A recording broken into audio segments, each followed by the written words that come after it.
It's been a few days since we said bye to the others in Nasha Town. Still no news about Rarer, though. Where could he have slunk off to? If only he was gone for good. But with all the trouble he stirred up before, there's no way we've seen the last of him. Hello! You must be the traveler in Paimon? Mr. Flint has been looking for you. Unfortunately, there's been a serious wild hunt attack over at the quarry. He thinks it's time to regroup and figure out a plan. The wild hunt? Oh, uh-oh. We better get over there, right away! Come on, let's go!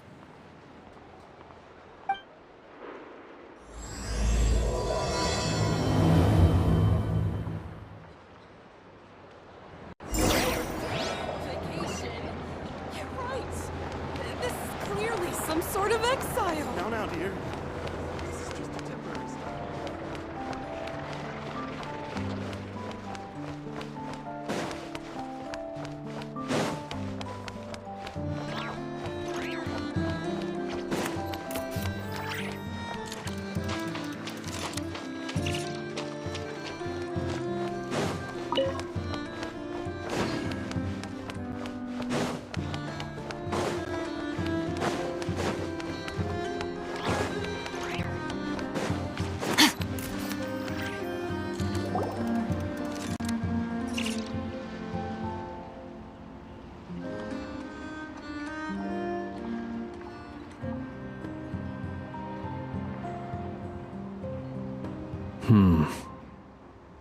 I can barely sense any Kuvaki at all.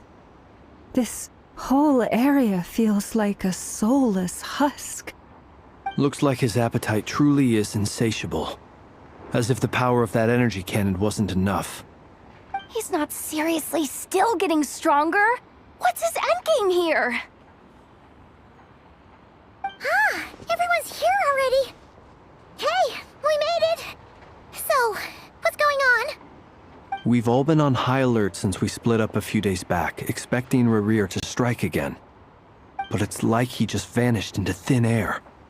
No one has seen him nor found any trace of his presence. That is, until this morning, when a ratnik found signs of wild hunt activity while out here on patrol. As you can see, the Crystonite itself is physically intact, but the Kuvaki it contained is all but completely diminished. And we're sure that Rarir did this. Who else? He's the only one who could pull off a stunt like this. Kuvaki loss has reached critical levels. Reikir of Solnari set to maximum threat level. Warning, unless de-escalation measures are taken soon, he will pose a threat beyond our ability to contain. The consequences could be catastrophic. Traveler, do you remember when we encountered Rarir just after regaining his body? There wasn't a shred of sanity left. Nothing but madness and rage. Yeah, didn't he shout out a bunch of names. Then he started raving about how nothing in this world mattered to him. Oh, Paimon gets chills just thinking about it. Oh, but the thought that he's still out there, lurking somewhere in Notcry, waiting for his chance to strike? Oh, even chillier. Last time we fought, we were already at a disadvantage. If he has such overwhelming strength, why would he suddenly go into hiding? Yeah, if I were him and I wanted more Kuvaki, I'd just take it by force. No point staying in the shadows. Unless something went wrong. His whole resurrection thing didn't exactly go smoothly. The other thing is, how does someone who's completely lost their mind still have the wherewithal to cover their tracks so perfectly? Beats me. According to certain medical studies, insanity does not always entail a complete loss of rationality. It may be that he is simply living in a world of his own. That actually sounds about right. He was ranting away to himself the whole time, like he had zero interest in talking to us. There are many unanswered questions here. He could be right under our noses, and we'd still be in the dark. Besides his name and title, we know little about him. Certainly nothing about his past, or what he might be hoping to achieve. Exactly. And we wouldn't even know where to begin looking. Even Boss hadn't heard of the Rahir of Solnari before all this. I'd be willing to bet that even if we gathered together every scrap of intel in Nodcry, we still wouldn't find more than, like, 3 useful facts about him. So, if we do nothing, he'll just keep getting stronger. But if we want to investigate him, we have no idea where to look. Last time we had Marionette and her big robo-buddy to help us, and we still barely held our ground. If we had to face him alone... Oh, Paimon's head hurts just thinking about it. What are we supposed to do against a threat this big? Well, I do have a little hunch about his next move. Given that he attacked the quarry, I'd say it's likely he'll target other places rich in Kuvaki. Somewhere like the Eye of Krati, or the Pillar of Embla. One thing's for sure. If we just sit back and let him keep absorbing Kuvaki, we really won't stand a chance against him. A perfectly reasonable hypothesis. However, it is worth noting that these two locations are quite far apart. To investigate them both, we'll need to split up. I agree, we should split up. Right now, Rarir's goal seems to be gathering Kuvaki, not fighting us directly. Once we're done, let's regroup on Hisi Island. Wait, why Hisi Island? If I recall correctly, your largest goddess statue was carved from Kuvaki-rich ore, was it not? That's right. Yes, it could well be a potential target of his. I should head back and start evacuating the pilgrims.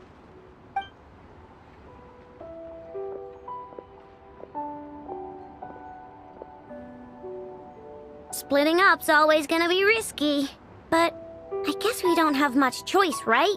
We're in a race against time here. And if we do run into Rear, what then? That's when you follow the 3rd rule of treasure hunting. Run like the wind. Didn't you say the 3rd rule was go with the flow? I don't know. Did I? Anyway, whatever. In this situation, go with the flow means go find backup. Agreed. If anyone finds so much as a trace of Rarir, do not pursue him. Get out of the area and alert the rest of us as soon as possible. We need to put safety first. All right, we'd better get moving. Come on, Inefa, let's go.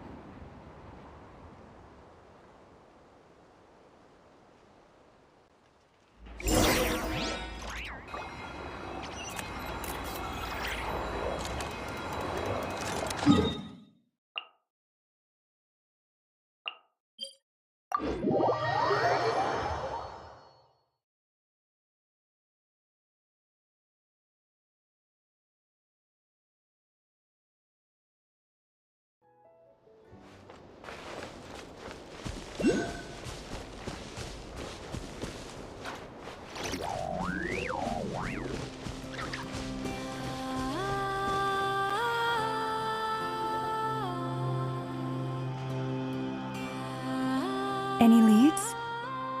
Nope. Diddly squat. No clues to where he might be hiding. It's like he's a ghost.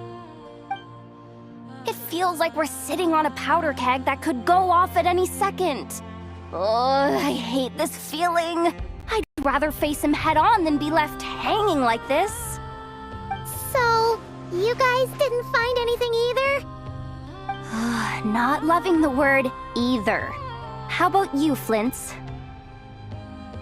I questioned a few Ratniki and eventually narrowed my investigation down to one suspicious individual.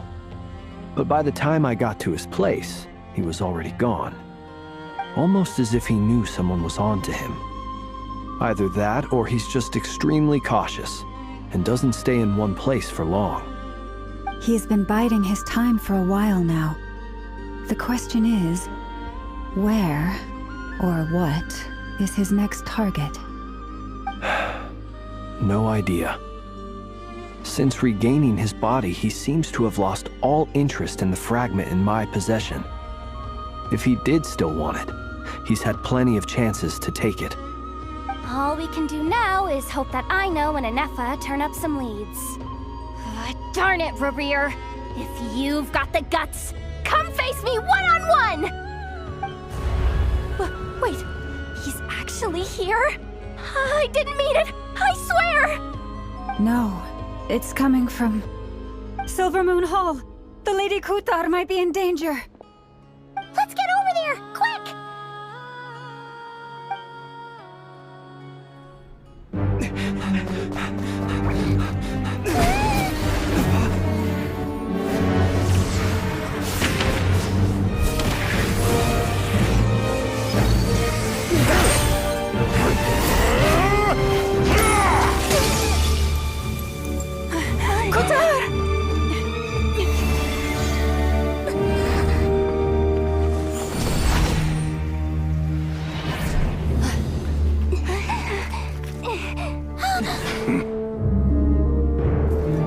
Why is he attacking the damsel elect? What's going on? No time for questions.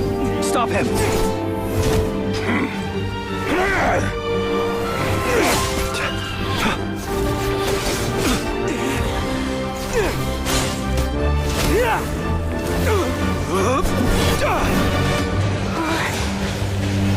This is insane.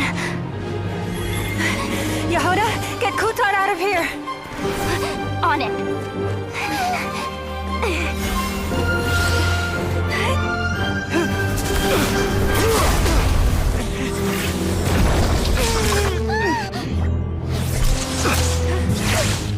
Look where your feeble light has gotten you. Now you shall plunge into darkness. Thalindus, soon I will find a way. Watch out!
barely made it out of there alive. What's that guy's deal? How'd he get so crazy strong? He's a threat to this entire nation. I doubt his strength could even be measured by conventional standards. I have a question.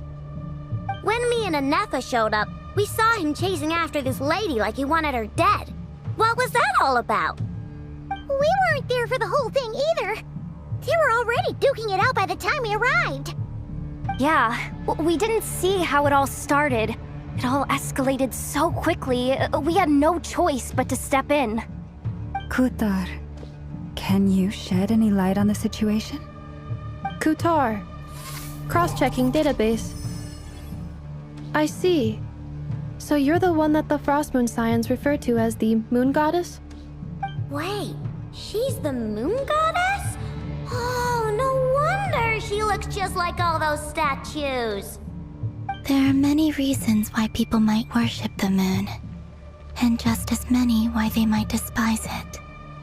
I've never met that person before, but there was no mistaking his deep-seated hostility towards me.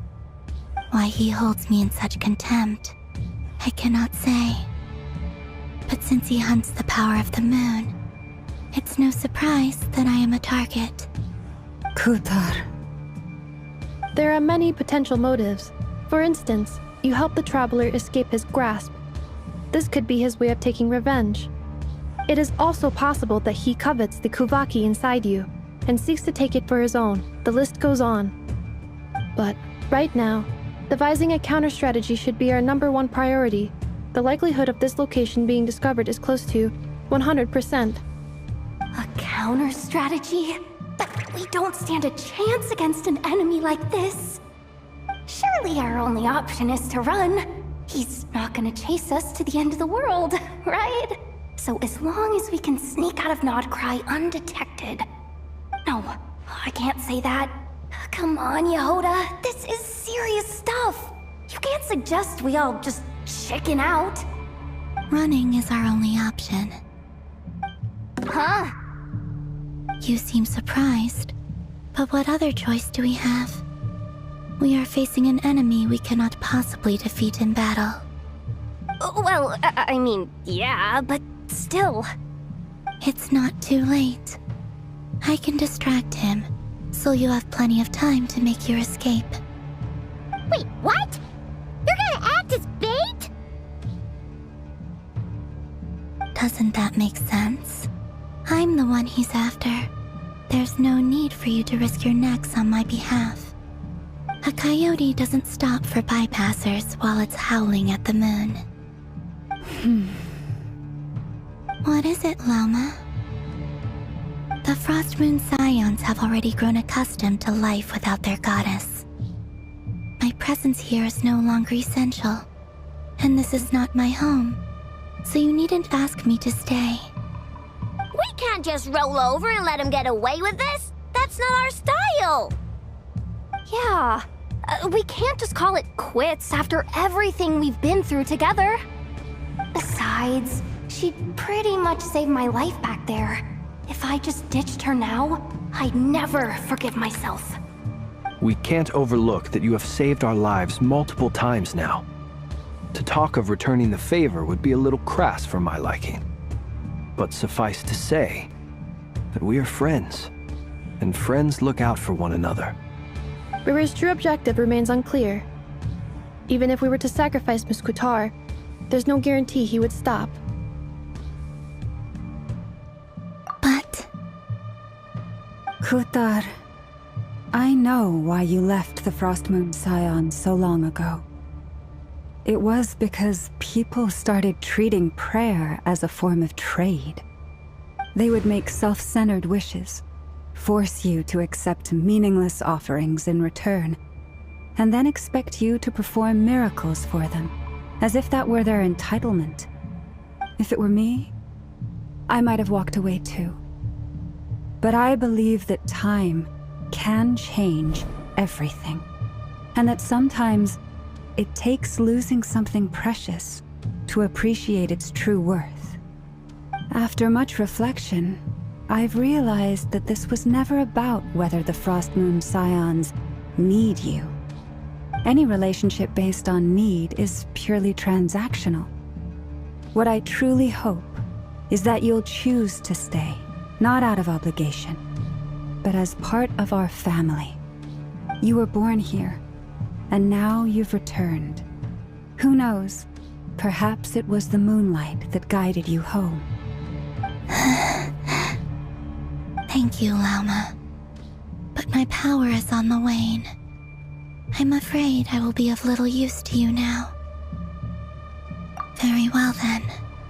I'll do as you say. Both times you saved us, we were transported across great distances in an instant. Is that one of your powers as the Moon Goddess? It is, but I find it very draining.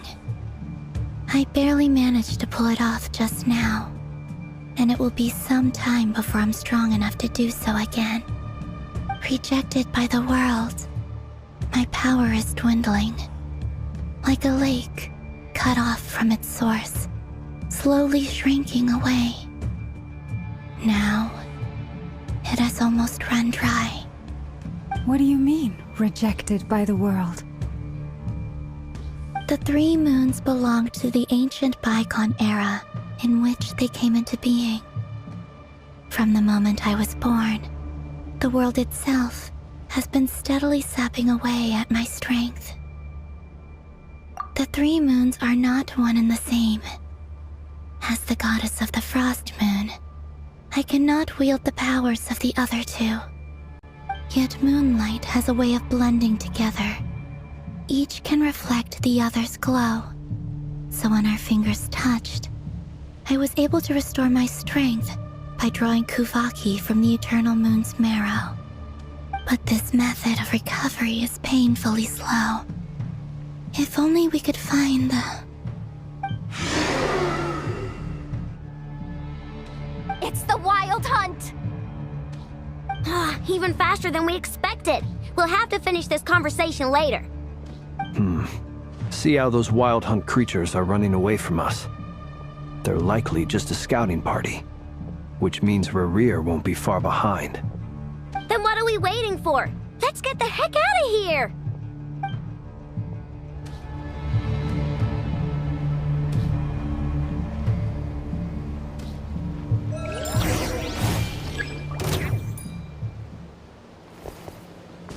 Forest, protect us. Look, a rainbow! Chew on this! The night cometh. Oh, they just keep coming! This is driving me nuts! Rerir's closing in on us. We need to pick up the pace. There's too many of them! And this time, we can't fall back on Kutar's help to escape! If this goes on much longer...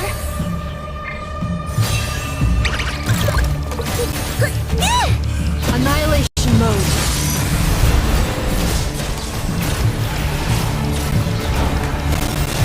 Beware the creatures of the night.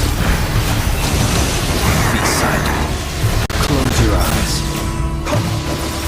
To dust. Observe. By the Frost Moon of old, leave this place. Lash attack! Kerplunk! Preparing for dust up. Defensive mode engaged. The long sleep beckons. Be silent. Night falls. Close your eyes. Do you fear the dark? For the everlasting forest. Forest, protect... Beware the creatures of the night.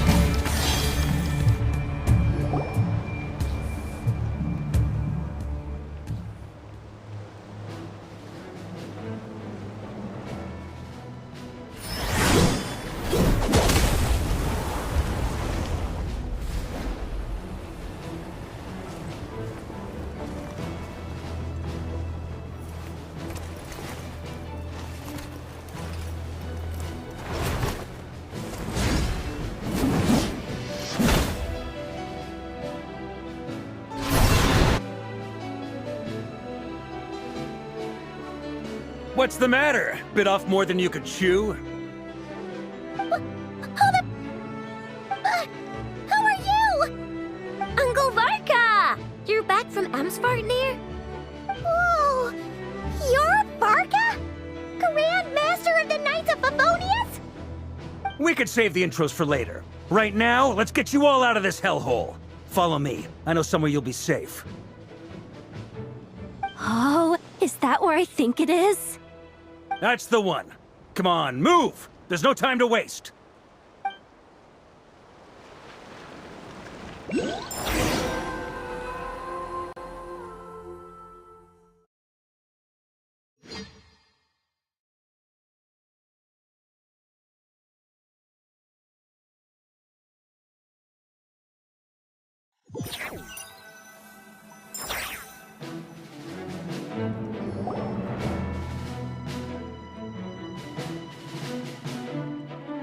Wow! Where are we? This is so well hidden. Well, that goes without saying. This is the Knights of Favonius' meeting place in Nodcry, and a contact hub for the Northern Intelligence Network. AKA, the black market of intel. No matter what faction you're with, it's the place to buy and sell information. Their headquarters are in Nodcry, but they've got contacts in every nation. As an expeditionary force on foreign soil, working with them has offered us the most effective way of getting our hands on reliable local intel. This is where we meet, so naturally, it's secure. Anyway, where were we? Folks from Nodcry should be pretty familiar with me by now, but I believe this is the first time we've met. Allow me to introduce myself. I am Varka, Knight of Boreas, and Grand Master of the Knights of Favonius. We've heard all about you. This meeting's been a long time coming. You look way younger than Paimon expected, but you definitely have that Grand Master vibe. Well, I'm no spring chicken. Just not showing my age yet. Definitely feeling some of that back pain today, though. Rushed back from Amsvartnir without a wink of sleep, only to get right into another fight with that freshly revived maniac. Another? You mean you fought him before? Yep. He wasn't nearly as strong back then, but he was still a formidable foe. I brought some of the knights along to give him a little surprise, but he saw us coming from a mile off. My squad took heavy injuries, and I barely made it out alive myself. We knew it might have been our last chance, so we staked everything on it. But still, it wasn't enough to stop him.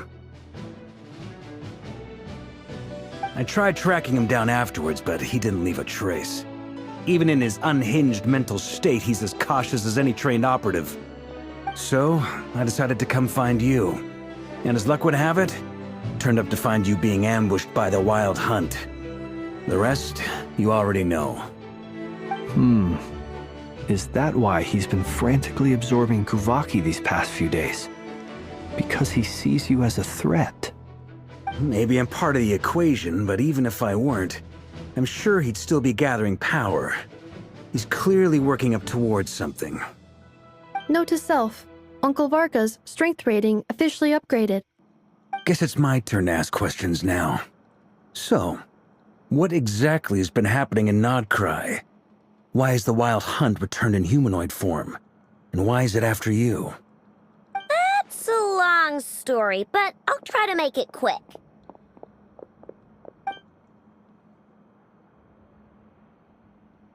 Wow, I had no idea so much had happened. Sounds like you guys have really been through it. So, the Kutar is actually a Fatui Harbinger. And all this Wild Hunt activity in Nodcry is the work of the Raker of Solnari, one of the 5 sinners. Oh, that's a lot to take in. Need some time to wrap my head around it all. I'm truly sorry, Mr. Varka. You stood with us against the Wild Hunt, and did everything you could to stop it from escalating into a full-blown catastrophe. And then, the one time you're away, it all comes to a head and all your hard work gets undone. You've got nothing to apologize for, Miss Moonchanter. You can plan 100 steps ahead and still slip up. That's just life. No one knows what tomorrow holds. you can't predict which way the wind will blow next. And, to be perfectly honest, I can't say I'm surprised. For all the times we've defeated the Wild Hunt in the past, we've never been able to completely wipe it out. Turns out, we were just delaying the inevitable. But now that a new variable has come into play, fate may well take a different course. A new variable? You mean us? Who else? And in a strange way, I think his resurgence might not be an entirely bad thing. The Wild Hunt is like an unrelenting force of nature, but Rerir is an individual with an agenda. He's gotta have a weak spot somewhere. That said, while I was explaining everything just now, some of the points that Mr. Flint's added caught my attention. You mean about our mystery ally? That's right. From what you've said, not only did they lead you straight to some key files, they also shielded Hisi Island from a lethal Kuvaki blast. I don't know who or what could pull something like that off. Heck, even Miss Columbina doesn't have a clue. I hadn't heard the story about those files. Would you mind repeating their titles for me? Wild Hunt Phenomena Log, a Nodcrian Ratnik's Field Journal, and Kuvaki Survey Log. Oh. No. Still doesn't ring a bell. Another dead end. Guess all we can do now is hope that our mystery ally keeps showing up when we most need them. Still, it's safest to assume they won't be intervening again. From here on out, we'll have to resolve this crisis by ourselves. Your intel also explains something else I've been wondering about. The reason I led my team to Amsfartnir was because we'd had reports about a possible source of the Wild Hunt showing up there. But once we looked into it, it turned out to be a red herring. I don't know who was behind it, but clearly, it served its purpose. I doubt it's by chance that he happened to make his comeback while my attention was diverted. And from everything you told me, it sounds like his scheming began well before his return. So maybe luring me away was all a part of his plan. But is it even possible that he orchestrated all of this by himself? The Moon Maiden and the Raker of Solnari, Nodcry of all places. The way everything is unfolding, it can't be a coincidence. So, what do we do now? Got any ideas? Right now, we've got at least 3 things to consider. Let's go through them one by one. First, we need to figure out how to take down Rerir. If we can't beat him in a straight-up fight, the rest won't even matter. To my knowledge, the bulk of Nodcry's fighting force is already gathered here. But even with everyone united, we're still no match for Rerir in his current state, let alone with his power still growing. What if there was a way to tap into a new power of our own? How so? Have you thought of something, Columbina? 3 moons once watched over this world. The Eternal Moon was the largest. The Frost Moon was the brightest. And the Iridescent Moon was the most mysterious. They say that back then, the 3 moon goddesses wielded immense power. Enough to shape the workings of the world itself. I now bear the Frost Moon's power, and the Eternal Moon's marrow resides within the Traveler. Hold on. Are you suggesting... The Iridescent Moon, the last piece in the puzzle. That's right. If we can find the Iridescent Moon's marrow, I will be able to regain my strength much more quickly.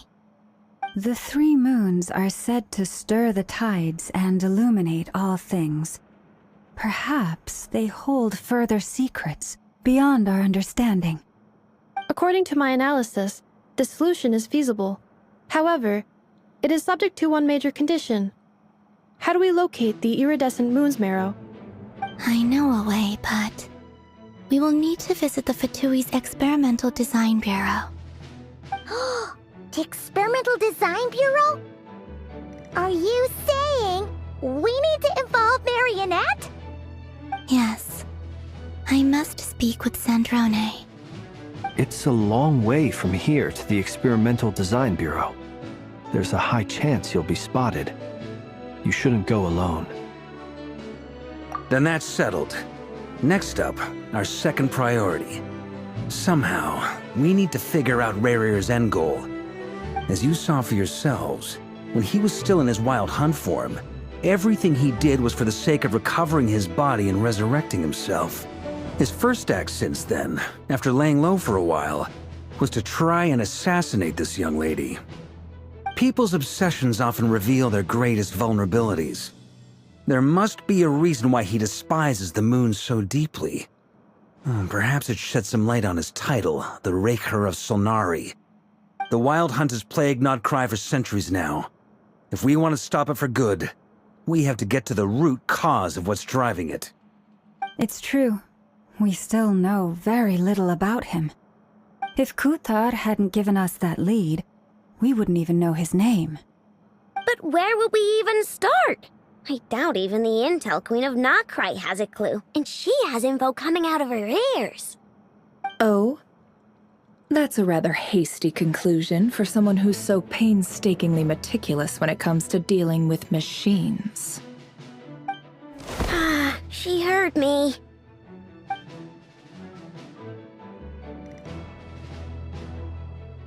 Boss! What are you doing here? I'm now asking myself the same question. I received a letter from a humble knight of Favonius, requesting a meeting to discuss a major business deal. But it looks like this humble knight had something else in mind. Details, details. Miss Neffer, the important thing is that you've arrived at the perfect time.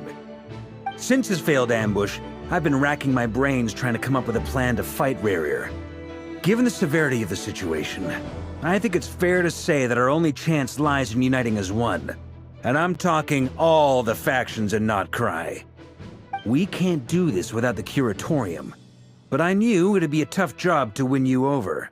So, I took the liberty of reaching out for a little chat. Wait a sec. How did you even hear about this place, Neffer? Didn't you say this is meant to be the Knights of Favonius' meeting spot? And a contact hub for the Northern Intelligence Network?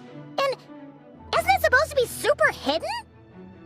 You really think he could have gotten settled in Nodcry without my help? Besides, I'm the one running this gig. Of course I know where the meeting place is. Allow me to introduce the current head of the Northern Intelligence Network. If it's intel you're after, she's your woman. Pretty much seen and heard it all. Please spare me the flattery. Let's cut to the chase. Seems like you've run into some trouble, huh?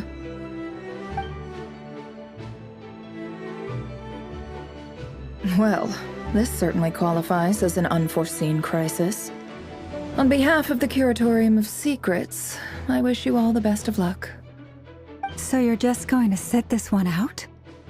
Why should I get involved? What could possibly be in it for me? What if we told you we can't do this without you? Oh? Then I'd say you'd better make it worth my while. I don't work for free. I can't put a price on something like this. It's just not in my nature. But then again, you and I have always been polar opposites in this regard. So I can't exactly say I didn't see this coming. If you insist on compensation, I will pay you. Consider this a formal commission. Sound fair? You just don't give up, do you? Too bad. I know you well enough to know you can't afford my prices. The riskier the job, the more it'll cost. And a moon chanter's stipend isn't exactly generous. Unless you're planning to start passing the donation box around among the faithful. Boss, just a thought. If they come up short, maybe you can take the difference out of my next few paychecks. Things got really dangerous during the fight with Rarir. If this girl hadn't saved me, I'd be ley line fodder by now. I'd be gone for good, boss. If there's any way we can make this work, I'd really like to help her. Please? I'm begging you. This is why I'm always telling you never accept favors. They are the hardest debts to repay. You have to be careful who you get involved with, or you invite all kinds of misfortune. Very well. Yehoda, I will help. But just this once. Don't count on this happening again. Flynn's. That fragment that Rerir was after. Do you still have it on you? Of course. Let me borrow it. I need it to follow up on some leads. Wait, you actually have some leads? Shh. This is top secret information. I get it. We all have things we'd rather keep to ourselves. Plus, I know we can count on you, so we'll leave the intel gathering in your hands. And that brings me to the third and final item. We need to find a way to distract him. We need time to make our move, so someone will have to stall him. I'm in for this part, no matter what. Anyone coming with? Count me in too. Come off it, you two. Quit playing heroes. I'm way ahead of you here. Nefa did a scan of the Moon Goddess's Kuvaki signature, and we're gonna use it to make some decoys over at the Kramkake craft shop. Anyone who's in, follow me. Once they're ready, we'll deploy the decoys across Nogcry. So as long as the rest of you keep moving, he won't catch on to your scent and won't be able to track you down. I like it. Genius idea. No biggie. All right then, we'll split into 3 teams. Once your team has finished their mission, return here and wait for the others. Dismissed!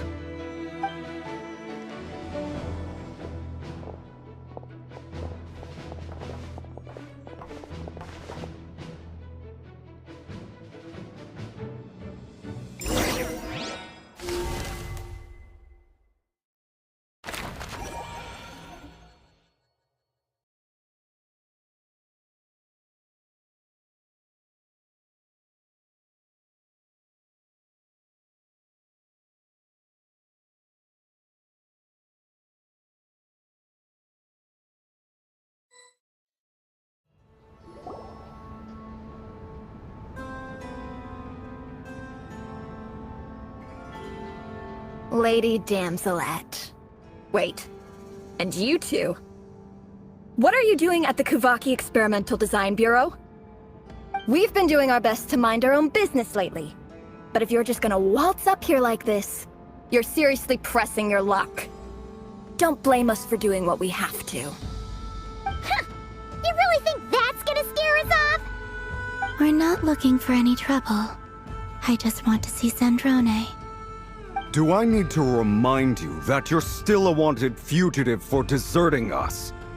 Out of consideration for our former ties and the crisis we're all up against, we'll let you leave in one piece. But don't even think about trying to get inside. Let them in. But... Are you going to make me repeat that? no, my lady.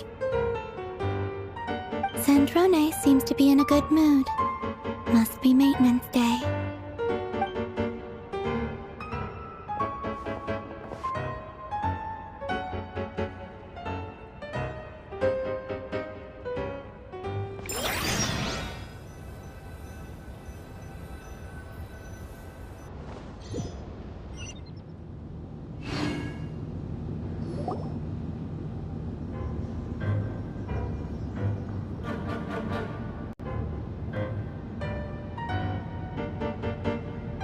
So tell me, to what do I owe the honor this time?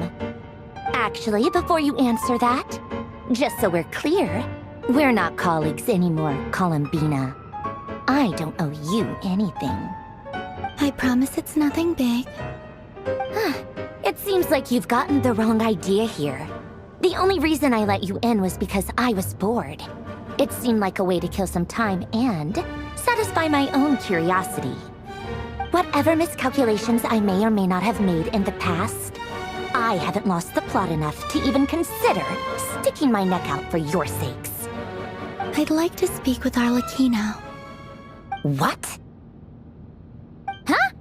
You mean the knave? I'd like to speak with Arlecchino. Is she in Nodcry? No, she's not. Once the work on this facility was completed, she went back with the rooster and Regrator. The only ones in Nodcry are me and... What is it you need to speak to her about anyway?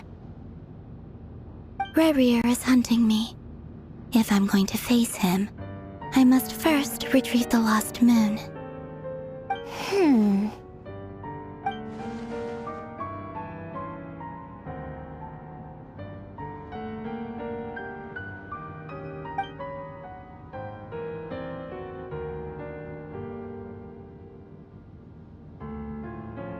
Is that a no, then?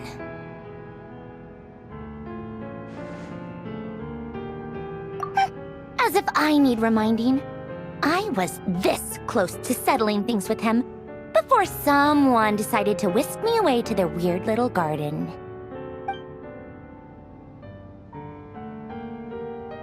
Have you held any tea parties lately? Tea parties?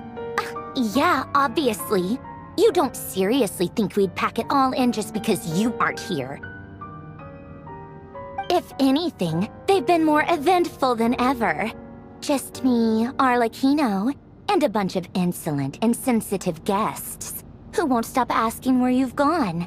Oh, they've been a real joy. I bet you served them the worst tea you have. Just like you used to do to me when I upset you. Who cares about how good the tea is when there's no one around to drink it? I keep losing people. First Rosaline, now you.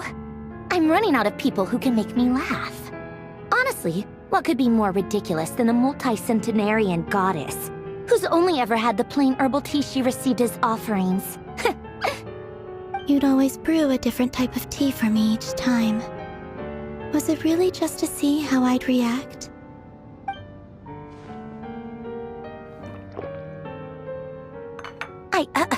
Well, duh. Why else? Watching you squirm was practically my only form of entertainment.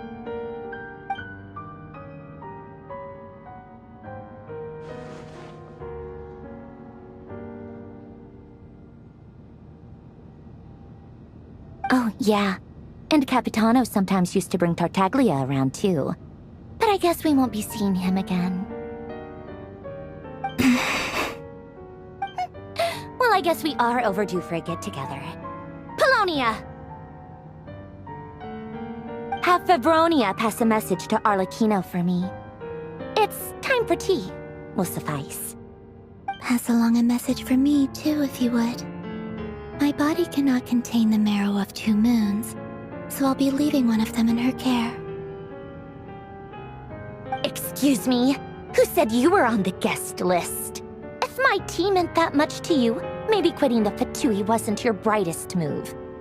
Back when you were under the Tsaritsa's protection, no one would have dared come at you so openly. But that protection didn't come for free.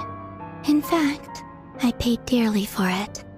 At the end of the day, it was just another transaction. I just got tired, that's all. I never wanted any part in their grand ambitions, and I've had enough of being treated like a bottomless supply of power. It brings back memories from the old days, when I was still worshipped as the moon goddess. Centuries on, it may be a different group of people, but I see the same greed in their eyes. I figured you'd leave eventually. You didn't have as much of a reason to stay as I do. The Tsaritsa gave you shelter and protection, but that was it. Nothing more, nothing less. Meanwhile, the Fatui demanded everything from you in return, until it was more than you could bear. I get why you left. And frankly, I have no interest in dragging you back just because the higher-ups told me to. But if you keep hanging around with this riffraff, the next time we cross paths, we might be enemies for real.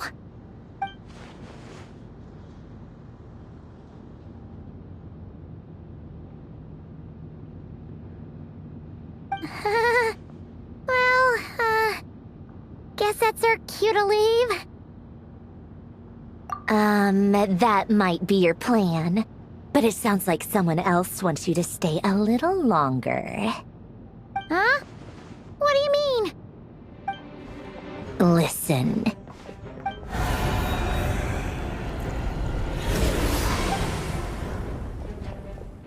My lady, it's the Wild Hunt. A horde of monsters is headed straight for the facility. Another uninvited guest trying to crash my tea party. Clear the area! I'll handle this. Wait, what? You want us to leave you here by yourself? Huh. You'll be lucky to make it out of this alive. You really think you can afford to worry about me? Go on, get out of here. You may have stopped Polonia from crushing him last time, but I've made sure that won't happen again. The entire Experimental Design Bureau is rigged for war. Stay and watch if you want, but it'll be at your own risk. You're not flagged as friendlies in the weapons system. Don't tell me what to do! Look, if you're leaving, make it quick. Or you'll just get in my way. There's a secret passage on the second floor. It'll take you right to the plains out back. Stare all you want, Columbina. You're not getting another invitation to my tea party. I know. But thank you anyway, Sandrone. This is exactly why you shouldn't hang around with those people. All their melodrama and sentimental nonsense is rubbing off on you.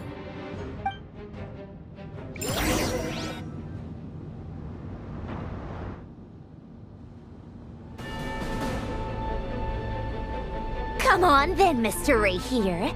Let's pick up where we left off. It's your Wild Hunt monstrosities versus my beautiful creations. Let's see who comes out on top.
Polonia, get him!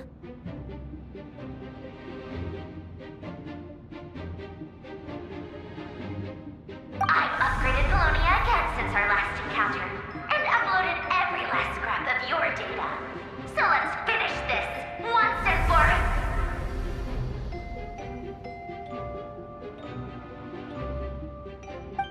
She's not here. Where did she go? Hey! Over here, you big... Cursed moon.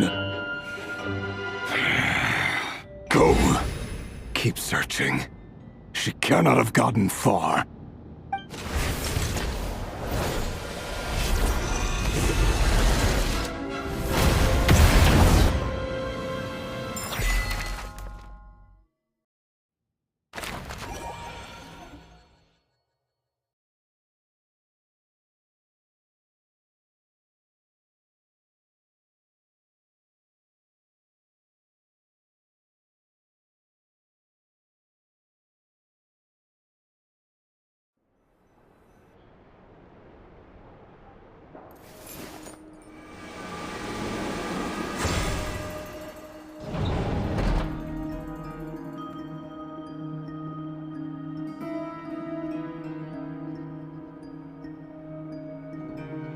So this is your method for investigating Rarir's past? It almost looks like some kind of ceremony. Good deduction. But it's quite a different affair from what you're used to with the Frostmoon Scions. Whoa! First time I've ever been in here. Boss always said it was off limits, so I pictured some kind of creepy dungeon. But it's actually kinda nice. Oh, I guess this must be Sumero decor? That's where Boss is from. And that nice shopkeeper who sold me my treasure compass. I'm not sure exactly what you've got planned, but it looks like you're all set. When do we begin? Whenever we wish. But for some reason, I've got a feeling this isn't going to end well. I've never faced Rarir myself, but from what you've told me, his power is beyond anything I could imagine. I, on the other hand, am just an ordinary businesswoman. Our paths should never have crossed, yet here I am, forced to make an enemy of him. If you ask me, you're about as far from ordinary as it gets. So what are you saying? You're getting cold feet? Once I take a job, there's no backing out. Still, I have to ask myself if the power I'm relying on will even work on an opponent of this caliber. And also how to make sure I come out of this alive if things spiral out of control. Death is the one thing we can take for granted. It is the great equalizer, however fortunate or unfortunate we may otherwise be. So it's important to consider how to spend what lifespan we have left. Come on, boss. Lighten up. Quit talking about death. It's bad luck. For once, I agree with you. When you're up against a foe like Rarir, there's no such thing as being too prepared. Is there anything I can do to help? That won't be necessary. I've already made up my mind. Time to cash in a precious favor I've been saving for a rainy day. Yehoda, I need you to find someone for me. The sooner the better. Find who? That shady merchant who sold you an overpriced treasure compass the other day. Come on, boss. You're pulling my leg again. In what way is she shady? She showed up when I was completely lost and sold me a neat little gadget that was exactly what I needed. Trust me, she's a good person. Anyway, I know who you're talking about. Don't go anywhere. I'll be right back.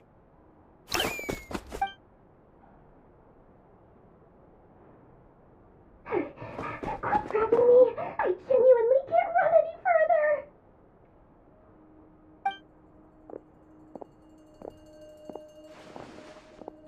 Hey, Aren't you?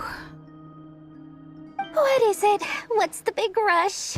You dragged me out of a dream where I was literally swimming in Mora. I'm charging double my usual attendance fee. See, look how easygoing she is.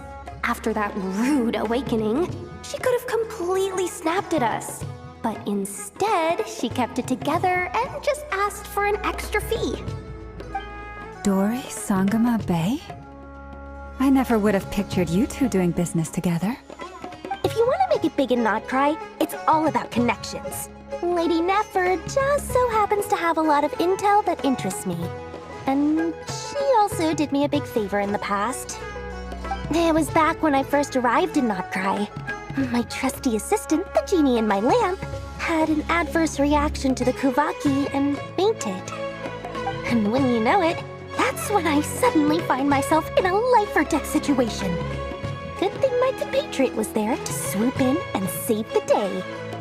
I've been giving her a 30% discount off all of my goods ever since. Now, so that no one here feels left out, I'm willing to extend a 20% discount to fellow friends of Boss Nefer. Plus, any other friends you send my way will enjoy 10% off.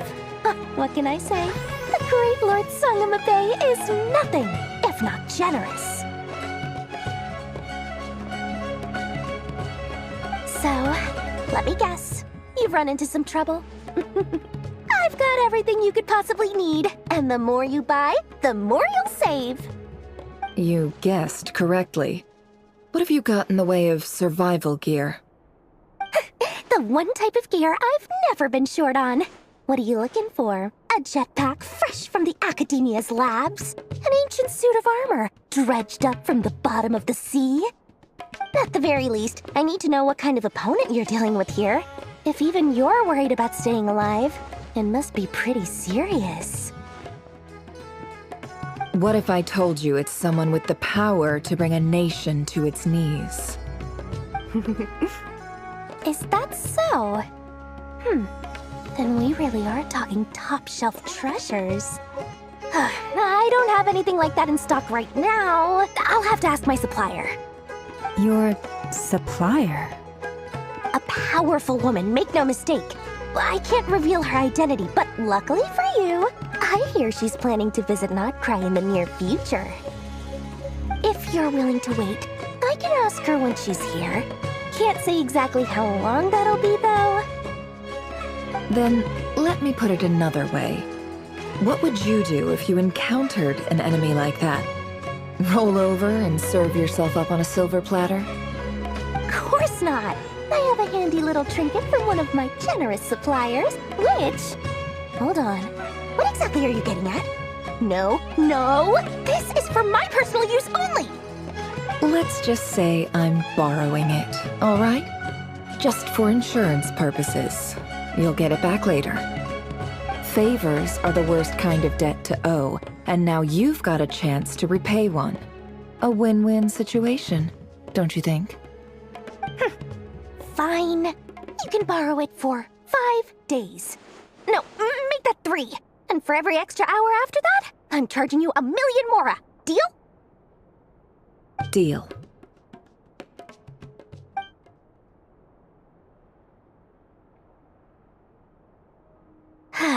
What a way to start the day. Now, was there anything else you wanted? Or can I go back to bed now?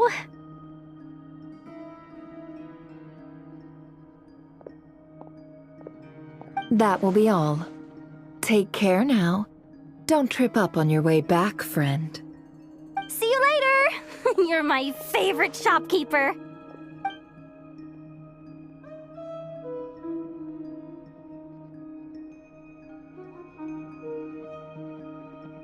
Excellent.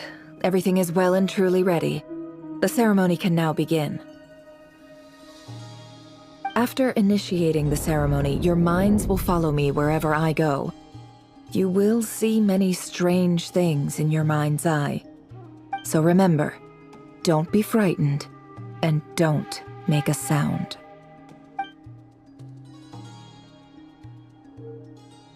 Now then, let us peer into the Raker of Solnari's past.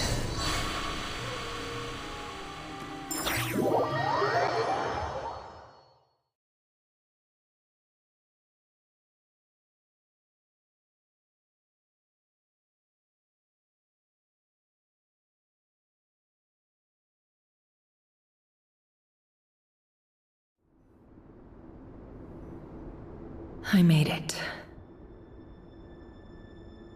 I don't recognize this style of architecture. Must be Conrian.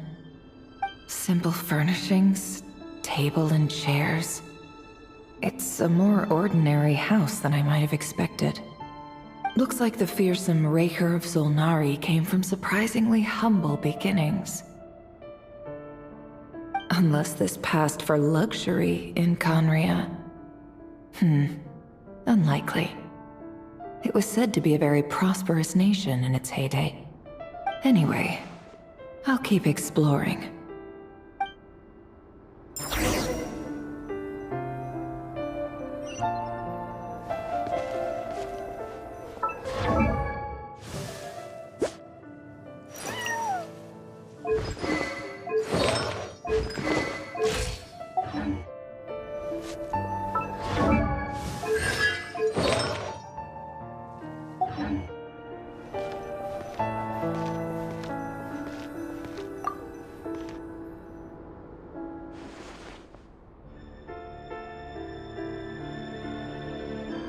Hi, Revere. Since you're working extra hours tonight, I thought I'd keep myself busy by checking out that new kebab shop. I've heard good things about their menu. I'll test it out, and if it's as good as everyone's saying, let's go back together sometime. P.S. New stash from the Universitas Magistrorum. I brought some goodies home. A few teacups and a pin rack. Hope you like them. They didn't sign their name. But they must have been close. Sounds like they were living together.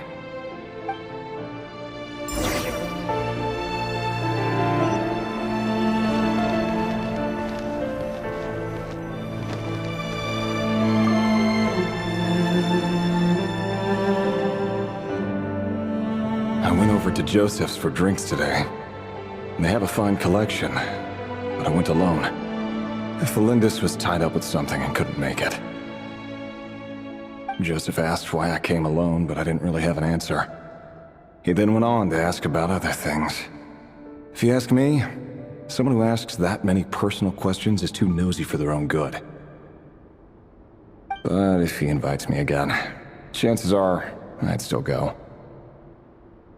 Felindis. That's the same name Rerir mentioned. Grain imports keep falling. If things don't pick up, we'll soon be back to meat and mushrooms only. Honestly, I'm not a huge fan of that new type of mushroom everyone's been into lately. Didn't it start out as a lab-grown variety?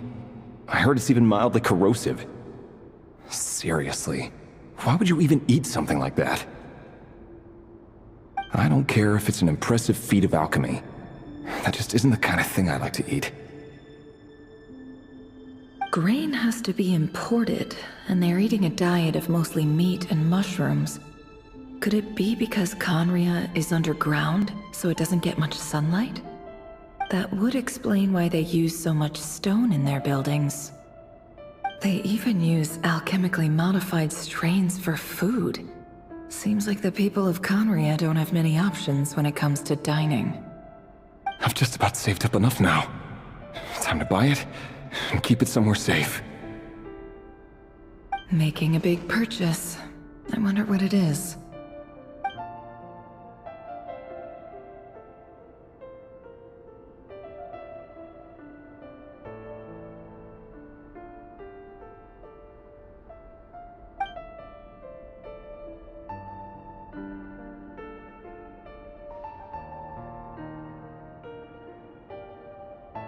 He really is a professional.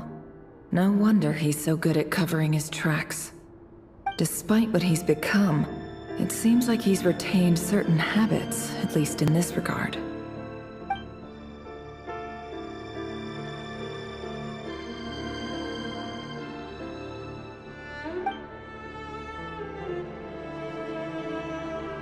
Did Rerir rip it out himself?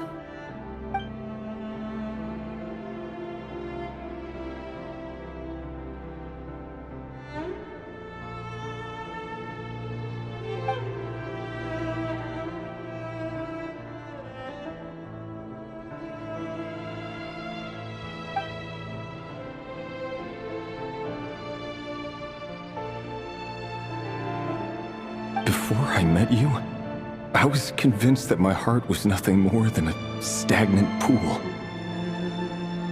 The burial place of a fallen moon.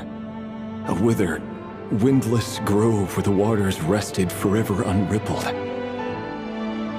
It was you who helped me see that my heart hadn't entirely withered away. That it could still beat to the rhythm of love. This is just trivial sentimentality from the looks of it. Why would he go to the trouble of hiding that? The burial place of a fallen moon.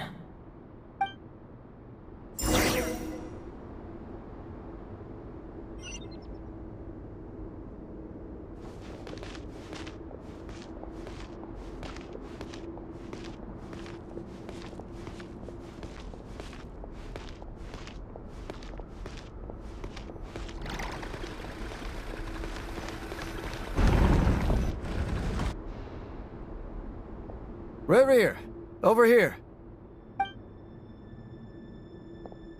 Dane! Oh, and, Vedelfin here? What a surprise to see you here, sir.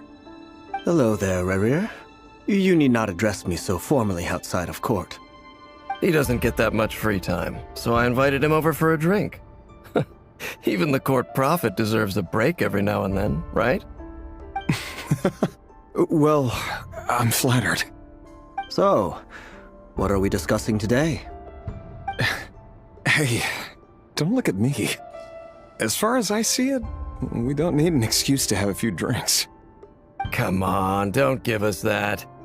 Didn't you say you were about to pop the big question? How's that coming along? Who'd have thought the great Twilight Sword was an even greater gossip?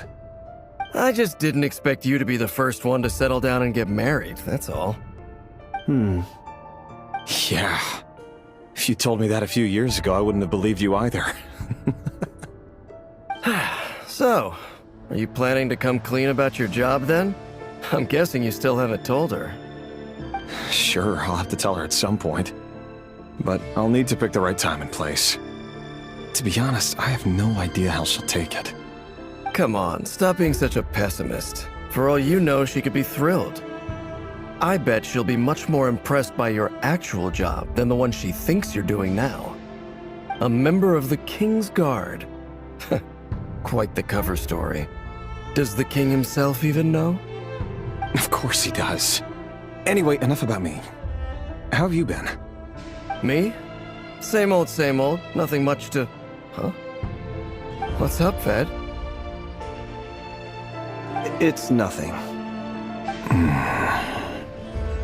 Vedelfin, Dainslift's elder brother.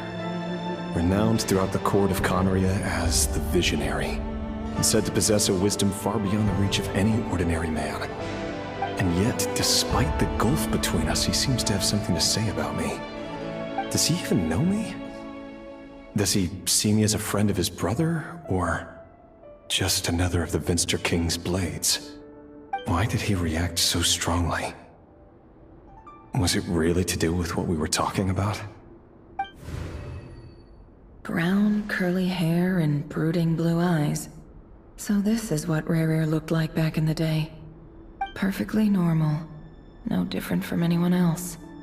As frightening as this monster is in the present, there's something even more unsettling about seeing the human he used to be.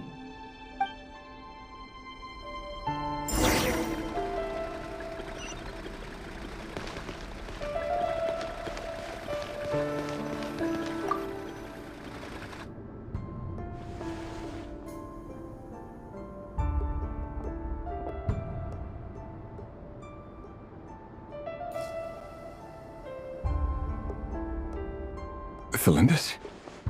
You're back early? Our equipment's being serviced today, so I got off earlier than usual. How's your day been? Aw, why the long face? Is something the matter? Has your boss been giving you a hard time again? Went for a drink with Dane and the others after work. Isn't that a good thing?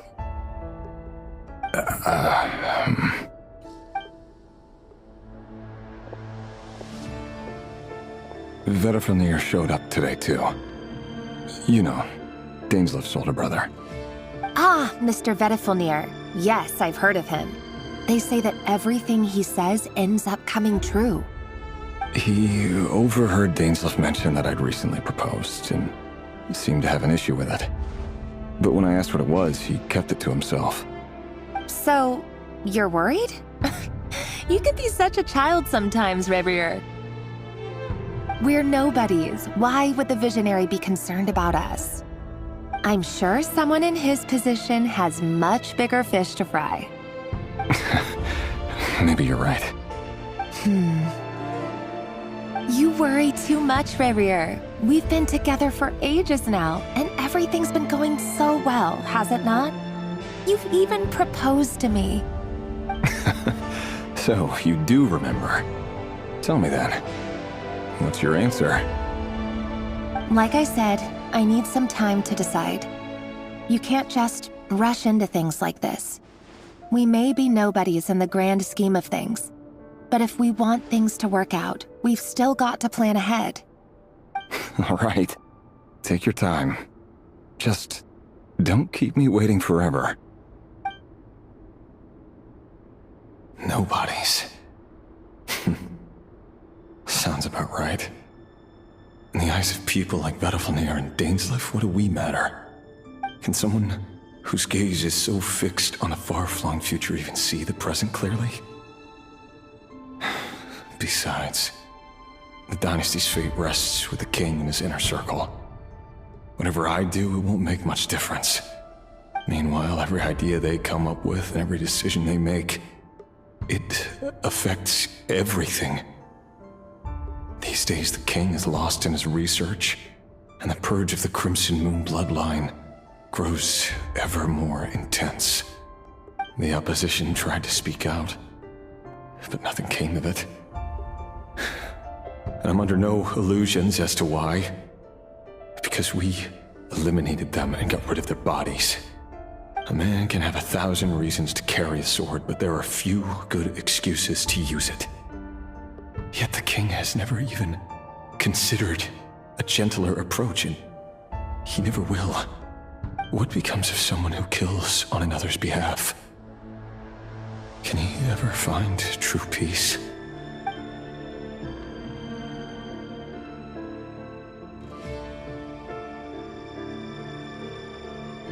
Thelindis,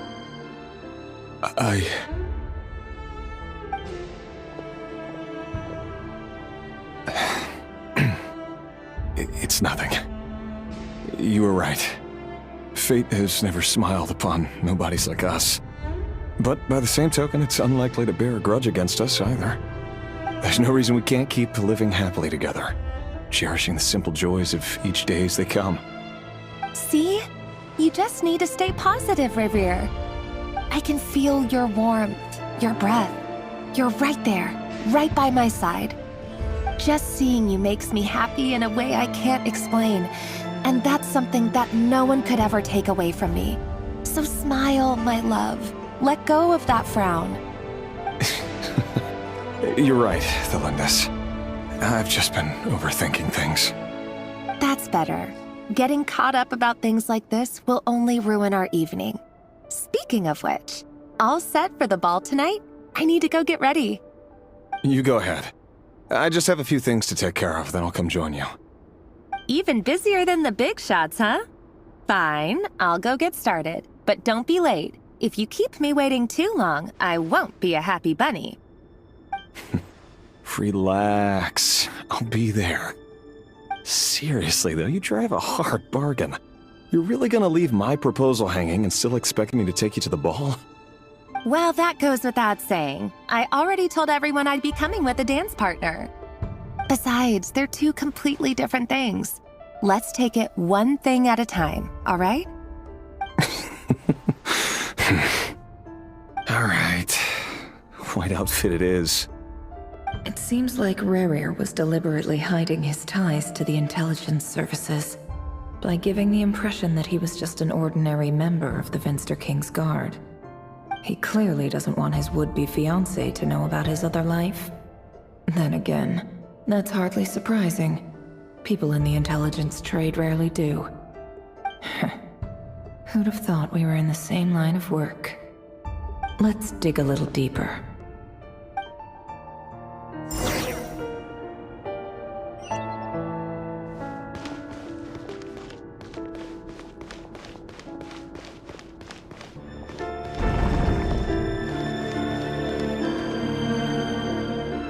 Our last operation was a resounding success, and all thanks to you, Rahier of Solnari. In total, we apprehended 32 dregs of the Crimson Moon, and 67 accomplices. After all these years since the dynasty's fall, so many of them still linger on. Indeed, it cannot be denied. Yet it was destiny that the Crimson Moon should be overcome by the eclipse, and that His Majesty, the all-seeing Vinster King, now guides our nation on the path to prosperity. Conria has no further need for a dead moon. But alas, there will always be those who refuse to see the truth, choosing instead to romanticize the past. That's not entirely true. Much about the Crimson Moon era was worthy of remembrance. And that's exactly why they keep trying to see it restored. Many of its secrets remain unsolved to this day. As it happens, that's precisely the field of study my partner is devoted to. You still haven't told her what you really do for a living. Where would I even start? How do you tell someone that you're one of the king's hand-picked executioners? That your hands are steeped in blood? You didn't choose this life, any more than I did. Orphans like us don't get a say. But I'll sure as heck be the one to pay for it. Speaking of which, we need to be more rigorous in the way we identify direct descendants of the Crimson Moon. Someone, it seems, has strong opinions about my future plans. Most likely my marriage in particular. I have a feeling that we may soon become targets of the Crimson Moon's retribution. Your concerns are not unfounded. They've taken out many of our colleagues these past few years, and for that very reason. These are no helpless lambs we're leading to the slaughter. They're wolves in sheep's clothing. Take care, Rahier of Solnari. I look forward to toasting you at your wedding. Thanks, Thorkel. You look after yourself, too.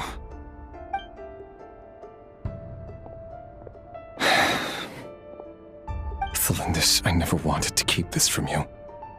You're the last person I would ever want to lie to. But that's exactly why I can't tell you everything. There are things you shouldn't know.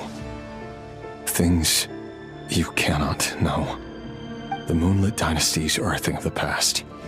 Yet even now, with the sun shining high in the sky, there are those who would call forth a dead moon's ghost. Could that be why Vedalfnir held back? Or was it because of some court secret he's not at liberty to share? I have to get a clear answer from him.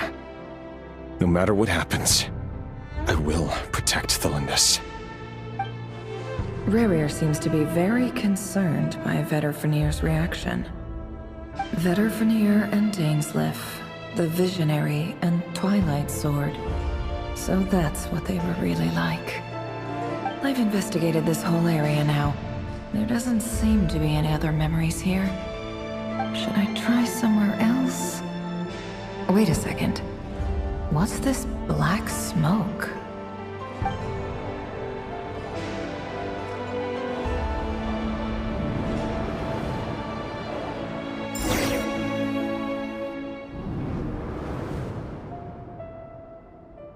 So, he's late after all. Just you wait, Rahier. You're in for it. Big time. Are you waiting for someone, ma'am? Could I tempt you into buying some flowers? Oh, sure. Pick me out a pretty bunch if you would. Thank you. But I'm afraid none of them are as pretty as you. For someone so young, you sure have a way with words, don't you? I'm only telling the truth. Look me in the eyes. You'll see I'm not lying. May we have a word in private? Who are you? And what do you want? It doesn't matter who I am. Too many of her kind have fallen lately, so I decided to take the risk of reaching out. Not long ago, the Ray here of Solnari led an assault on one of our strongholds. We suffered many casualties, and many who came to our aid lost their lives as well. Sorry, I don't know why you're telling me this, and I don't want to get involved. Wait, hear me out. This time we finally got a clear look at his face and learned his true identity. His name is Rerir, and he claims to be one of the King's guards. What did you say? A cruel irony, isn't it? The man you're set to marry leads a double life as a brutal executioner. But surely, you must have caught a whiff of the blood on his hands. Why are you telling me all of this now? Simple. It's because... How strange. Rerir was nowhere to be seen in that memory. It clearly belonged to the Lindis. Rerir couldn't possibly know what happened if he wasn't even there. Why would her memories appear in his fragment? The ceremony won't last much longer. I think it's time to call it a day.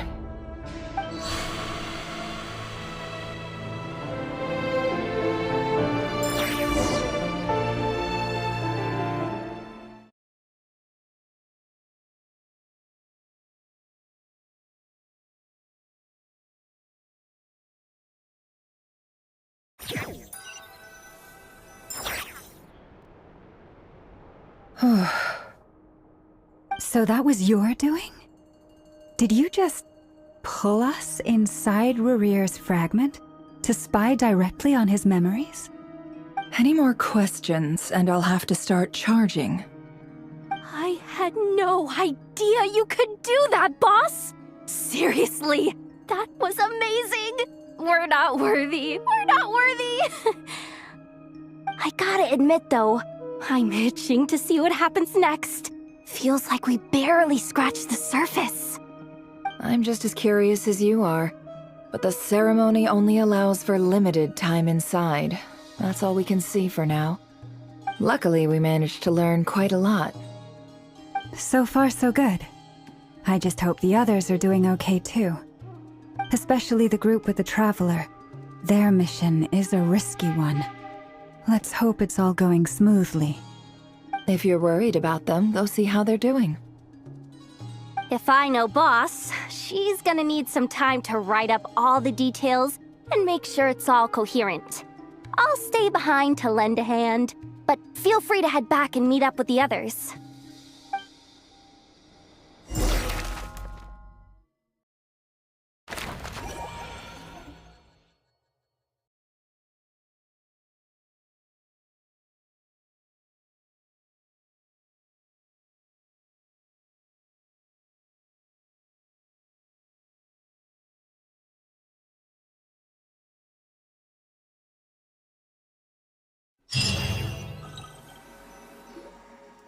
Oh, they've been prowling around for nearly 2 days now. These things just won't quit. Oh, they might not have seen us yet, but them constantly sweeping the area, our way out is completely blocked. Oh, that's never gonna work. One little slip up and it's game over. If they spot us, they'll run straight back to Rerir. And once he knows we're here, it won't be long before he's breathing down our necks again. Oh, guess you're right. All right, time to zip it.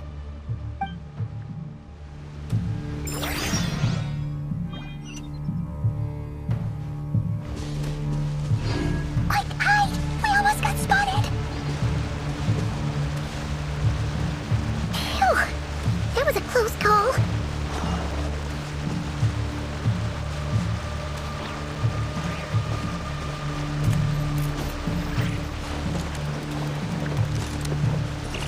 Watch out! He's coming this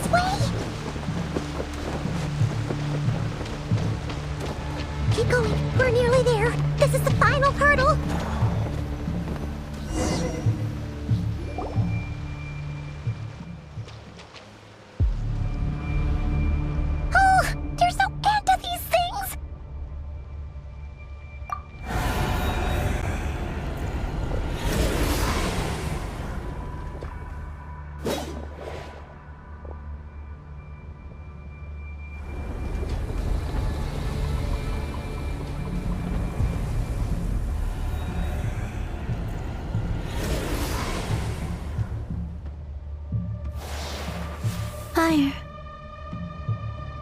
Fire? Wait, what's that smell? Oh no! There's a fire!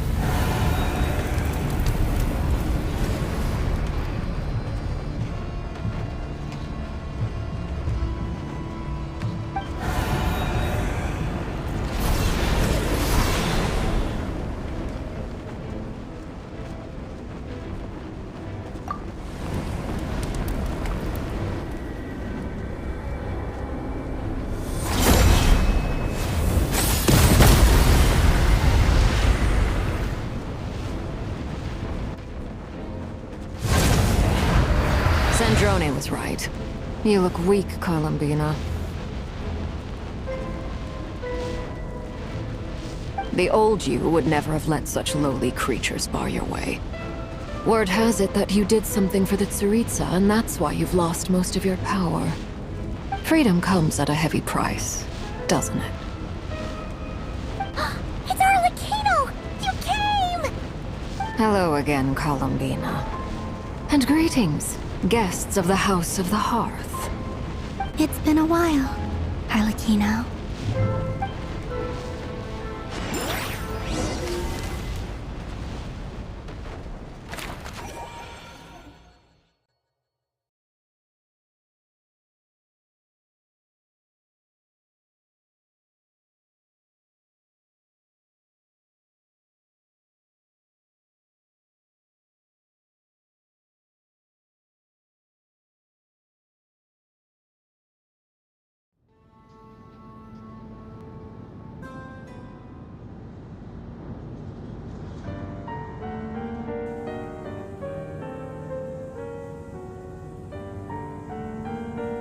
Stupid right here of stupid Solnari. Ugh, whatever. I've got all the data I need. Next time we meet, you're finished.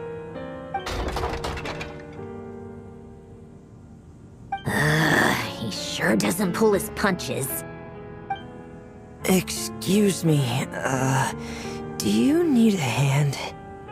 You can do me a favor by staying out of my way. Can't you see I'm busy? Wait a minute. I recognize that voice. Hello, Miss Sandrone. Father sent us over to help. Huh. How considerate of her. Hey, Fremine, get over here and help me fix this. Lenny, you do your thing. Just keep your sister away from my machines. Nearly every machine that cat girl touches ends up going haywire. Go put her on cleaning duty or something.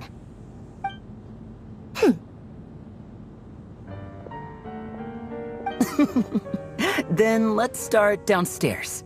Fremine, we'll leave this place to you. You've got it. Wait a second.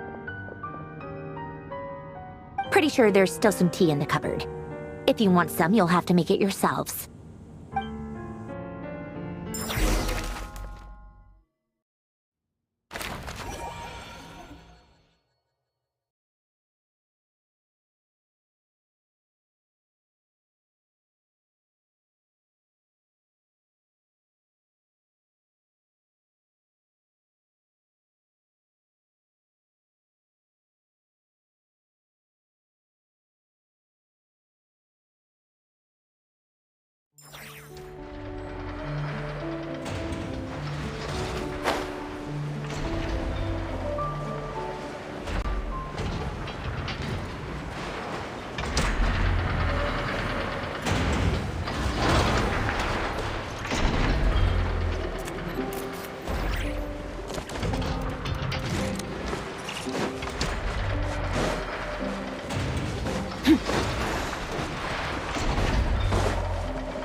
It's a relief to see you all made it back in one piece. Huh? Feels like there's quite a few people missing. Where's Flint's and the others? And what about Nefer? I returned ahead of them. Flint is helping Ino and Anefa to set up the decoys and buy some time. As for Miss Nefer... Boss is still wrapping things up on her end. She sent us back to fill you all in on the top secret intel we've been gathering. I see. Then let's get right into it. But first, who do we have here? You brought someone else in to help? Greetings. I was invited here to help as a longtime Tea Party companion of Columbina's. You may call me Arlecchino. Surely it can't be. Those eyes. Oh, where have I seen them before? Wait, of course. In those memories we just saw. The only Arlecchino I know is the fourth of the Fatui Harbingers. So either you share a pretty uncommon name, or you're more than just a Tea Party buddy. You're well informed, Grandmaster. A man from Mondstadt living all the way out here in Nodcry, and yet the people and affairs of Snezhnaya seem to hold a special place in your heart. Oh, the feeling's mutual. Sounds like you know all about who I am, too. A Fatui Harbinger. The atmosphere in here just got really tense. Guess we can't just start trusting Fatui Harbingers, even at a time like this. I must admit, though, I'm a little curious. Seeing as the Moon Goddess no longer belongs to the Fatui, what makes you so willing to put your neck on the line here? Nor does Nodcry belong to Mondstadt, Mr. Varka. Yet still, you're fighting for it all the same. Things don't always have to have a tangible payoff. Sometimes, stopping things from spiraling out of control is a higher priority than chasing the spoils of victory. Of course, I can't say there's nothing in it for me at all. But that's between Columbina and myself. Forgive me. I don't mean to doubt you. It's just that the Fatui really have been the source of many of our troubles. We have our own way of doing things here in Nodcry. But ever since they arrived, the Fatui have treated us with nothing but hostility. I know there's been a lot of bad blood between us in the past. I've done my utmost to avoid friction whenever I could. But sometimes fundamental conflicts of interest simply can't be settled amicably. That's why I'm here solely in a personal capacity. This has nothing to do with the Fatui. As a gesture of good faith, I'll be frank. I can help Columbina track down the iridescent moon's marrow, which will help her restore more of her power. Anyway, what else is on the agenda? Let's begin. She says she'll be frank, then completely skips over the details. Looks like she doesn't want to give away too many secrets after all. But she clearly wants to change the subject. It'd be awkward if I tried to bring it up again now. I guess we'll just have to go along with it. She's the fourth of the Fatui Harbingers after all. One look and you can tell she's not someone you'd want to mess with.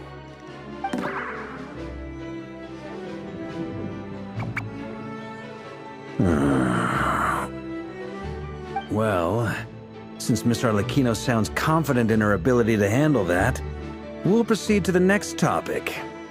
Yehoda, time to share that top-secret intel. All right, listen up, everyone. First, we now know that Rerir was originally a Conrian secret agent whose primary mission was to hunt down and assassinate the so-called Dregs of the Crimson Moon. The Dregs of the Crimson Moon? Mm-hmm. In the memories, there was a lot of talk about the Crimson Moon and Eclipse, and a whole bunch of other stuff from the time of Conria.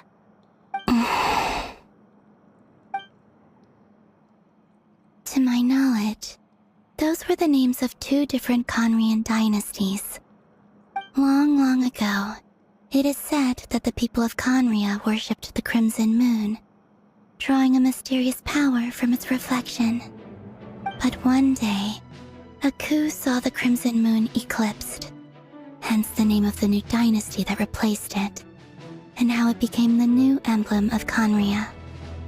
Still, long after the Crimson Moon dynasty had fallen, the last ruler of the Eclipse dynasty, the Vinster King, still coveted the secrets it left behind. So, he sent the Rehir of Solnari to secretly hunt down the Crimson Moon's few remaining followers. In those days, Rerir showed no signs of madness. In fact, he was as normal as any other person.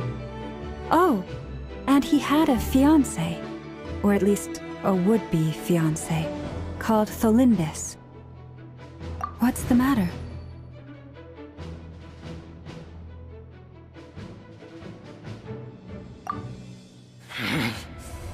Stephanie, Granddaughter, Flinders.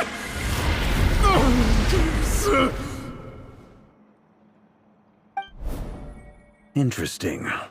Anything else? What about this would-be fiancé of his? Do we know anything about her? Well, she was a researcher at the Universitas Magistrorum, but it felt like she was hiding some kind of secret. Oh, and one more thing. For some reason, Rerir's fragment also contains some of Tholindis' memories, though only a very small portion. Well, no shortage of potential leads, I'll give you that. In any case, it sounds like we can conclude that while Tholindis was still around, Rerir appeared to be lucid and quite normal. Tholindis, it seems, must have been the one thing in this world that he couldn't let go of. Tell me, though, were these pure-blood Conrians we're talking about here? Why do you need to know that? Hold on. If she was a pure-blood Conrian... Oh yeah, just like how it was with the captain. If we could somehow find her, do you think there's any chance Rerir might regain some of his sanity? It's possible, but it would take a miracle. We can't pin all our hopes on that. That merchant who Nefer knows, Dori Sangama Bay. Maybe we could hire her to look into it. All right, then. Let's keep working in our separate teams. Traveler, Paimon, Kutar, and Miss Arlecchino will go look for the iridescent moon's marrow. As for the others... On the way over here, I noticed that the Wild Hunt monsters had grown even more frenzied in their search for Kutar. At this rate, the people living here will be in grave danger too. So I'm thinking of gathering together some of our followers to go wipe them out. I'll head back to the curatorium and meet up with the boss. Feels good knowing we've all got something to be getting on with. Given that the Wild Hunt has been a lot more active lately, the Lightkeepers have likely begun their own operations too. If that is the case, someone will need to pass the news on to Flint's. I'll hold the fort for now, then discuss our next move with Flint's, Aino, and Anefa when they get back. All right then. Well, the clock's ticking. If that's everything, we'll be on our way. We'd better get moving too. We'll try to buy you as much time as we can. Relax. Just do your thing. I decided to call in some backup since things are getting so hairy. Our reinforcements should be here any minute now. Stay safe, everyone. Dismissed.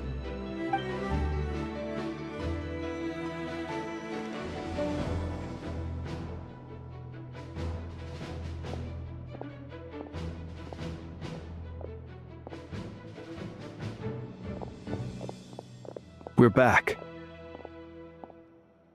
Did we get here a little early? Or a little late? A tad late. The others have already set off. To summarize, our resident moon goddess has found us a new ally, and Boss Nefer has uncovered some promising info. Everything going smoothly on your end? Not great. I don't know how long we can stall them for. The decoys are getting taken out way faster than we imagined. I'm gonna make some more later, but I need a timeout first. I'm so tired right now. Oh, right! Ineffa, could you fill in Uncle Varka on what we just discussed with Flints? Sure. Uncle Varka, you previously told us about how when you went to investigate a source of the Wild Hunt in Amsvartnir, you discovered that it was just a diversion. But according to Flints' intel, several outbreaks of the Wild Hunt had already occurred in Nodcry in the period leading up to that. That was before Rerir had regained his body, when he was far from regaining his full strength. In other words, in theory at least, he still lacked the means to act in two places at once. Flints, with everything that's been happening, the Lightkeepers across Nodcry are rallying to fight back against the Wild Hunt. They're gonna need your help. I know, I'm sure you're capable of coming up with something far more effective than decoys. But for now, you should stay here and get some rest. Ineffa and I will head back over to Amsvartnir to see if there's anything I missed. I told you Uncle Varka would say that, didn't I? A deal is a deal. Not a word about my snack intake for the next week. Database updated. Reliability of Aino's predictions increased. What does that mean? They were betting on how you'd respond after hearing their intel. It's the obvious choice, isn't it? That's hardly worth betting on. We already decided that Ineffa should go investigate the situation over at Amsvartnir on her own. You might as well stay here and keep watch. Someone needs to hang back and oversee our strategy meetings. And besides, you still haven't fully recovered from ambushing Rerir. So I've ended up with the easiest assignment. Well, I appreciate it, everyone. See you when you get back.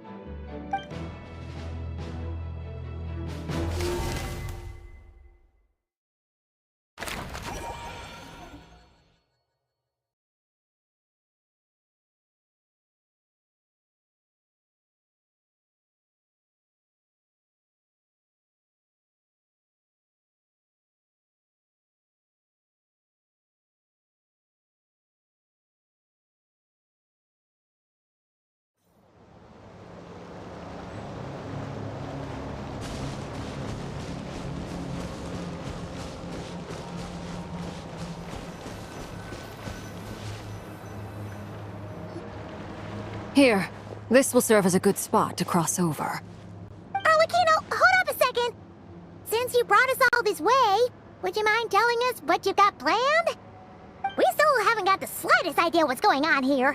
And if even Columbina doesn't know where the iridescent moon's marrow is, how do you? Simple. Because I am an inheritor of the royal bloodline of the Crimson Moon, and one of the last surviving embers of the Two Worlds' flames. Huh? Are you serious? As in, you're a descendant of that Crimson Moon dynasty we were just talking about? The one from ancient Conria? Your surprise is understandable. I was also taken aback when I first learned of it. But the more I thought about it, the more I realized the signs had been there all along. When I was young, I discovered I could wield a very special kind of fire. It coursed like blood through my veins and smoldered away inside my nerves.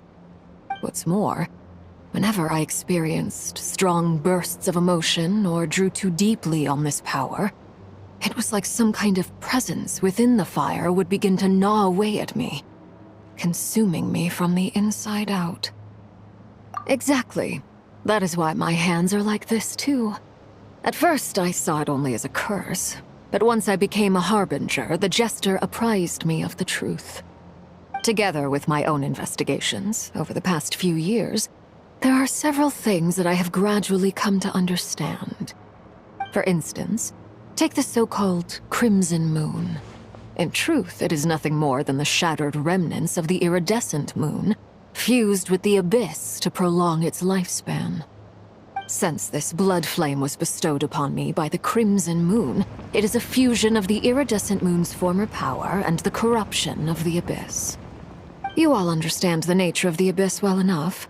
I draw upon its power, and in return, it hungers for my soul. This strange blackness is the mark of corruption it has left behind. If I recall correctly, you once told me that if the corruption ever made it to your heart, you'd become a completely different person. Yes, and that's the reason I'm always careful not to push my power too far. It's essentially a never-ending tug of war. Oh, sounds intense. Anyway, the rest of my story can wait. Is there anything else about the Crimson Moon or the Iridescent Moon that you're unclear about? Paimon has a question. So, the Crimson Moon that the Karians used to worship was actually the Iridescent Moon, right? Which was one of the three Moon Sisters. Does that mean that the Karians were to the Crimson Moon as the Frost Moon Scions are to the Frost Moon? So much of that history has been lost. We have no way of knowing exactly what they were like. But I would suspect that the Conrians weren't as devout in their moon worship as it might appear. The iridescent moon's remains simply served as their link to the Abyss. Later on, perhaps someone discovered a way to make direct contact with the Abyss. Or maybe there was some kind of ideological divide. Either way, a dissenting faction staged a coup and drove out the royal heirs of the Crimson Moon dynasty. Still, even with the dark sun looming high overhead, the Crimson Moon's glow never truly faded. If you want living proof, it's standing right before you. The first time we met, I sensed something familiar in your presence. When I looked at you, I felt I could see that mysterious red moon in the corner of my eye. In your flames, I saw its broken image, surrounded by a strange black aura. Well, I appreciate that you kept it to yourself. Much about the Crimson Moon is still a mystery, and I'd prefer not to end up as the object of an insane research project. Anyway, time is against us here, so if there's any other questions, they'll have to wait. I just want to make sure I've got one thing straight. In her letter, Sandrone mentioned that since you are unable to contain the iridescent moon's marrow yourself, you intend to leave it in my custody, correct? That's right. For now, it's the only way I can pay you back for your help. The iridescent moon is already part of who you are, so with its marrow in your possession, you'll be even more powerful than before. Deal. Then let's get started. Get what started? What does this place have to do with the Crimson Moon? When I first became a Harbinger, the Jester gave me a book called Paranhari, also known as Leobranto Inamorato. You should be able to buy a copy next time you're in Fontaine. It's a love story set in the Crimson Moon era. But setting aside the tangled romances of its characters, it also records a few interesting details. In the Crimson Moon era, or so the story goes, there was an orphanage that received children from beyond the bounds of this world, and subjected them to a peculiar induction ceremony. Beyond the bounds of this world? For real? And what kind of induction ceremony? The Crimson Moon Sages looked beyond this world for beings with powers that surpassed the gods. But fearing they might lose control, they subjected these children to a process of refinement. They made these children crawl up a fireplace and kept asking them, "Have you died? Did you see it?" Until they finally admitted to having died and seen a crimson moon. The adults embraced the children who passed the ritual, telling them, "Within the fireplace, you have traversed the flames between two worlds. Here and now, you are born anew." The book leaves much unsaid, but I suspect that this was their way of branding the children they had enrolled, leaving an indelible mark upon them so that they would forever live in the Crimson Moon's light. That explains why I can't sense the Crimson Moon's marrow in this world. It makes sense that it would be sealed in a special space that can only be accessed temporarily through some kind of ritual. But there's no fireplace here. Do you see a chimney anywhere? Oh, are we supposed to build it ourselves? Okay, fine. Paimon will go find some bricks. That won't be necessary. The fireplace is purely symbolic. The key to the ritual is crossing the flames between two worlds. In other words, the flames that burn within me. Those burned away by such flames leave behind a kind of ghostly afterimage in the world. In the days of Conria, people believed they could be used to bridge the gap between the two worlds of life and death. In short, I can open a passage to that space for you. That's the easy part. The catch is I'll need to stay on this side to keep the passage open, so I won't be able to come with you. Once you're inside, you'll have to find your own way. Very well. Then I'll open it up. Traveler, spare me a little more moonlight if you would. I may need it.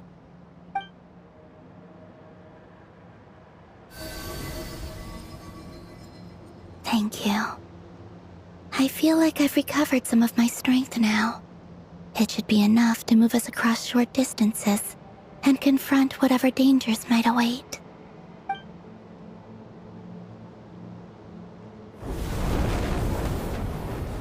Mistress of the seven hues of ages past, great mother of the present, crimson-clad sovereign of the two realms, by fire severed, by fire renewed, I offer myself now and beseech your descent.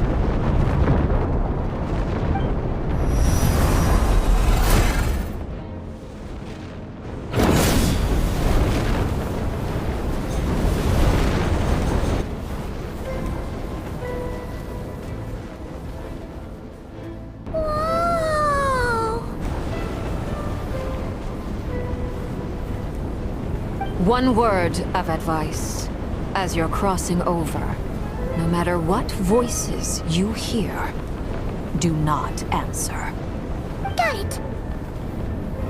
I sense a sinister gloom inside, but also the familiar light of the moon.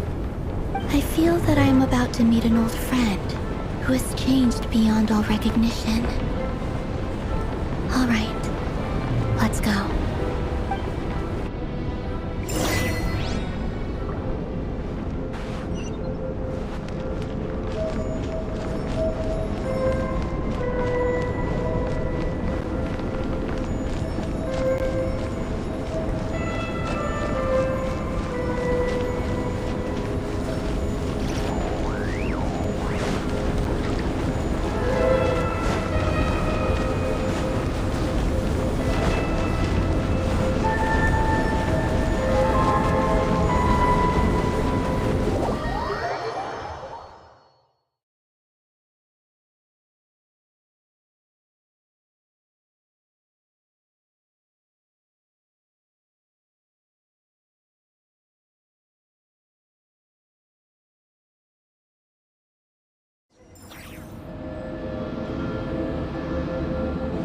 I sense your presence and craving death and rebirth.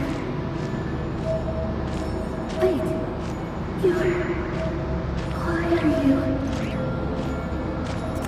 You have crossed over from another world, transcended fate itself. I have no right to.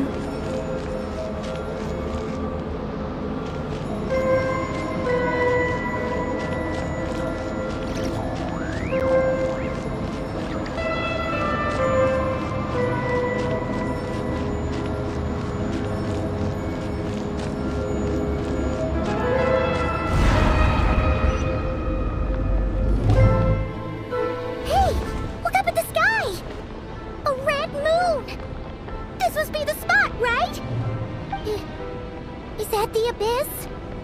It's practically filled the entire place. What now? What a tragic sight. Fragments of your broken body, seized by the abyss, and hung up aloft like mummified remains. Iridescent moon. Was this truly what you wished for?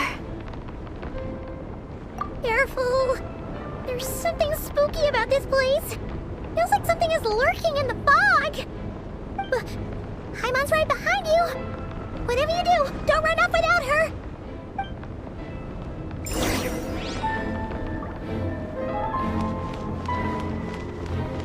By the way, Columbina, didn't you tell us that the iridescent moon had shattered into pieces? The moon up there looks pretty whole to Paimon. How is that possible?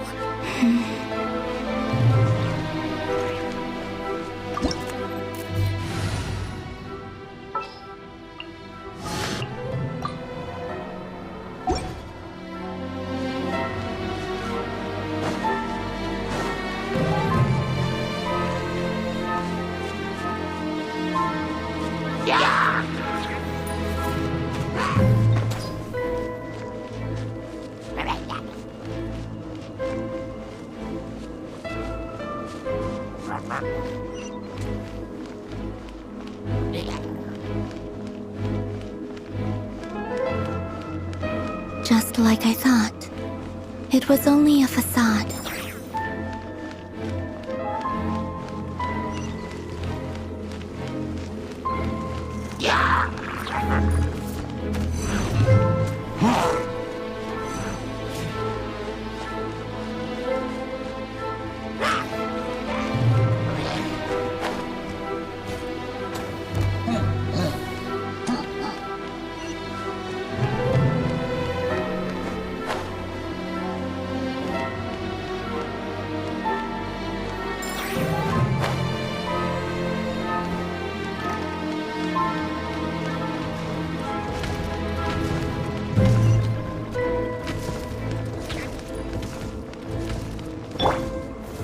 Stabilize! Obey!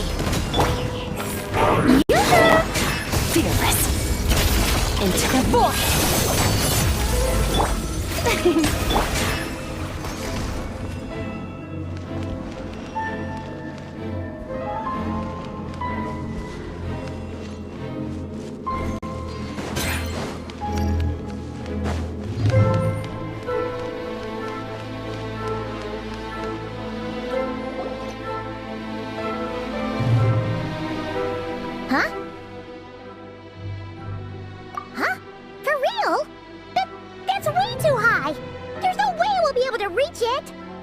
No.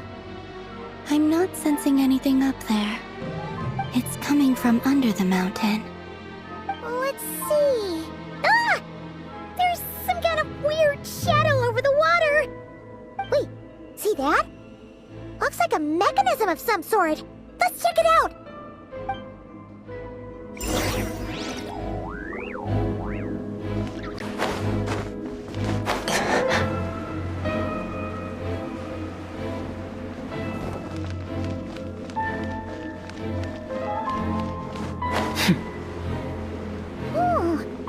Looks like a device from the time of Kalia.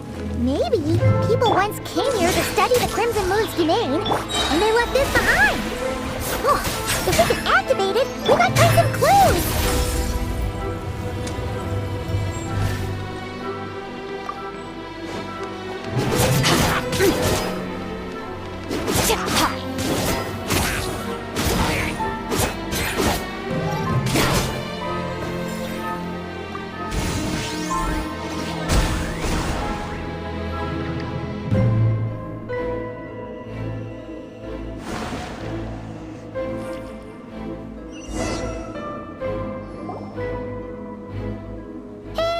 Look at that! Now that the mechanism's running, the shadow in the water looks different. Do you think these mechanisms might be the key to unlocking the secret? Let's try to find more of them! Thalindus, we'll leave the rest of the research in your hands. We'll be heading back now. I hope this isn't ruining date night. Ugh. Mind your own business. Just leave me some snacks on the table. Thalindus? Is that Rear's girlfriend? hearing her voice here. Oh yeah. So, do you think she was studying this strange space all along? The Abyss has made this space extremely unstable. Maybe that's why some of the things she said and did were preserved here. Like echoes. Or after images. Whenever I see this view, it takes me back to a poem from my childhood. Waning moon, oh lifeless damsel, weeping on the mountain crest. Mourning still in wistful tone, her fragile soul now laid to rest. For me, of all people, to be here investigating the mysteries of the Crimson Moon space, is it a coincidence or something more?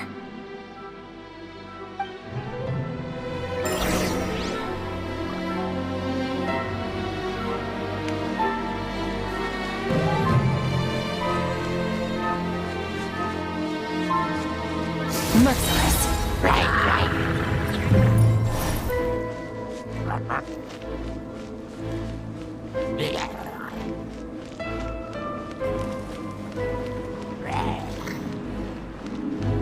Oh, looks like the Abyss has messed up this mechanism.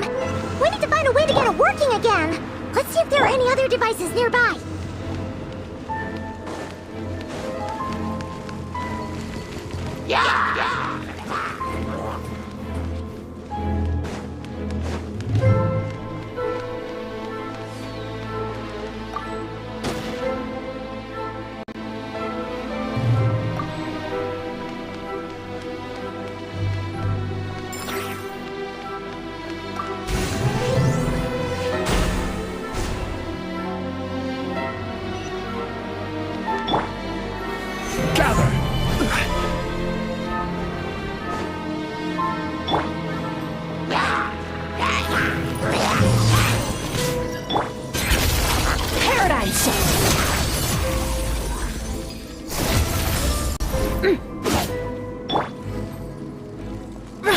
I will have order.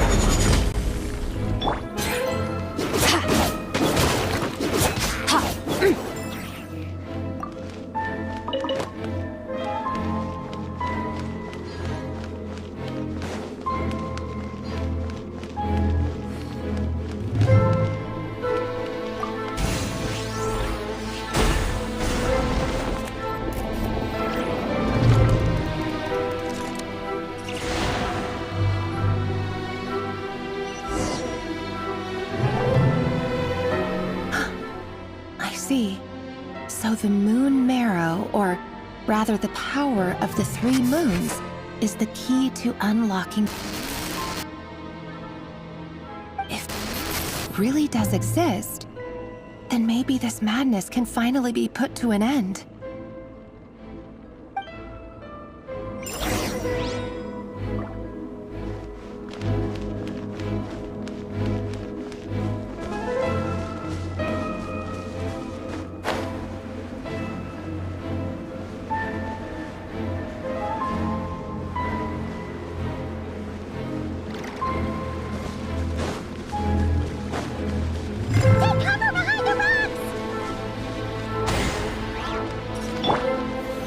Solidified!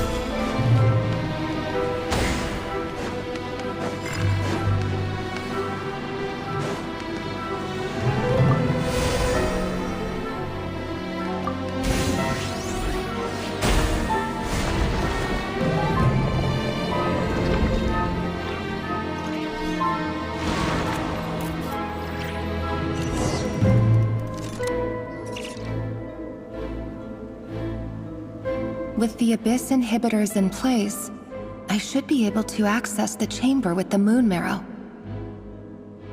Oh, Rerir, with every step you take, you're drifting further from what you truly desire. But you're not the root of the problem.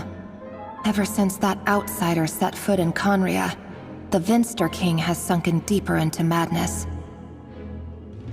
If only I could get my hands on that outsider.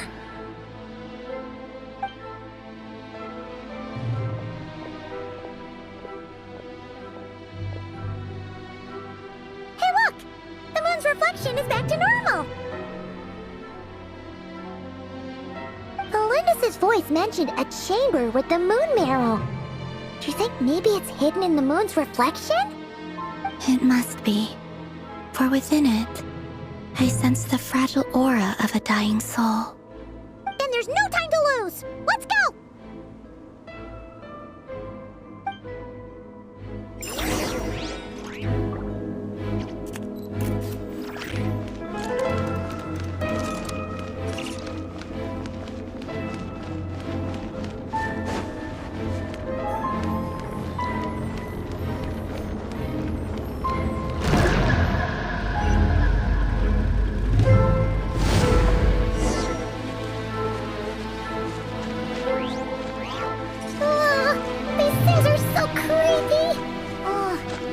Looks like we'll have to destroy them if we want to get to the iridescent moon's marrow.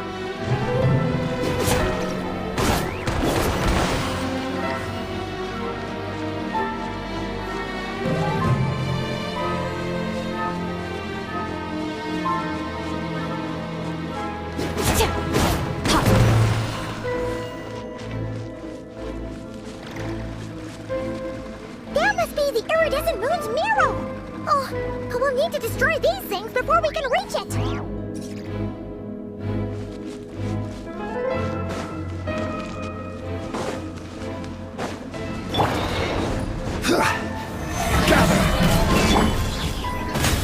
Strike a pose! Manifest! Fearless! And never starve those out!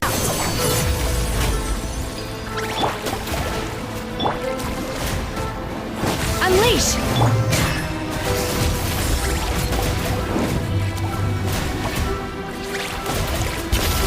Into the void!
Manifest!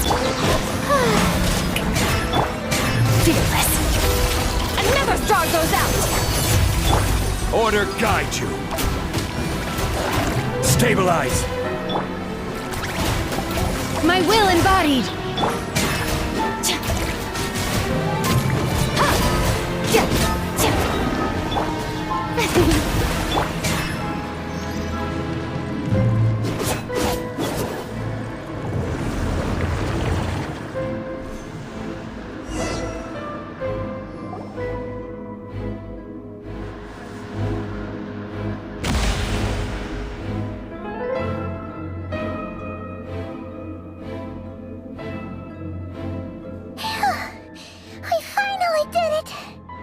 The iridescent moon's marrow, still burning away like an undying flame, yet now contaminated by the abyss.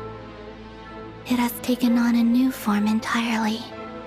If we can purify the abyssal power within, we should be able to obtain its untainted essence.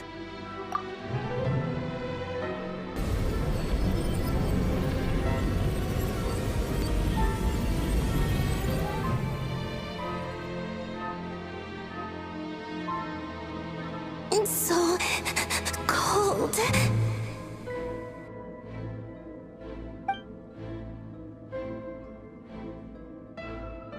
Is it you? Are you here? Huh? Are you talking to us? At long last, I can see you once more. Our fates have crossed, and I am finally free. I'm sorry, I lied to you. Even knowing what was to come, I still couldn't let go of the fear in my heart as death drew near. The moment the moon shattered, my body began to split apart piece by piece. Like I was being cut into pieces by 1,000 blunt blades. My thoughts scattered as the cold crept in. But I could not bear to fade away like that.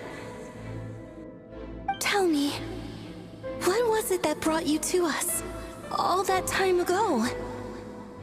If only I had possessed your courage, then I might have been spared this torment more painful than death. You look so puzzled. That's how I felt too when I first saw you.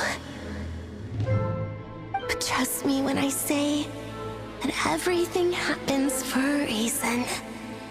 Farewell, Hypo.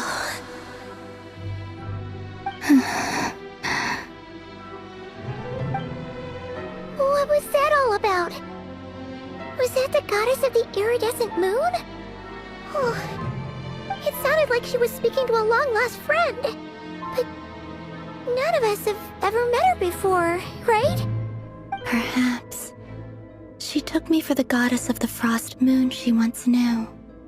For a fading soul like hers, our auras must be too similar to tell apart. But anyway, we've got the iridescent moon's marrow now. That should help you regain your strength, right? Alright, time to leave this place and meet back up with Arlecchino. Let's go!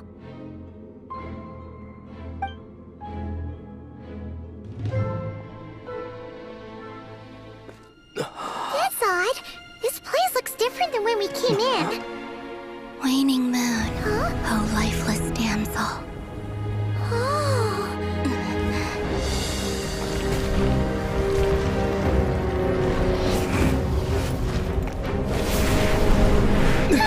Hurry! The place is collapsing!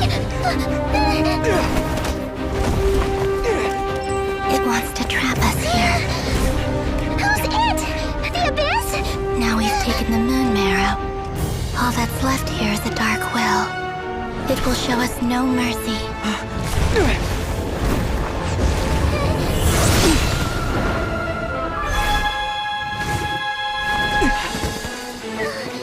Give it back! The crimson moons!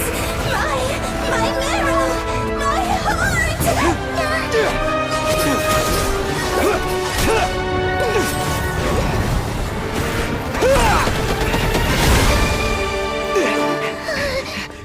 Finally! Huh? Oh no! The exit's blocked! They're back! Now what do we do? This is where you fall. Witness my rise. What are you waiting for?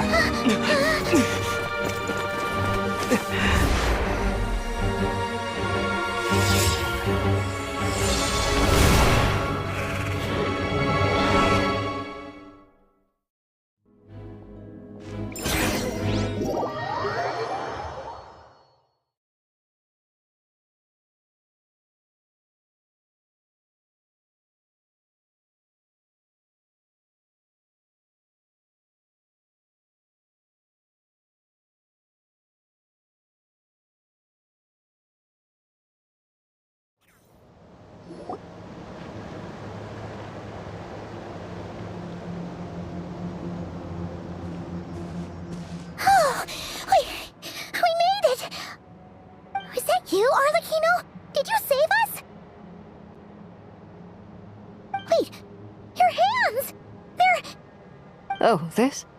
Don't worry. It's a small price to pay.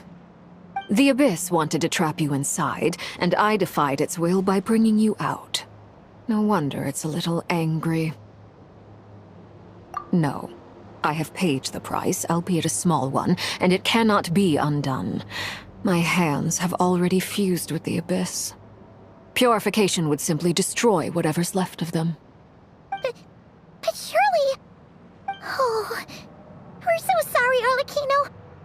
Paimon can't believe you'd make a sacrifice like this for us. As much as I'd like to call it a favor, the truth is I was simply holding up my end of the deal. Well, Columbina. Yes, you did your part. And as promised, I will leave the iridescent moon's marrow in your care. From this day forth, may the two worlds' flames burn ever more brightly.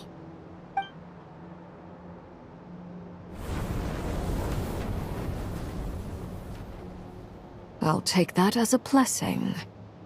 Now, Columbina, give me your hand. Accept this moonlight I offer in return.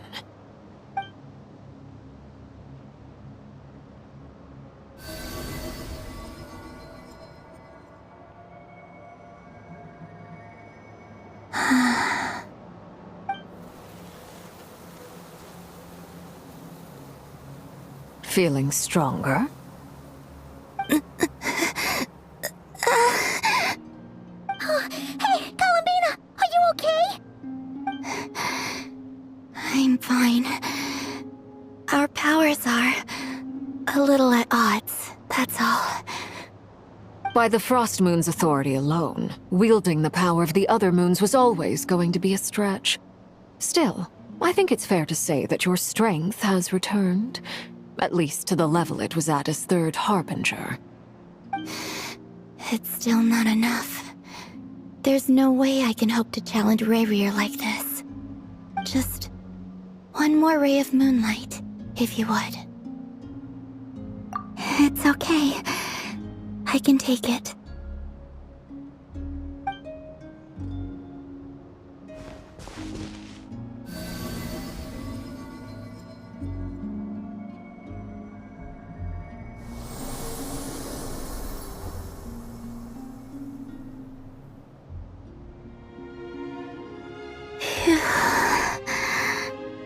How about now? Fighting fit? At the very least, I won't have to stay hidden like before. I want to see him gone from Nightcry. The Rayhear of Solnari and his wild hunt must be sent back where they belong. Well, it's good to have something to aim for. You certainly seem more alive now than you did earlier. When I first met you, you didn't strike me as a ray of moonlight. More like a wisp of fog drifting in from who knows where, ready to scatter at the first sign of a breeze. But now, you're full of vitality. Just like the Frost Moon, once the brightest of them all. May you keep shining, Columbina. This is who you are.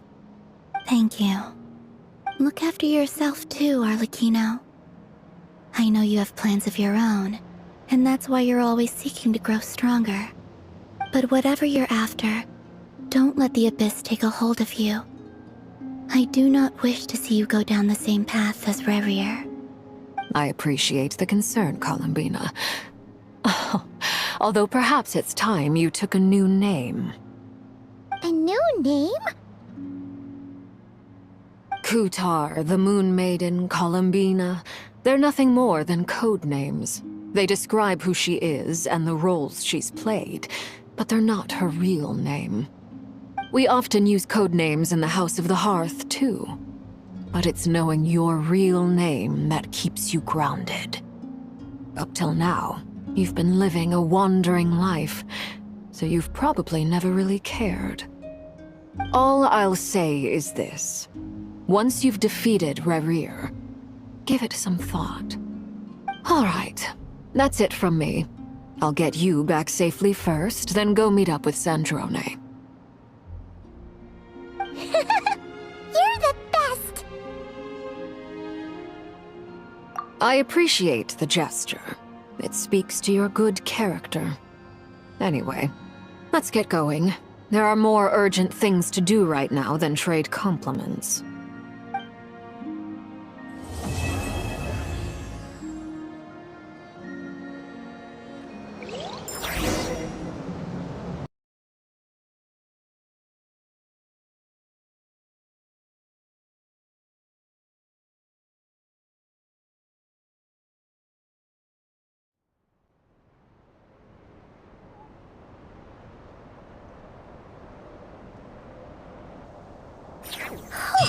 It was a close call, but we got the iridescent moon's marrow and restored Columbina's strength, and that's all that matters.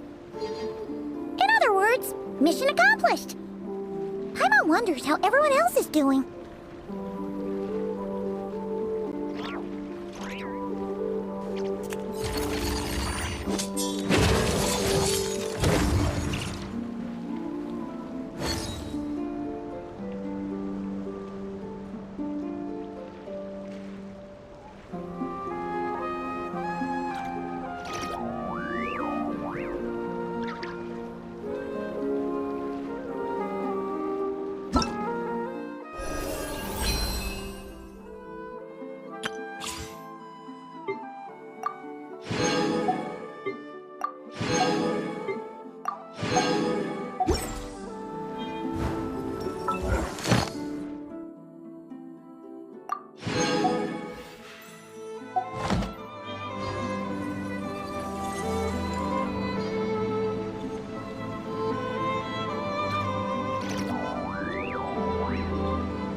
Do you think the others are making good progress? Hope it's all going smoothly. Oh, hey look! They made it back as well! Flintz! Llama! How did it all go? All is well, thank you. Nefer and Yehoda had to stay at the curatorium to wrap things up, so they won't be joining us for now. I ran into Miss Anefa and Miss Aino on the way back. Their work is still in progress, so I suspect they won't be back for a while either. You seem rather cheerful today, Mr. Flintz. I certainly am. I achieved what I set out to do and came away with more than I bargained for. Fighting alone can get quite tedious, but I had the good fortune to run into a pair of brave young warriors. We meet again. How have you been? Albedo! What are you doing here? That would be a natural assumption to make. It's also the correct one. These two courageously lent me a hand while I was fighting the Wild Hunt. When they told me they were Servarka's colleagues, it all made sense. And given how people of outstanding talent tend to cross paths, it's no wonder you're already acquainted. So, who's your travel buddy, Albedo? Why don't you come and introduce yourself?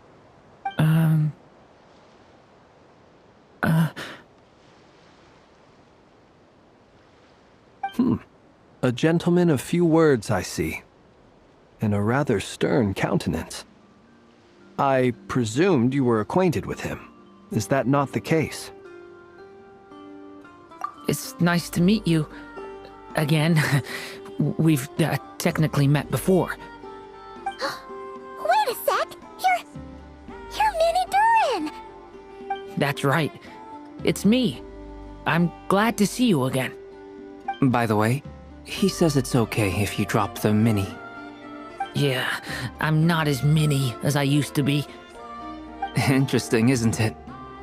The first step towards blending into human society appears to be reflecting on whether one's name really reflects who they are. Wow! You look so different!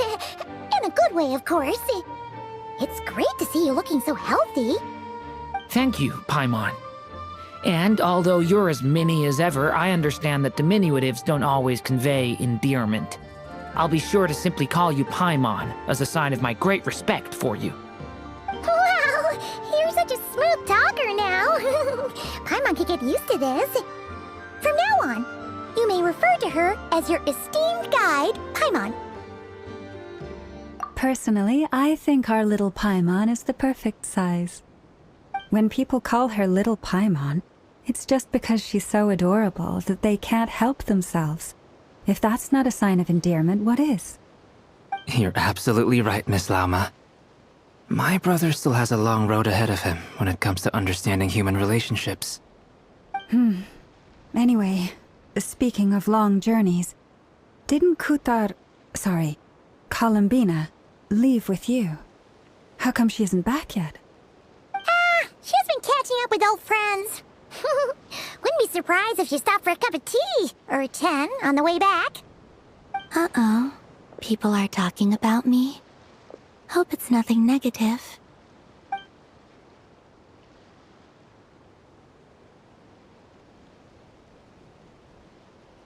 Judging from your expressions, I'm guessing it all went well? It's getting crowded here. I'll go grab some chairs. No need. This is a job for an alchemist. I'll whip some up momentarily. Thank you for your hospitality, ladies and gentlemen, but I was merely escorting my friends back. I'll be meeting Sandrone shortly, as we still have some things to discuss. It's been a pleasure, everyone. But this is where I'll say goodbye. We really appreciate your help. Oh, come on. Spare the formalities.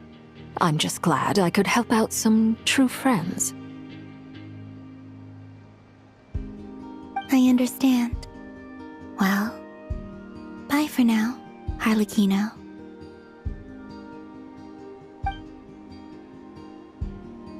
Oh, this place is hopping. It's probably a good thing one of us left. Otherwise, we might not fit all these people in. Are you saying we're about to run out of chairs? As a matter of fact, I am. Come on in and see for yourself.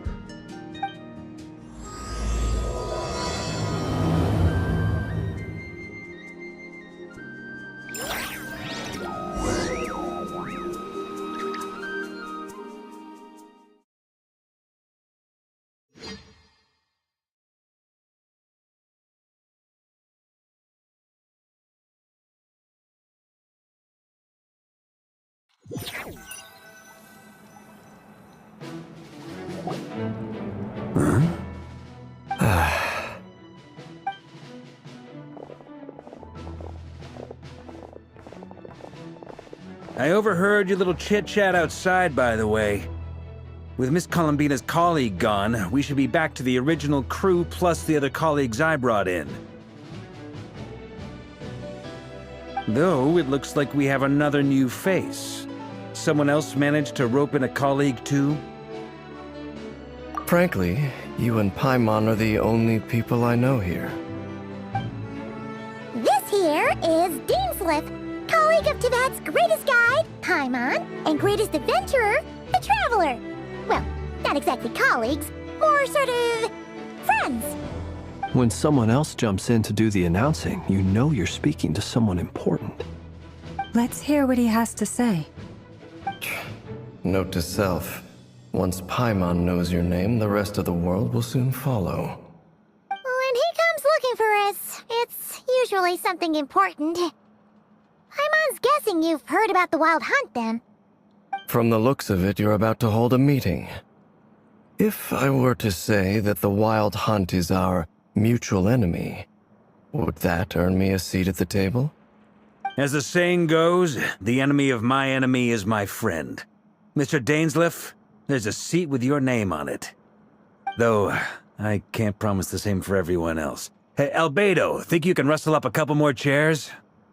After all this time apart, Grandmaster Varka's first order is to rustle up a couple more chairs. I've missed this. Is he being sarcastic? Hey, he's your brother. Why are you asking us? I've still got a lot to learn about the nuances of human conversation. Trying to decipher Albedo's way of speaking has been like jumping in at the deep end. Oh, good point. Paimon gets you now. Don't sweat it. There are people who go their whole lives without getting the hang of it. You're ahead of the game already.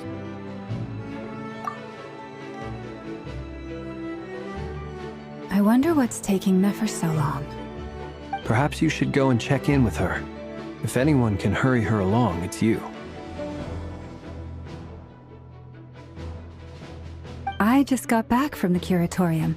Besides, aren't you curious to see what's taking her so long?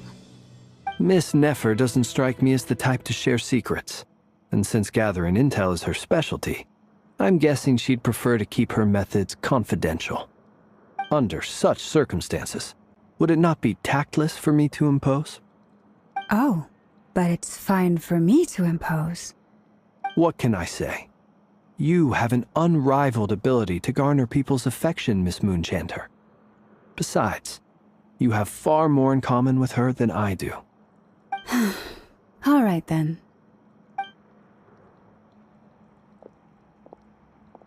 Impressive. She barely fought back at all.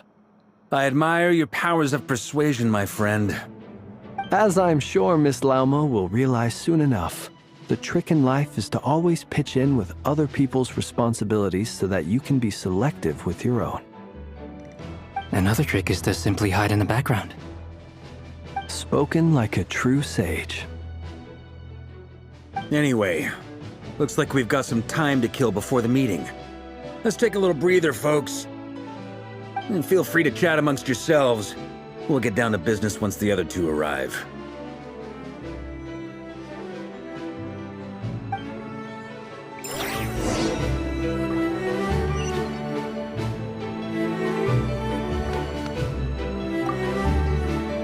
You're both awfully quiet. Why don't I start us off with an icebreaker? Much obliged. Have either of you ever had your portrait painted? If not, I'd be glad to help. That sounds like a lovely idea. You know how to paint, then? I dabble occasionally. He's an excellent painter. Tables, chairs, people, dragons, you name it. He'll paint it for you. I'm flattered. If I ever get the chance, I'd like to give it a try myself. I'll bear that in mind. Anyway, how about you, Durin? What sort of portrait would you prefer? Oh, I'd be fine with anything. Whatever style feels best to you. Very well. Then I'll play it by ear. You can replicate any style I want? I can try. If you show me a sample, I'll do my best to match it. Thank you. In that case, I'll dig up some reference material for you.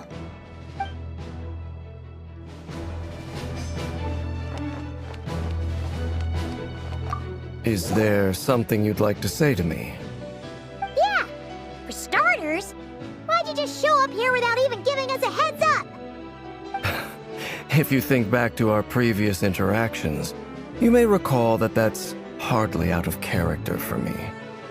You do have a point there. Oh yeah, you'll need to find somewhere to stay the night too, right? Want to tag along with us? You never know. We might get a group discount. Sure, let's do that. Great! Paimon will handle it! And in return, we can get days left to be our very own personal bodyguard. If that's what you had in mind, you should have said so sooner. I'd be happy to help. Oh, okay then. Paimon was only kidding, but good to know. Anyway, since we're all here together, we might as well watch each other's backs. That's just what friends do, right? Indeed. Thank you.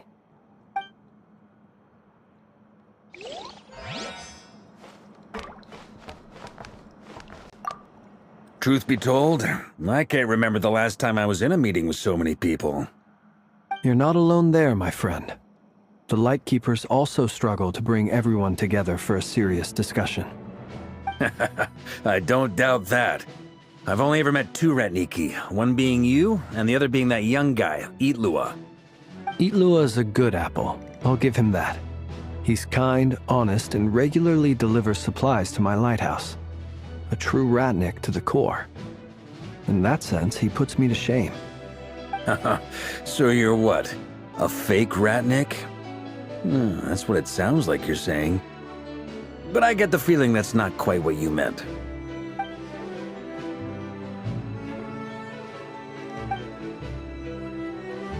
Come on, why the awkward silence? Sorry. I'm not even gonna bother trying to hide it. You've known all along, haven't you, my friend?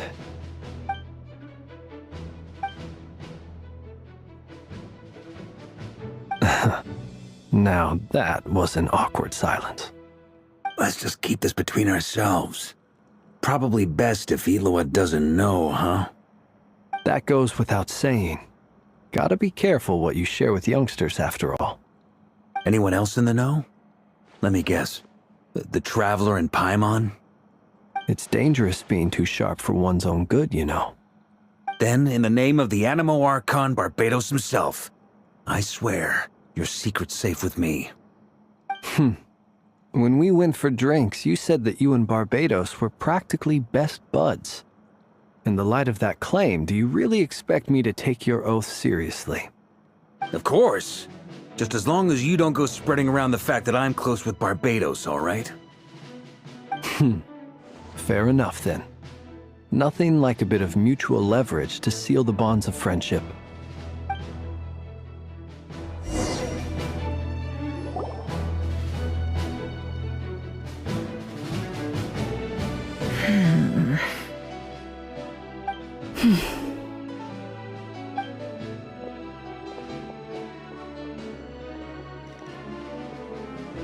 Ah, Miss Nefer. You made it after all. But what about Yehoda? I'm here to give you an update on how things are going on our end. Once this is over, I'll be heading straight back to continue my work. I left Yehoda back at the Curatorium to watch over things while I'm gone. Huh. So much for just this once.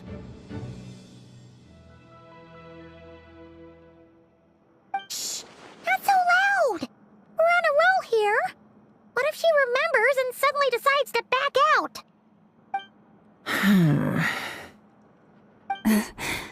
Did you say something, Mr. Varka? Huh? I didn't say anything. Right, Flint's? Must have been a frog. They get so noisy around here at nighttime. It's like they're putting on a concert in the background. Anyway, before we begin, there's a few introductions to make. Let me start by saying that it's an honor to be speaking before so many distinguished colleagues and collaborators. First up, we have Miss Lauma. As Moon Chanter, she's the leader of the Frost Moon Scions, a local religious community in Nodcry. Then there's Miss Nefer, boss of the Curatorium of Secrets, an intel gatherer extraordinaire. Nefer is leading the investigation into Rerer's background, assisted by Yehoda and Lauma. From the little I've heard, they're making some great progress. Over here, we have Mr. Flint's, a Ratnik and guardian of the abandoned lighthouse. In our last operation, he courageously distracted the Wild Hunt to buy time for the rest of us. For those of you who've never met, this is Mr. Albedo, a renowned alchemist and captain of the Knights of Favonius investigation team.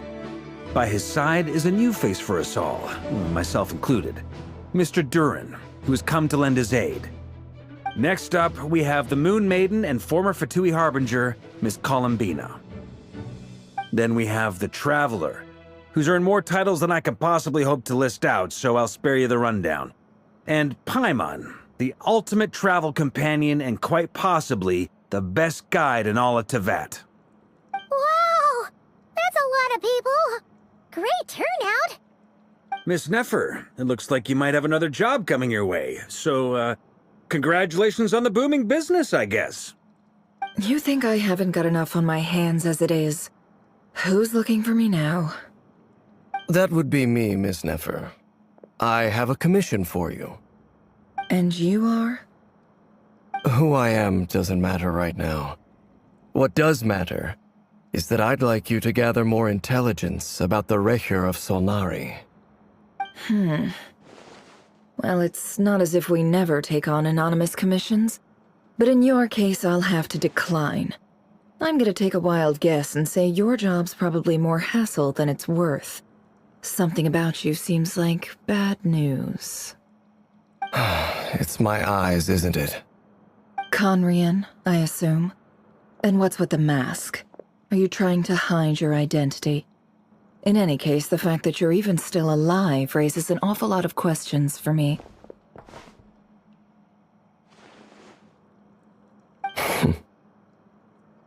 My name is Dainsleif. And yes, I am from Conria.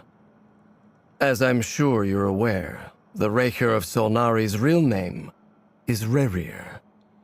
He was once an acquaintance of mine.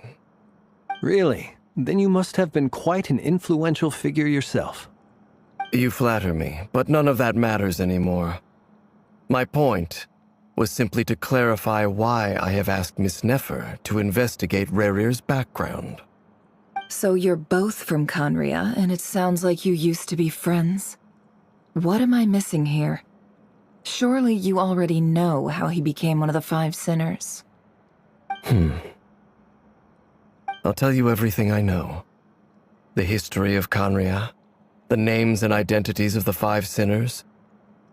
I remember it all like it was yesterday. I have never spoken openly of this before, but the truth was exactly as people say.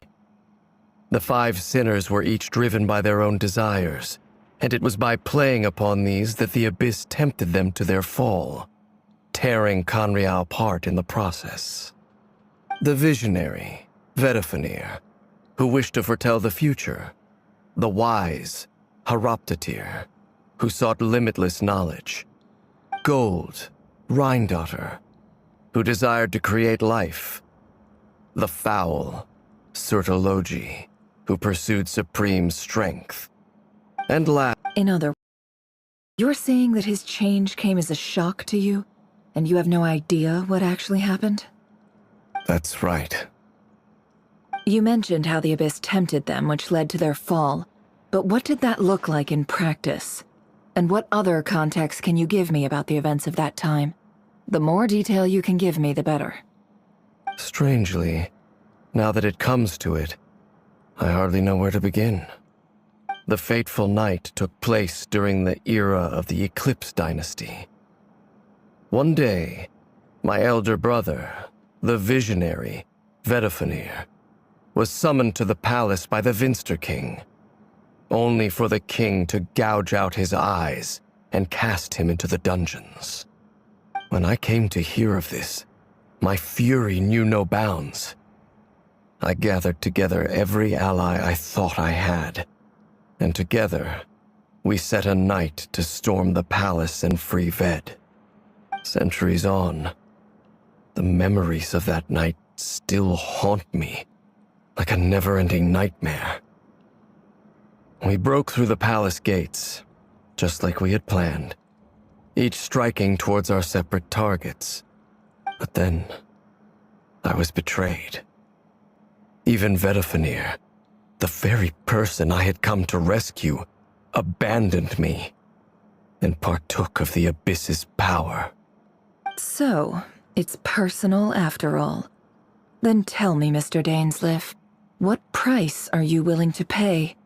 You, of all people, must know that nothing comes for free. I cannot say what price would be worthy of such a commission. But know this. Rerir was not always a madman. Believe it or not, there was a time when he was just an ordinary man, working for the Conrian Intelligence Service. Uncovering the truth of Rerir's past is the only way to unravel this mystery. But before you decide if you will accept my commission, I will tell you more about him. Enough, I hope, to help you plan your next move. Sounds pretty good to me. Feels like we just flagged down a random passerby, only to discover he's actually a master strategist who has a score to settle with our enemy. Can I borrow your halo? It could be useful in the lighthouse. Hey, enough with the wisecracks! Besides, isn't that lamp of yours bright enough already? Relax. It was meant to be a compliment. If that was a little over the top for your liking, I'll make sure to tone it down next time. I'll give your proposal some serious thought, Mr. Dainsleif. Let's speak in private once the meeting is over. Before that, there's a few things I'd like to share.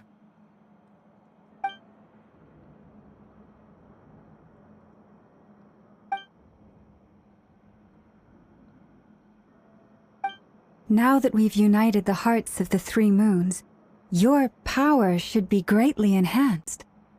But it seems like that hasn't happened yet. I believe it will take a little longer. You've done so much for me, so I want to be completely honest with you all. Even though I'm doing a lot better now, the truth is, my recovery will likely be an ongoing process. From the moment I was born, my power has been slowly ebbing away. And that is because Tevat has never accepted me. Even with the moons united as one, it seems my rejection cannot be undone. So far, I have yet to find a solution. It may turn out to be a problem that will plague me until the day I finally leave this place behind. Even so, I will do everything in my power to help you drive out the Rahier of Solnari.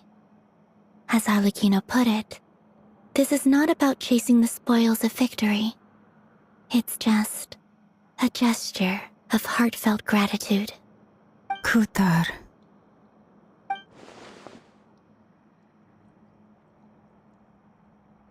Defeating the Rahier of Solnari will be no easy task. While my strength slowly recovers, we'll also need to gather more intel. Naturally. We should take all the help we can get if we hope to defeat him. We've considered several viable plans now, but our choice hinges on the answers to a few key questions. Is it even possible to kill Rahier? What experiences shaped the person or monster he became? And what's he really after? Given Albedo's expertise in alchemy, I think we should leave him to try and answer the first of these questions. Understood. As for the other two, I'm afraid we'll have to count on you again, Miss Nefer. Believe me when I say it's not my wish to burden you. But right now, relying on your skills is our only option. So you're placing all your hopes on me, huh? We can't thank you enough for agreeing to help us. Honestly, I can hardly believe how lucky we are. You sure have a talent for changing your tune, Miss Moonchanter. Timid like Yehoda one moment, then flinches insincere flattery the next. Ladies, please. I must object to your portrayal of me. That's all. Feel free to keep bickering. Just pretend I'm not here. I almost don't want to leave this room. I'm curious to see how this plays out. I have faith in you, Miss Nefer. Something tells me you'll stand by us until the very end. Oh? And what makes you so sure of that? What if I suddenly decide that my compensation is insufficient? This isn't about the money. I can sense that you've got a deep-seated distaste for Rahier. And knowing you, that alone is motive enough. Look at them getting along so well. Like two peas in a pod. And I'm the one they accuse of insincere flattery. There is no justice. Miss Lauma, you have to understand something. Unlike you, I don't actually enjoy having everyone's hopes on my shoulders. Is that right? Well, maybe the fact that I'm willing to put my hopes in other people says more about me than you. But the fact is, I also trust you. And that's because I know that you're someone we can count on. Anyway, We've got our plan, so let's get moving. Mr. Dainsleif, let's talk. And Traveler, once we're finished, if you've nothing else planned, I'd like you to come with me. This whole experience is teaching me a lot. For instance, I now know that when other issues come up in the future, I'll have far more luck getting Lauma to convince Miss Nefer than trying to do it myself. Hate to say it, friend, but that's one of the funniest things I've heard in a while. Why? You think I've got it wrong? Quite the opposite. But what makes it so hilarious is how long it's taken you to realize.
Thank you for waiting. It's okay. We actually used the time to help Dainsleif get a room at the hotel. That's very considerate of you. Now, I trust you share my curiosity about Rarier's past, and you seem fairly familiar with Mr. Dainsleif already. We spoke at some length after the meeting. He was the one who suggested I should invite you to join this operation. He feels confident that these secrets will be safe with you. Dane has a lot of faith in us, that's for sure. Likewise. I appreciate that you got right on board without interrogating me about why I invited you. It shows that you trust me to explain everything in due course. That's because we know what you're capable of. We appreciate you too, Nefer. You might have been forced to help in the beginning, but this time, it was your choice. That's one way to put it. Another is this, that once a decision's been made, it's set in stone.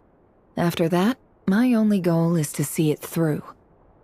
Alright, so here's how it is. I'm going to access Rarier's thoughts again using my confidential method. Now, I'm sure you've seen things like this before on your travels, so you're surely well aware of how dangerous it can be. The reason I've gathered you all here is to ensure my safety during the proceedings. I plan for us to enter the fragment of his consciousness together, and once inside, I will focus on searching for information. Think of this as a diving expedition into someone's brain. If I'm the diver, you are my safety equipment, tasked with keeping me alive while I'm under the surface. Once the ceremony begins, we will all be spying on privileged information. But in the interests of safety, you must remain absolutely silent at all times. We will discuss our observations after the ceremony has concluded. Lastly, any individuals of a weaker constitution are advised not to partake in the ceremony. In any case, Paimon has her own job to do, which requires staying in the room, but not joining the ceremony.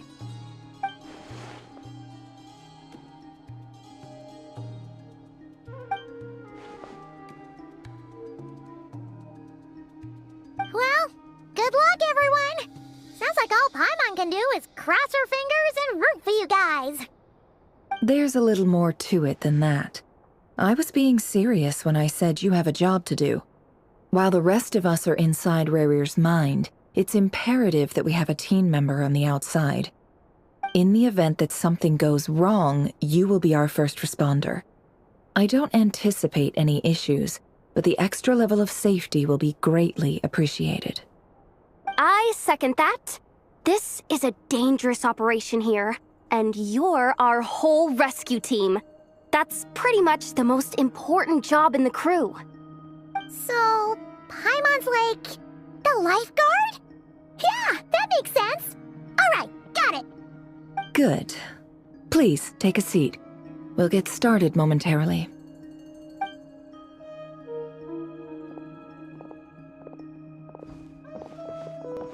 So, did Mr. Dainsliff tell you anything else? He told me that he believes Rarier kept some big secrets in his life. He's not sure that they were the cause of his eventual downfall, but he's asked me to uncover what those secrets were all the same. But surely you're not planning to go through with this, no matter the cost. If you think that, you'd be overestimating me. I'm a businesswoman, not a mercenary. But I do have my own professional reasons for taking this job. You think I'd turn down the opportunity to get a first-hand glimpse into Conrian history? No chance. Well, as long as you don't let morbid curiosity get in the way of safety concerns, we're good. We'll do whatever we can to help you. You're such a killjoy.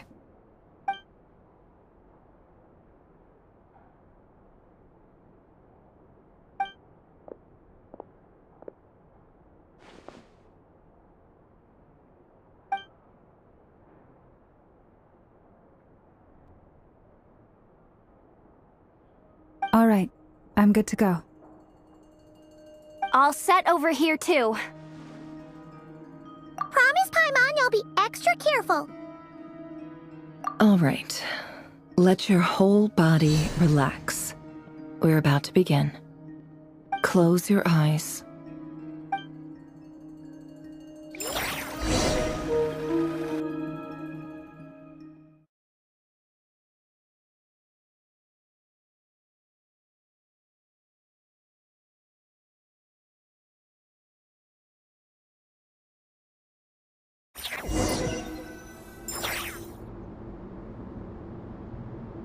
Phew.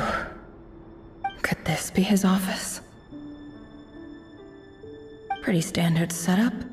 Bookshelves, paperwork, files. According to Dainsliff, Rarier used to be an intelligence operative. Chances are there's plenty of top-secret intel stashed away in this room. Is this where you keep your secrets, Rarier? Can't say I'm not looking forward to this.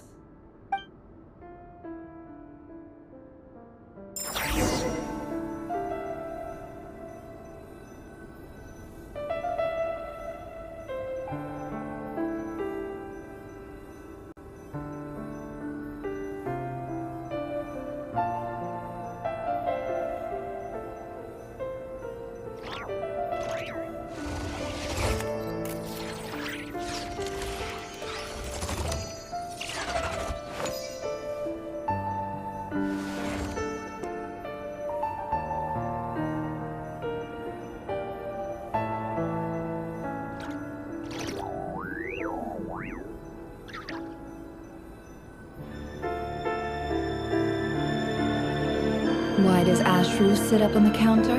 To welcome our clients, of course. A kitty's gotta earn his kibble somehow.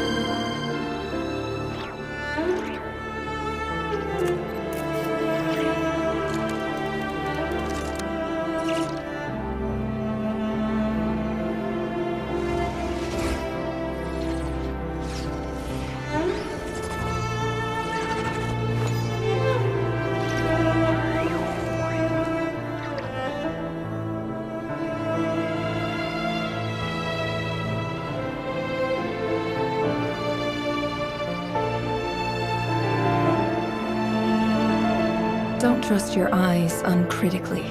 People only see what they want to, so don't be your own fool. He looks even gloomier than last time.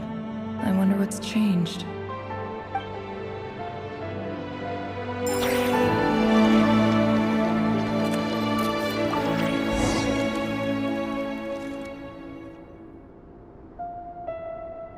Today's files are in.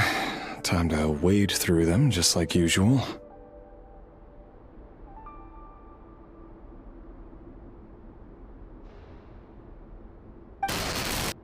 Male, 51. Occupation, cook. Confirmed Crimson Moon descendant. Has maintained frequent contact with other descendants over the past year. Poses a threat to the dynasty. Neutralized on...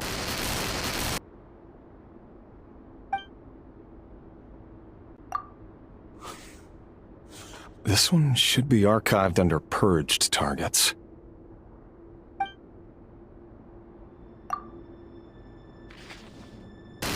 Female, 23. Occupation, office clerk. Confirmed Crimson Moon descendant. Has maintained frequent contact with other descendants over the past year. Poses a threat to the dynasty. Neutralized on...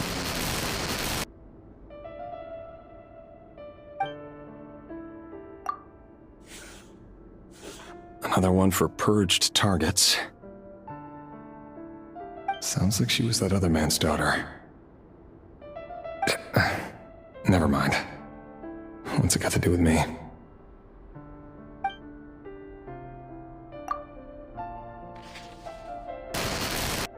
Male, 40. Occupation, teacher. Confirmed Crimson Moon descendant. Has been observed making contact with other descendants during the past year. Poses a threat to the dynasty. Neutralized on...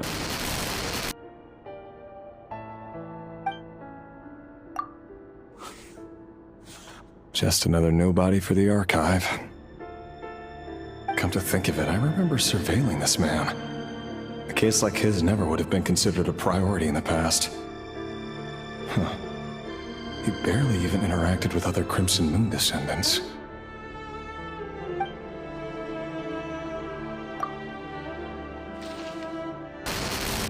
Female, 16. Occupation, none. Orphan and confirmed Crimson Moon descendant. Has been observed making contact with other descendants during the past year. Poses a threat to the dynasty. Neutralized on...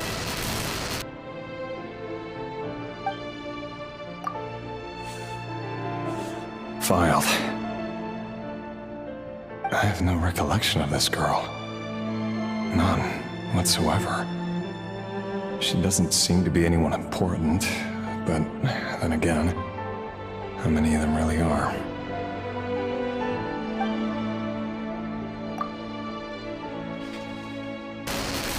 Female, 13. Occupation, none. Orphan and confirmed Crimson Moon descendant. Has been observed making contact with other descendants during the past year. Poses a threat to the dynasty. Neutralized on...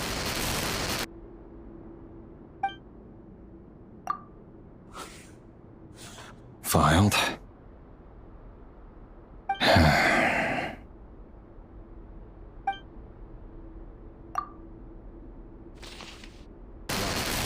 Male, 11. Occupation, none. Orphan and confirmed Crimson Moon descendant. Has not been observed making any contact with other descendants during the past year. Poses a threat to the dynasty. Neutralized on...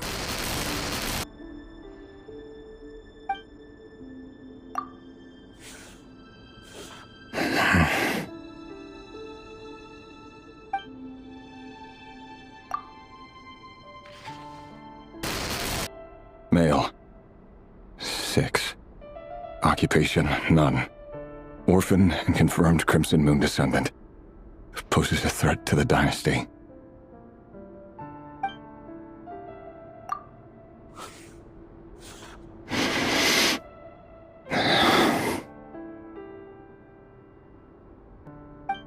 It's funny, isn't it?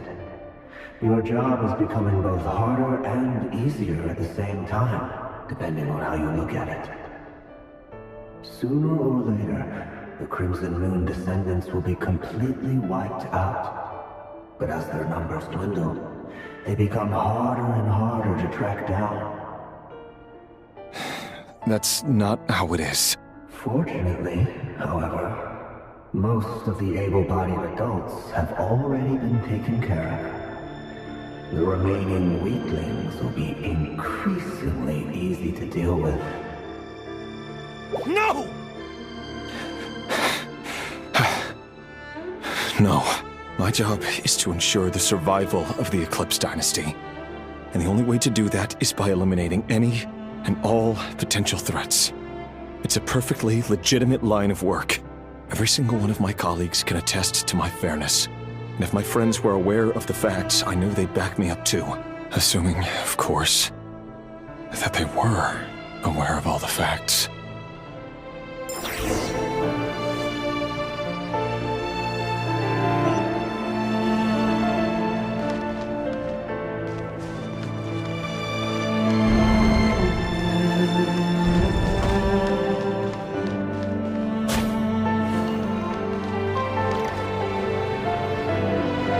Mr. Vedifilnir, it's been quite some time since we last met. Rerir, I trust you're here because you have something important to discuss. Forgive me. I wasn't tuning out, it's just, I noticed you didn't even phrase that as a question. As if you knew I was coming. Tell me, does someone in your position ever feel the need to ask questions at all? It is indeed within my power to foresee certain things. Things like your arrival. I was just thinking. It won't be long before I'll be inviting both you and Dane to my wedding. That isn't a lie, but nor is it a fact as such. It's a wish, isn't it? No fooling a prophet, is there? Ever since that day we met for drinks, I knew it was only a matter of time before you came looking for me. Does it feel good? Knowing how the future will unfold. I'm afraid the notions of good and bad fail to capture the complexity of what such a power entails. Once you've seen what will come to pass, it can be all too easy to succumb to fear and melancholy. Unless, of course, you learn to abandon these feelings.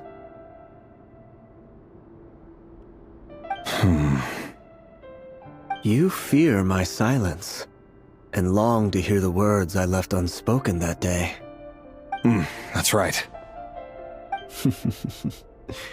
You must have noticed my reluctance to broach the subject, and the reason is simple. Because the truth could never have lived up to your hopes. For both our sakes, such words are better left unsaid.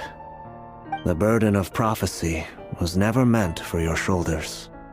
So who exactly do you deem worthy to hear your prophecies? None but our exalted king? Or rather, our king as he once was. You're closer to his majesty than I am. You must know better than anyone how much he's changed. You say that as though it is to my benefit. Yet precisely because of that, I dare not speak rashly. A king can turn out to be the most virtuous of rulers, or a tyrant more terrible than the most vicious of dragons. You are so wise and far-sighted, yet still you would have me live in fear of the unknown? You make a fair point. Especially given my silence alone was all it took to send you spiraling downwards. Very well then. Let me offer you some advice. And I say this not as a prophet or a visionary, but simply as the brother of your friend. For many reasons, there is very little chance of your marriage ending in happiness. If happiness is what you seek, you should find another fiancé.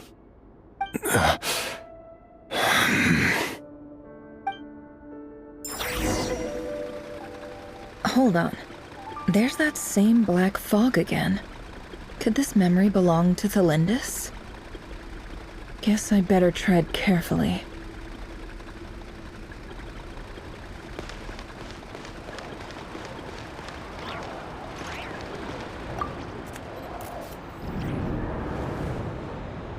Wait. Hear me out.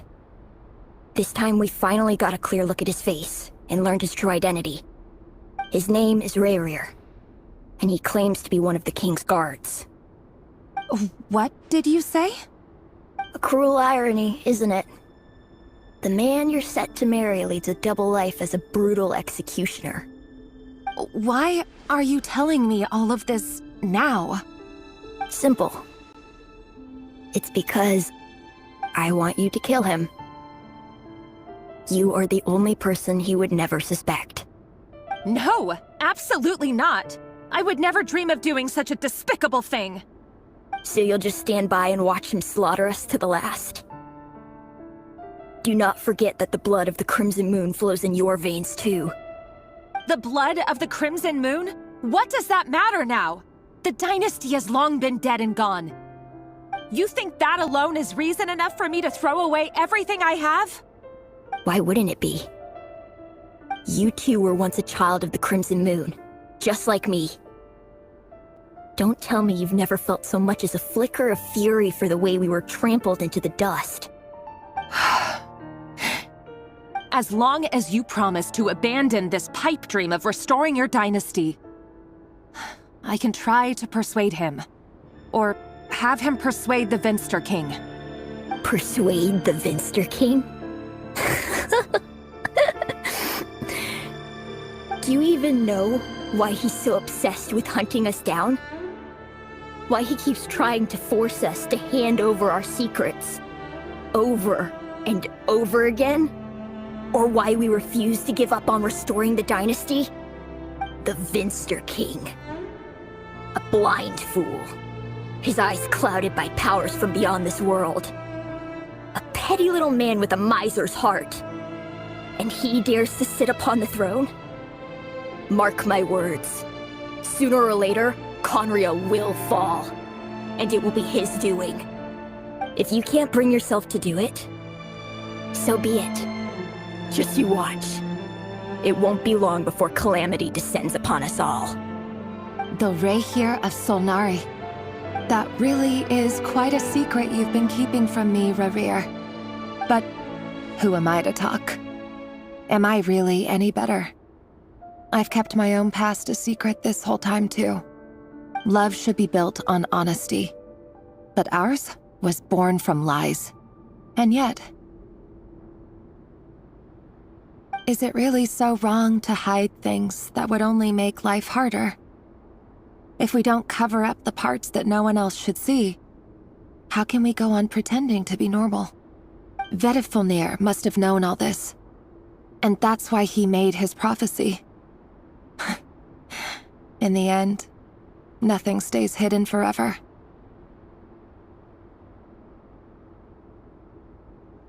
But I won't just sit by and watch this disaster unfold. I'll do everything in my power to protect what I cannot afford to lose, no matter who I have to face.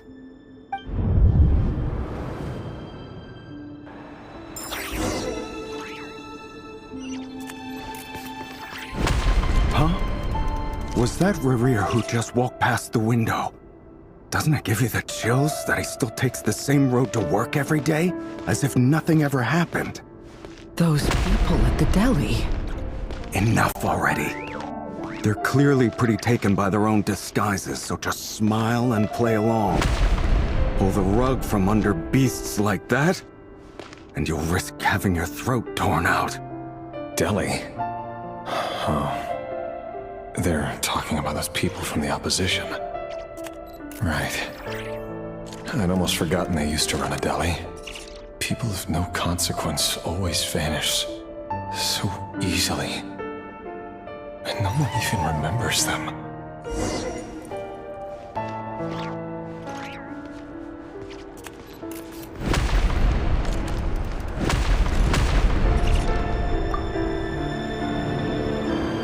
But surely you can see he's not the man he pretends to be!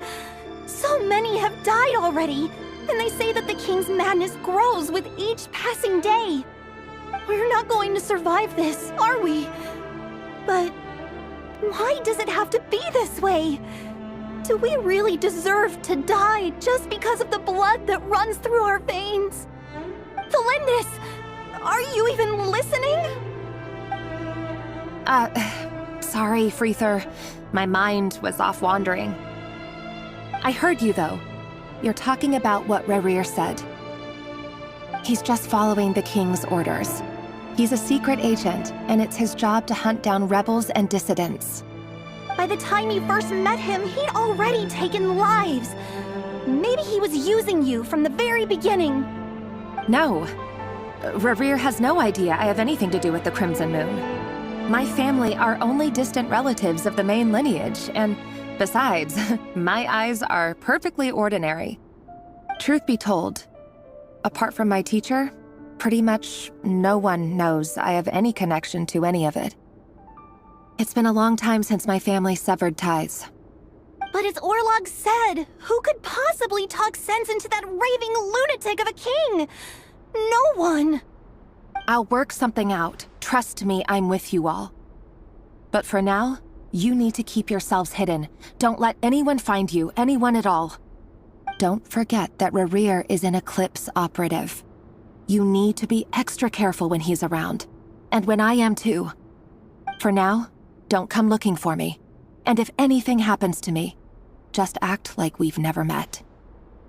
If even you can't escape this, what hope do the rest of us have? But after all this time together, surely he wouldn't lay a hand on you. I won't speak in his defense, nor can I give you a clear answer to that question. But I'll do everything I can to put an end to this. Here, hold on to this. If an opportunity to escape presents itself, take it. You'll be glad you took some spare change. You call that change? But what about you? I've got a job, and there's still money coming in. But you can't go anywhere right now. Please think about yourself for once.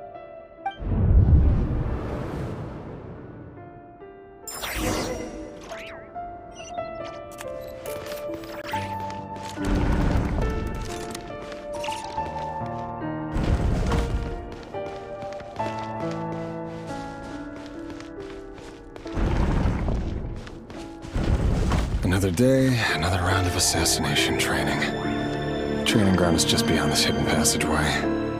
When you kill a person, doesn't it bother you when you end up covered in their blood? Why would it? Aren't we all just walking blood bags?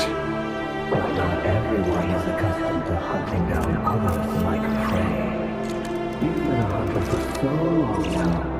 You seem to have forgotten that most people don't just go around killing one another. Leave me alone. Unstoppable force. And if you try to ignore them entirely, you'll end up tearing yourself to pieces.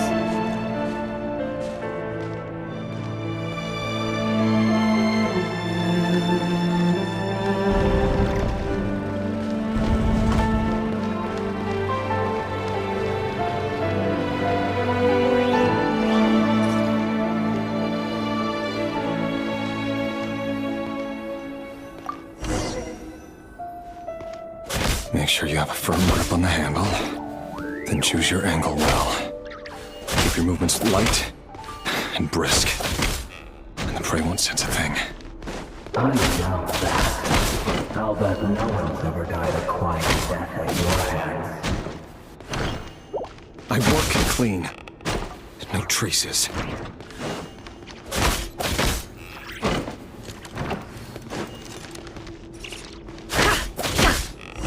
That doesn't make it open and board though. The king just happens to be right now. Someday he doesn't. Won't happen. He's changed. Ever since he fell into the cell of that house. Maybe I should take out the handful against him. Now. The ones I've dealt with have always been guilty. And I've carried out my work flawlessly.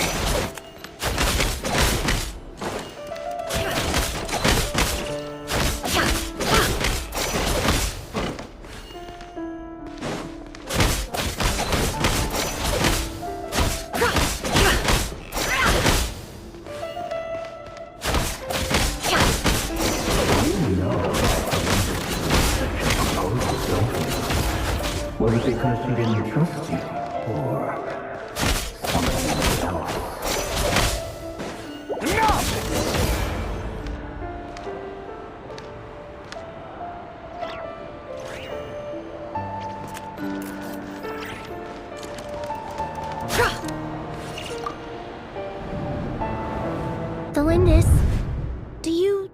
remember Orlog? Orlog.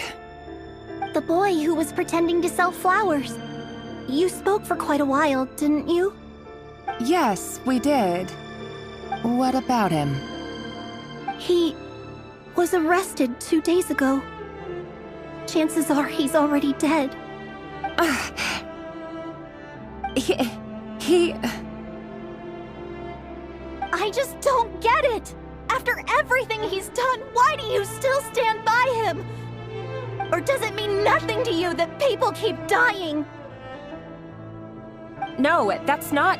Just hear me out. I need to go now, Thelindis. They're looking for us. You take care too. If you ever need a place to hide, come find us.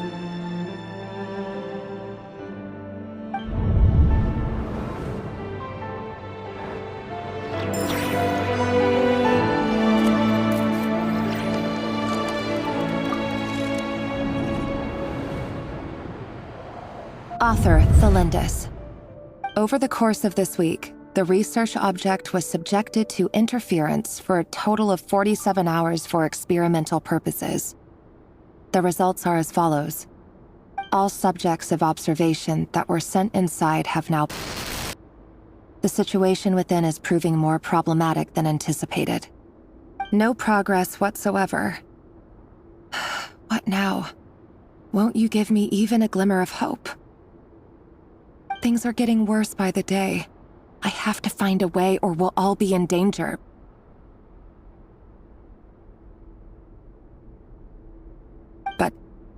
But I... If all this research comes to nothing, what then? Sooner or later, it'll be my neck on the line.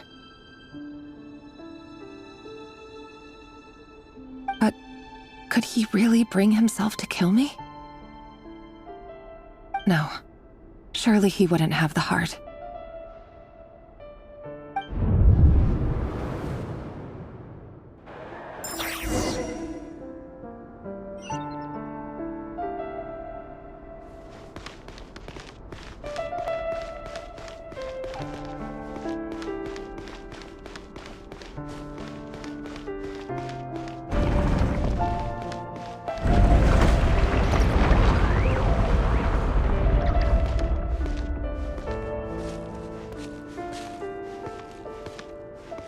Why won't you just let us go? We don't even know each other. All we want is to live ordinary, peaceful lives. You want to live?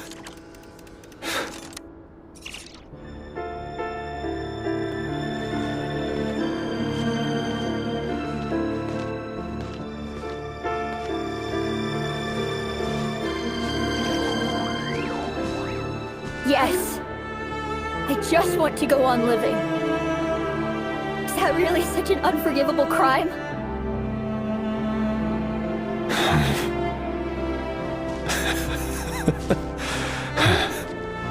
You want to go on living. I want you to keep living too. To keep living forever. That's why I have no choice but to continue on the path I'm on. If only some savior would suddenly swoop down and change the way the world is. Too bad that's not going to happen.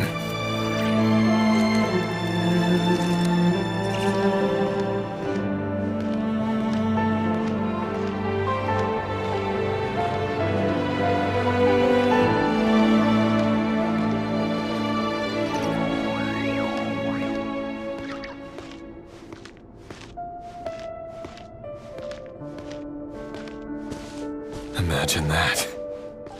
If there really were such a person, you and I wouldn't be standing here like this, would we?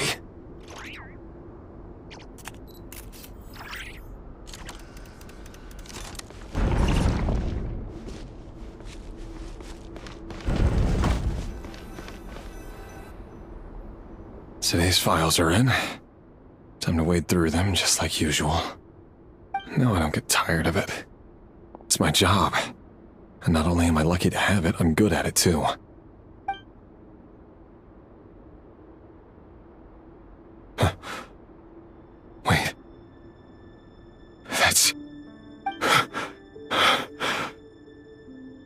Lindis? No. No! No! Why? But you bear no mark of the Crimson Moon. How could you possibly have anything to do with them? It cannot be! A diluted bloodline. Carefully concealed. I see it now. You've been living in the shadows just like me. What a fool I've been. Numbing myself with talk of justice. Even imagining my friends would back me up. But in the end, Irminsul. Finster King! How far are you going to take this? From the direct bloodline to secondary offshoots? And then what?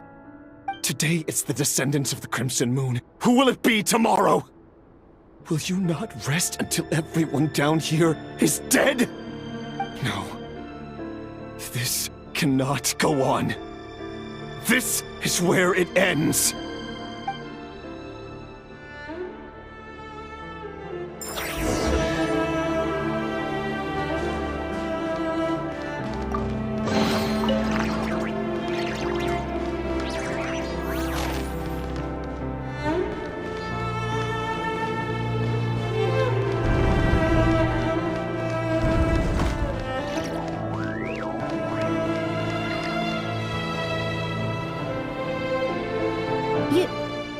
You're really letting me go? I am. As long as you can guarantee that no one will find you. Don't worry, I'll be extra careful. No one will know I was here. But what about you? Me? If you let me go, you won't be able to complete your mission, will you? Good point. In that case, maybe you should stay. No, please! I just want to see the outside world again. To... Go on living? Yes. I know you're a man of your word. So please, just let me go. If I let you leave, what will become of me? Just kidding. Go, now. But remember, don't let anyone know you were caught. We'll be seeing each other again very soon if you do.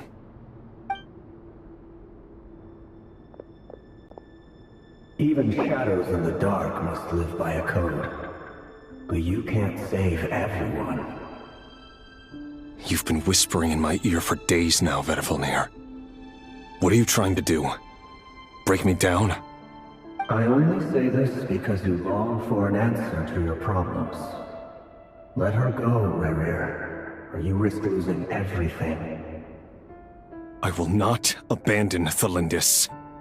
Then you'll need a little more vigilance and a lot more power. The world is changing, Rerir. Keep your eyes peeled for your moment of opportunity. That voice used to be so unclear. But now I know exactly whose it is. It's Vedavulnir. He won't tell me how to actually resolve any of this, but he keeps trying to manipulate me like a puppet. What's his game here? Tell me then. What will this moment of opportunity look like? And... no answer. He's like a ghost. Always disturbing me when I'm on edge, but never answering when I need him most. So, the Eclipse Dynasty was purging, well, massacring the descendants of the Crimson Moon. And it seems like it was all connected to the Vinster King's research. The King's obsession with abyssal power left the future of Conria hanging in the balance. No wonder every aspect of Rerir's life was so unstable. And it looks like this Thalindis, Rerir's would-be fiancée, herself belonged to a sub-branch of the Crimson Moon Dynasty's descendants. It almost defies belief that a couple like them could hide the truth from each other for so long. If the Vinster King hadn't intervened in such a drastic way, They might have gone on deceiving each other for the rest of their lives. And why does Vedderfanir, Daneslif's older brother, keep talking in Rerir's head? This guy kept more secrets than I ever imagined. The human mind is like a vast desert of shifting sands. When you follow the flow of someone's memories, you only ever see the parts they're willing to let surface. Time for something a bit more creative. We've been inside Rerir's mind this whole time, building up a picture of his psyche. There's already enough clues on the board to start reading between the lines and mapping out the rest. Now, we can finally begin to put the pieces together. Sure, it'll only be a reconstruction, part simulation, part reasoning, but it's usually pretty accurate. Once we've built up a cognitive profile, we just need to cross-check the logic behind his actions. And then we'll be able to take a sneak peek at whatever it is that Rerir has really been hiding.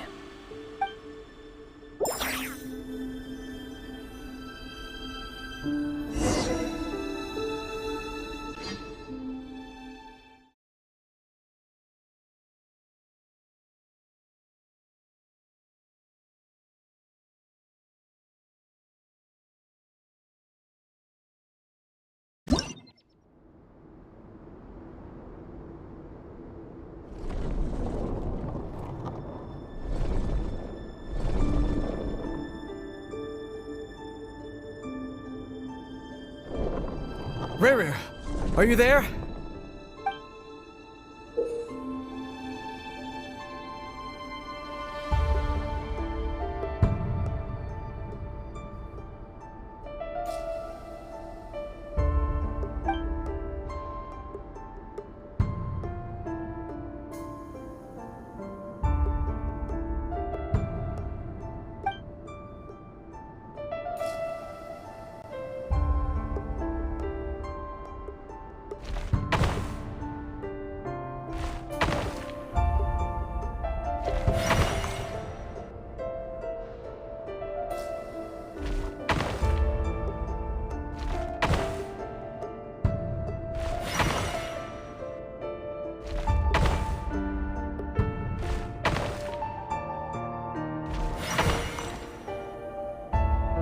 Hey, Rerir!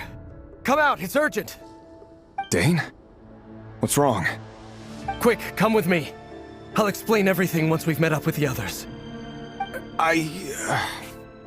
Okay. I'll come. But the Lindis is still over at the Universitas. I'll need to leave her a note. All right then, but make it quick. I've never seen Dane so worked up before. Whatever this is, it must be big trouble.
Well, this is a nice change, meeting you all at this hour.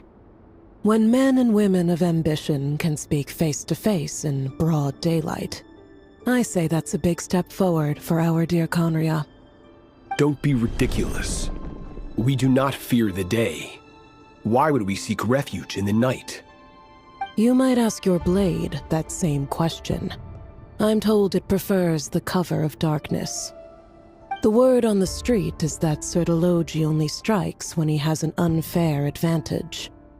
But that is patently false. I see you're missing an arm and a leg. Surely only a fair fight could explain that. If this is your way of offering me replacement limbs, believe me, I'll take them. Oh, we can certainly discuss that.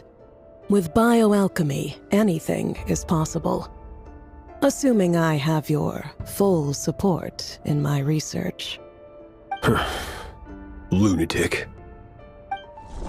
Robtatir, what brings you here?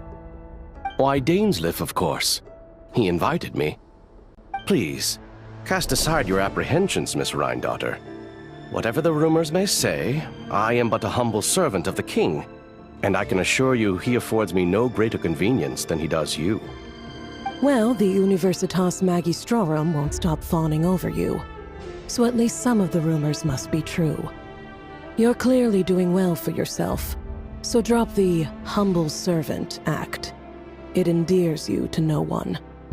You're president of the Universitas Magistrorum, the chief royal mage known as the Wise by royal appointment, and by far the most favored among the 4 pillars of Conria.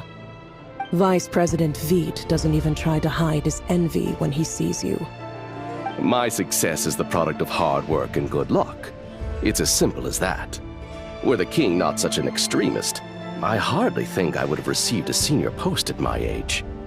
Of course, no job is without its gripes. Serving a king like ours can be a challenging task, as I'm sure you can imagine. And as for Efterveit, in missing out on the presidency, he's dodged a mountain of stress. Like everything else in life, it comes with pros and cons. You're all here. I apologize for the short notice, but it was an emergency.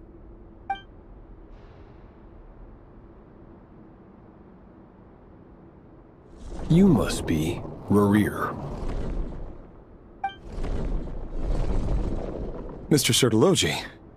Yes, I handled your case file during your sentencing. Nothing personal, of course. I'm pleasantly surprised that you remember me. You're clearly a person of substance if you've been invited here. But Dainsleif, you'd better have a very good reason for convening this little gathering. It's my brother, Vedalfenir. After he spoke at the court this morning, the king was so infuriated by his words that he had him blinded in both eyes and thrown in prison. Vedalfenir in prison? Strange. I thought the king trusted him and Horoptatir more than anyone else in the world. Does this mean the king's circle of trust just got even smaller? It has nothing to do with trust. It's about what the king wants, which is as clear as day to anyone paying attention. I simply appease him, because it's in the best interests of the Universitas Magistrorum. And also because you're slimy. Vedalfenir, perhaps less so. But still, a visionless visionary? It rather inclines me to think that qualifications are not what get you ahead in Conria. Do you honestly think this is an important discussion to be having right now? Dane, what are you planning to do? Rescue Vedalfenir, I assume. Correct. It will mean storming the palace by force. Tonight. I need all of you on my side. That's far too dangerous. And don't forget, Dainsleif, you're captain of the Royal Guard. You swore an oath to the throne. You've been planning this for a while, haven't you? I have no desire to commit treason. But whatever critique the king may have of Vedalfenir, disfiguring your most loyal subject for putting the best interests of his court and nation first, this is not the conduct of a wise ruler. My blade will force the king to see the error of his ways. So, Vedalfenir's prophecy enraged the king. I'm sure it wasn't what he wanted to hear, but if he won't take counsel even from the visionary, that is deeply troubling news. The extent of His Majesty's madness is now all too clear. The question is, How does a man like me get out of this situation unscathed? You have noble ambitions, Dane. But I'm afraid they don't do much for a guy like me. I'm not interested in saving the world. All I want is a letter of pardon.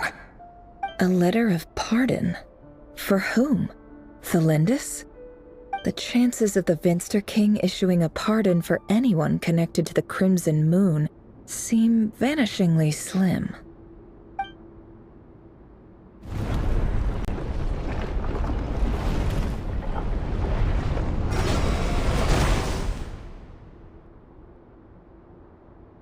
This black fog over the board must have some connection to Thelindis.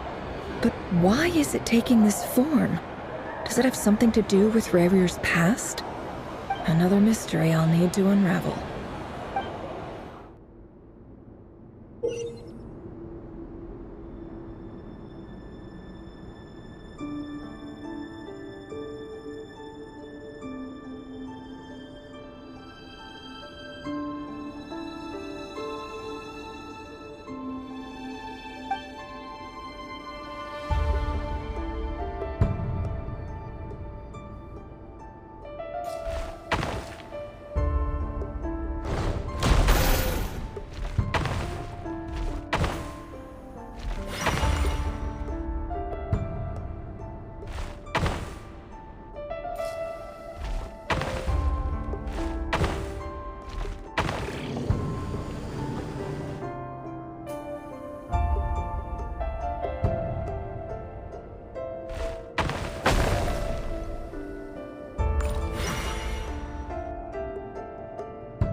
Author Thelindis. Over the course of this week, the research object was subjected to interference for a total of 60 hours for experimental purposes. The results are as follows. Research dating back to the Crimson Moon Dynasty has established 2 points regarding moon marrow. Firstly, its origins have something to do with a god's power. Secondly, it serves as a portal to an as-yet indeterminate location. Moon marrow can thus be defined as a spatial gateway. However, there are a number of hurdles to overcome before we can answer the question of where it leads to. To start with, opening the gateway requires a specific power source, which the relevant literature indicates. An enormous amount of power is then required to keep the gate open. Currently, the total power output of our instruments remains in the single digits. To make matters worse, I am now the only staff member remaining in the Moon Marrow lab. The Universitas Magistrorum recently decided to move most of its personnel into abyssal energy research, which has stymied all Crimson Moon-related projects. This is not a wise move. I have always maintained that placing all our hopes in a single source of power is risky, especially one as poorly understood as this. As well as making ourselves overly reliant on a single resource, we are neglecting other promising technologies. I apologize if this comes across as disrespectful. But as a Moon Marrow researcher, I desperately want to see the world beyond the gateway. If we really made it there one day, what would we find? And how would we go about taming the unknown? My imagination is endlessly fueled by questions such as these.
This is for you.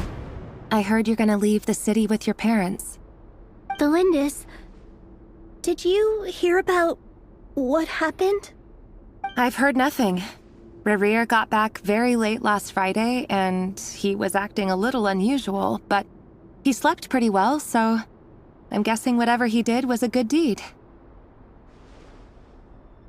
You never saw him, and I don't know what he did. And this conversation never happened. You understand?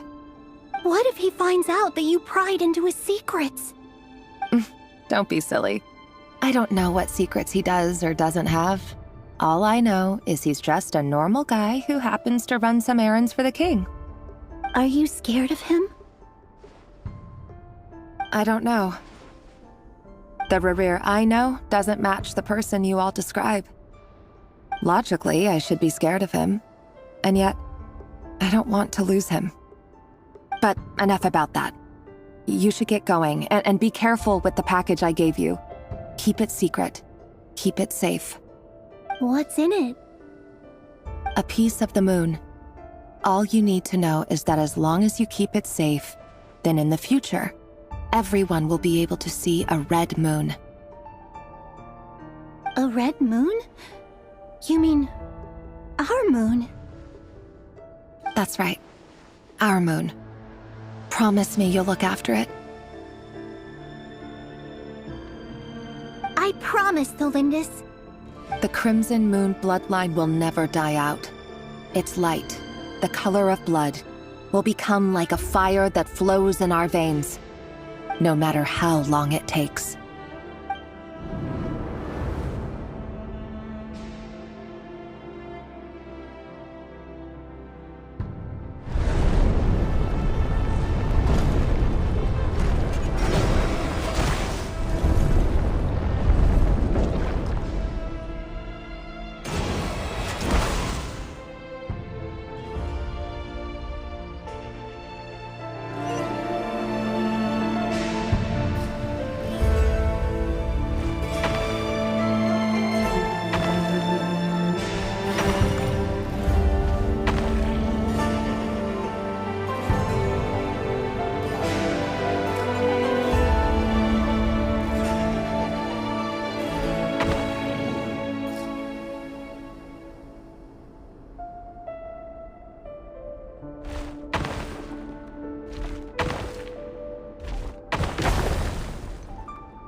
Hurry, everyone, and stick to the plan.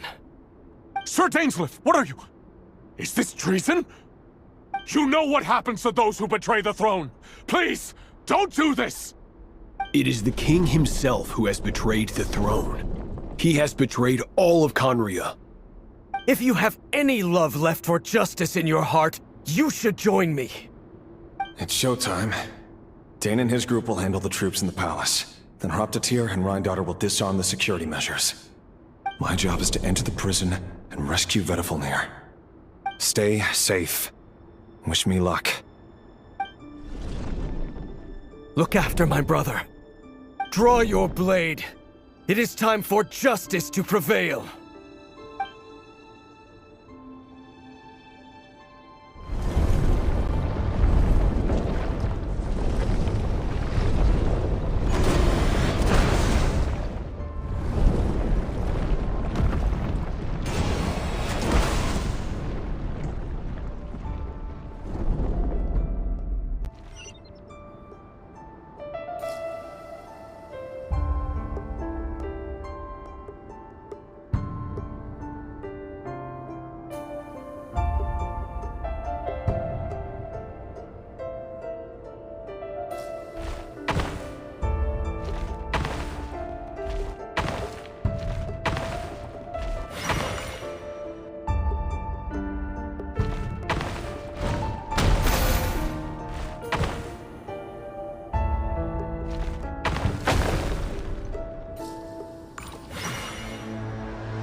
And the smell is abominable. Clearly, the king doesn't allow his prisoners a single shred of dignity. This is dire. Found you. Hello, Mr. Vedifalnir. Ah, it's you. Surprised? Oh, wait. I guess surprise isn't an emotion that prophets feel very often. I certainly felt some surprise in the moment when I was blinded. Surprise at the king's sheer ignorance. Surprise at just how unfairly this world responds to words of earnest remonstration. I'm curious. What did you prophesize this time? It wasn't a prophecy. It was a word of warning. Someone had to say it. The king has forsaken all reason in pursuit of his obsessions. I simply told him that if he continues on this path, Conria will surely fall. But he didn't listen. Worse still, he stabbed you in both eyes and locked you away. Dane asked for my help. The court is in complete chaos now, but I'm sure you predicted that. Everything is transpiring as I foresaw, yet I am powerless to change it. Fate is an immutable force. I can but lament as the inevitable unfolds. I do wonder whether giving a man the power to see the future does nothing more for him than slowly crush his spirit. Forgive my curtness, Vedafulnir, but the king did not suddenly turn on you today. His suspicions have been brewing for a long time. You can't have wisdom beyond the reach of your fellow man without attracting his fear and suspicion. There are things the king does not want to see. So, he doesn't want you having visions of them either. He blinded you because he thought this would make the visions stop. He wasn't entirely wrong. I did indeed lose my power to see the future. Right up until... Until what? Just now. I believe I saw something new. Well, tonight could go a lot of different ways. 5 of us banded together to storm the palace, also we could rescue you. This will go down as the most tumultuous day in Conrian history.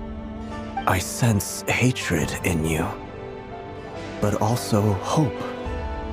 A desperate hope that with the tyrant deposed, that will be the end of the story. But this is not the end. It is the beginning of a new chapter, in a whole new story.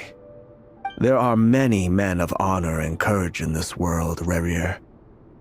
But you are not one of them. You're not here for justice, are you? You're here for yourself. Is that a dagger? Interesting. Why not the polearm? It was always your weapon of choice. With your abilities, I don't doubt that you were able to recover some of your sight. But I also doubt that you want to make an enemy of me right now. Of course not. We're on the same side, aren't we? We could be. But I need you to be honest with me, Vedafulnir. At this point, you're my only hope for the future. You mean your future? With your beloved, Thelindis? Yes.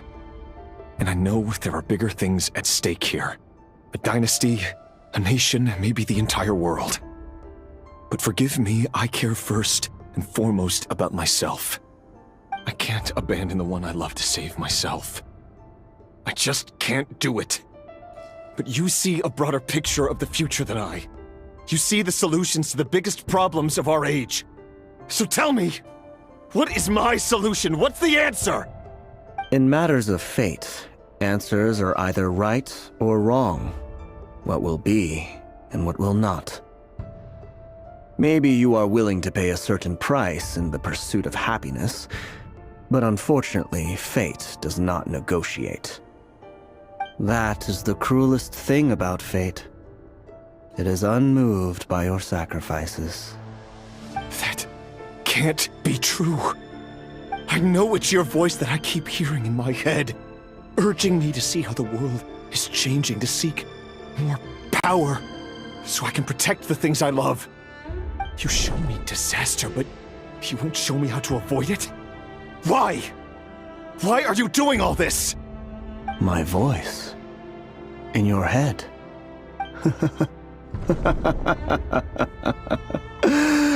So, you hear it too. The voice that steals your mind, gains your trust, and drives you crazy. It turns out that we are not so different, you and I. Vedafulnir just broke into the strangest smile I've ever seen in my life, as if he'd discovered some monumental secret. But then he suddenly switched to looking extremely weary. Very well then. My advice to you is as follows. You must persevere. Whatever trials and tribulations you may face, be steadfast in the belief that they are your path to the future. For as long as you live, your story with Thelindis shall not come to an end. That is the only chance you have of fighting back against fate. It is up to you whether you believe my words. Regardless, that is all I will say on the matter. I have no right to intervene any further. I will hold you to your word. Thank you for setting me free. In return, I will tell you one more thing that you cannot afford to ignore. Just then, a strange wave of energy rippled through the city. We had no idea what it could mean. If I were you, I would head to the Universitas Magistrorum. The Universitas? Oh no!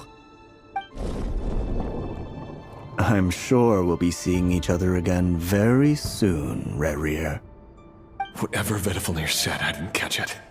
I didn't even help him out of the prison. There was no time to lose.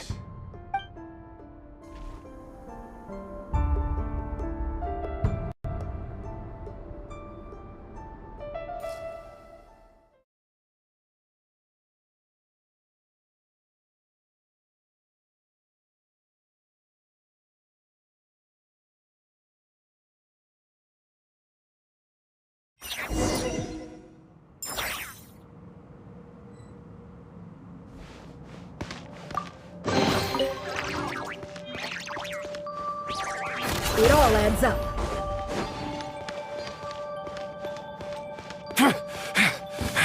Monsters? Is this Rhindaughter's doing? Or the Universitas Magistrorum? Out of my way! Fearless. Into the void. It all adds up.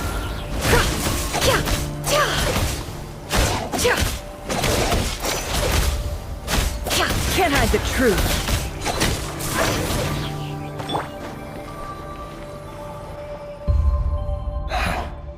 The Universitas. That reminds me of a rumor I once heard. Allegedly, the king installed secret mechanisms in the palace and around the city. No one knows where they are or what kind of power they hold. But if they were ever going to activate, it would probably be on a night like tonight. Help! Help! Hold on! Don't let them anywhere near you! Save me! I can't! Ah! That sounded like an explosion. So, the rumor is true? The king really went through with it? What other means does the king have at his disposal? They must run on power from the Abyss. And given it's a major center of Abyss research, anyone over at the Universitas will be in grave danger. I have to hurry!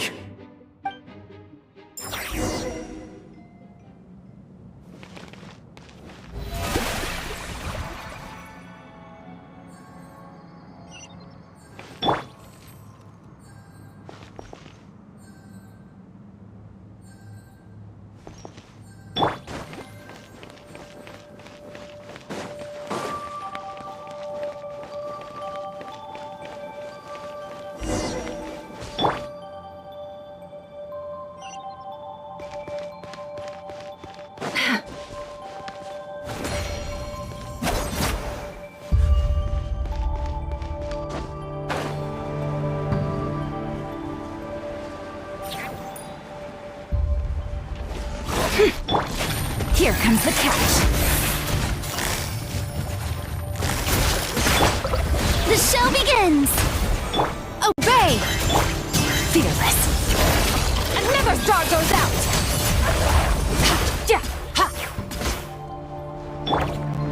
Let my name echo in song!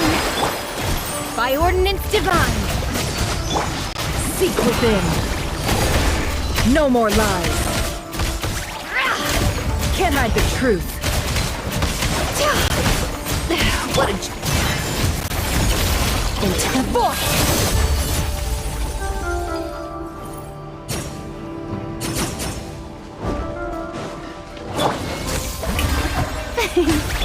No more lies.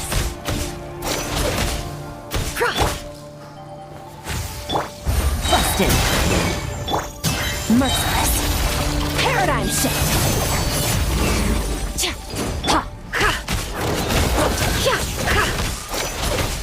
The mystery unravels.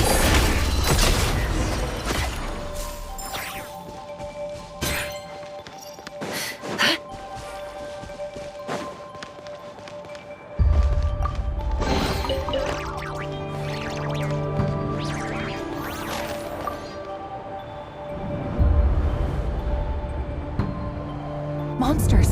At the Universitas Magistrorum? Why now? Oh no! They're coming! It's no use. The table won't hold out much longer. The weapons. Where are the weapons? Of course. All the lab equipment was upgraded after the inspection last week, but the new weapons haven't been allocated yet. I'm done for. Is anyone there? I need help!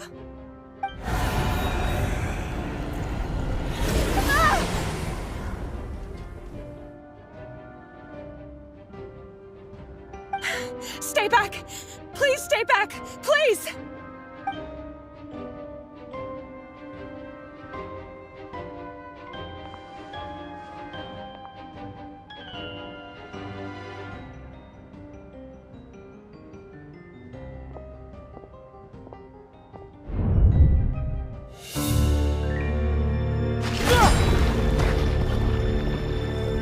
What's that?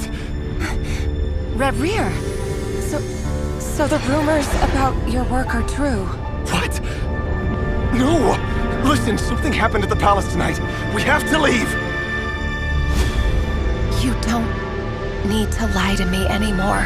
What do you mean? I know why you're worried, and I will respect the decision you've made. But it's okay, because I found a solution. I know how to end all this. You can have it back. The normal life you so desire. But until then, I'm afraid our wedding will have to wait. Cylindus? No, don't do it! Cylindus! Cylindus!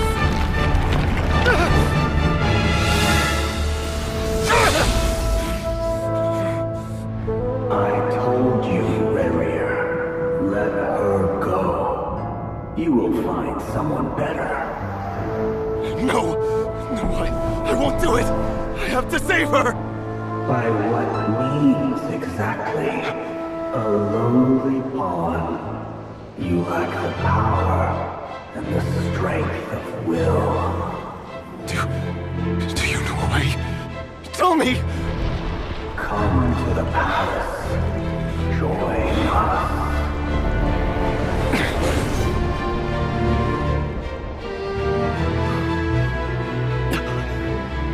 Rerir, thank goodness we... Step forth and take your share.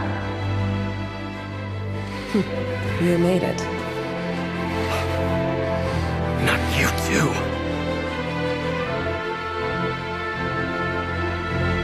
Hatred or grief, despair or desire. We all have our own.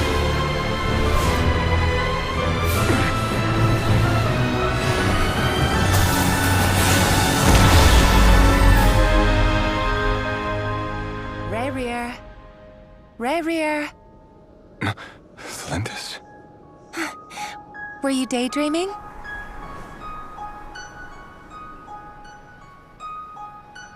You still remember, Rerir? That question you asked me a couple of weeks ago? Oh. You mean the proposal? Yeah. I'm wondering, where do you think would be a good place to discuss it? Maybe in the garden? Or were you thinking a fancy restaurant? It's your choice.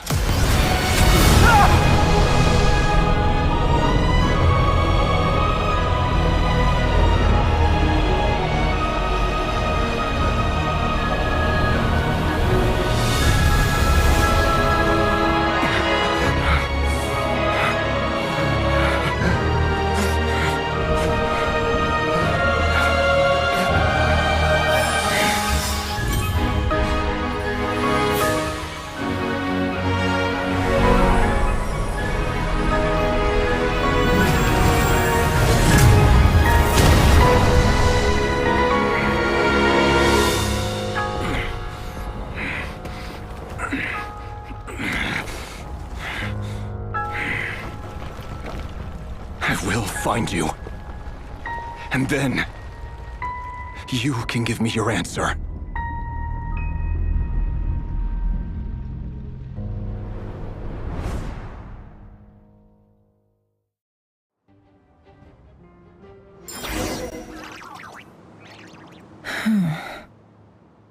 So that's how the Raker of Solnari was born. A monster created by circumstance is a monster all the same. Viewing other people's thoughts for too long can get uncomfortable. Right now, I'm feeling a strong sense of loathing. In a nutshell, the story of Conria is what happens when the truth falls by the wayside. Everyone tells little white lies, and before long, you have a huge pack of lies that destroys everything. Phew. Time to get back. His past is filled with sorrow, but the tale of any fallen civilization is one of endless tragedy. Cruel as it may be, that was Conria's fate.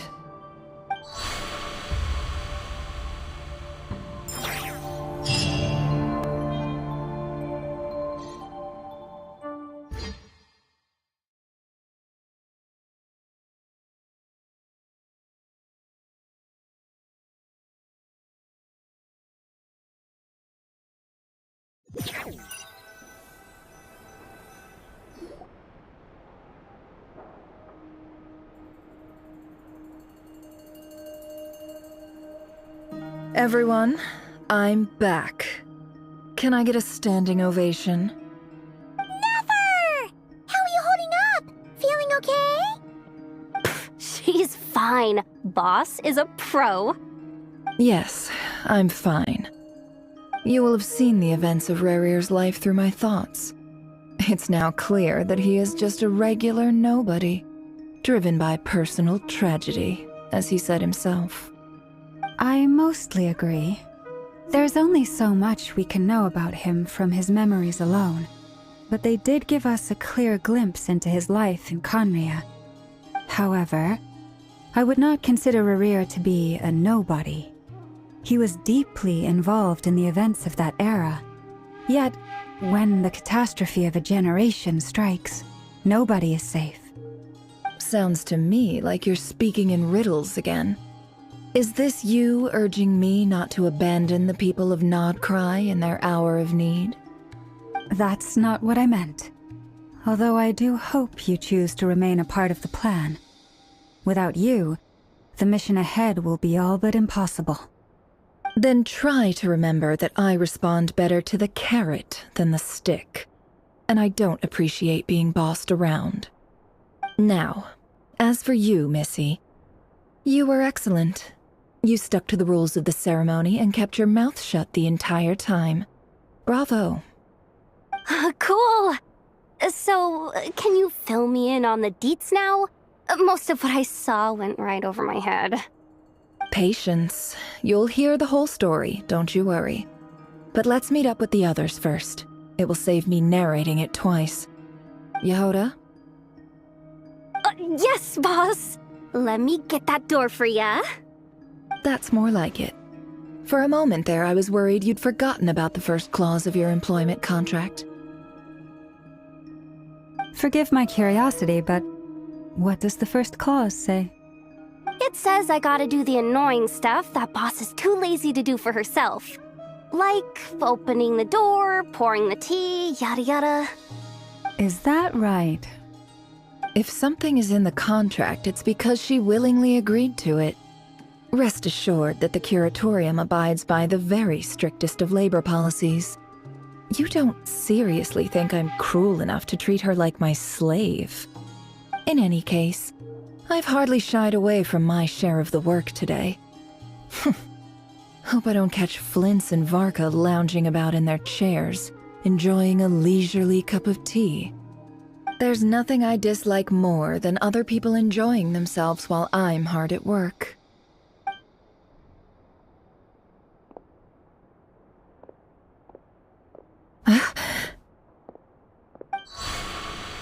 Oh no.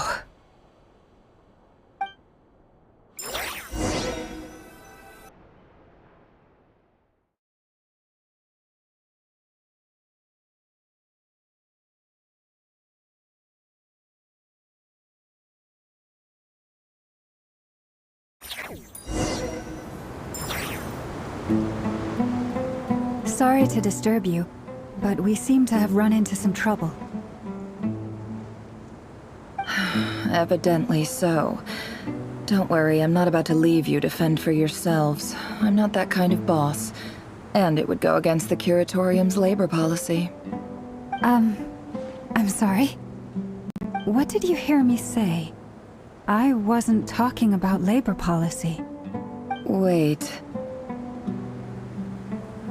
How long have I been standing here? Not long. You just appeared by the door a moment ago.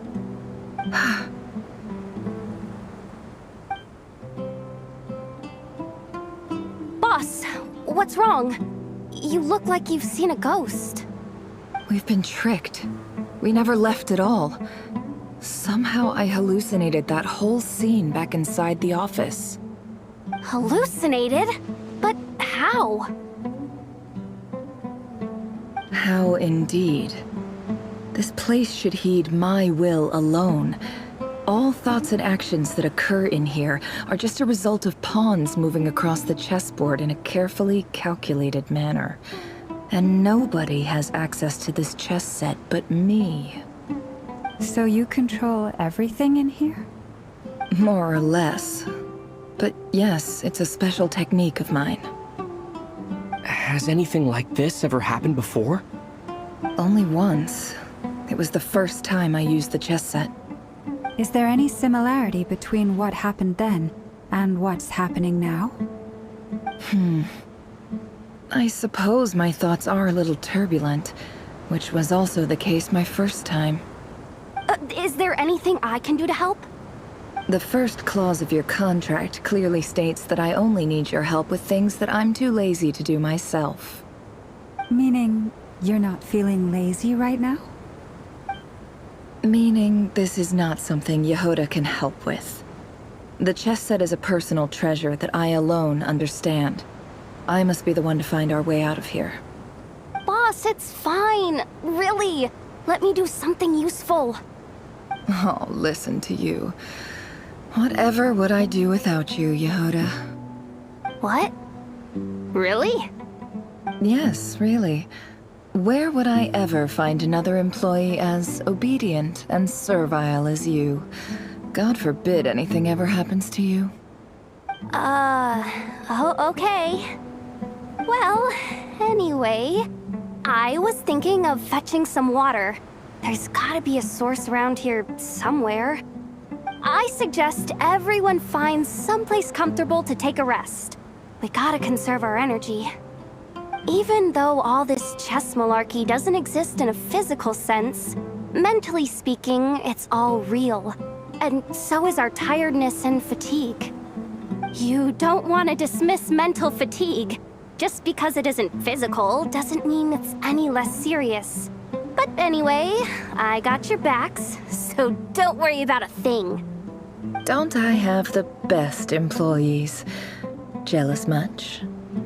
If we can find a suitable time, I'd love to borrow Yehoda for a day to help out at the Frost Moon Scions.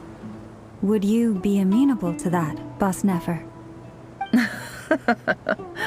Oh, Lauma. Have I ever told you just how pretty you are? Beauty runs from the tips of your antlers to the depths of your imagination. Time to rally, everyone. Follow me. As we continue our journey, the same rules will apply. That means stay focused and no talking no matter what we encounter. And don't disturb the chess pieces. You have my word that I will get us all out of here.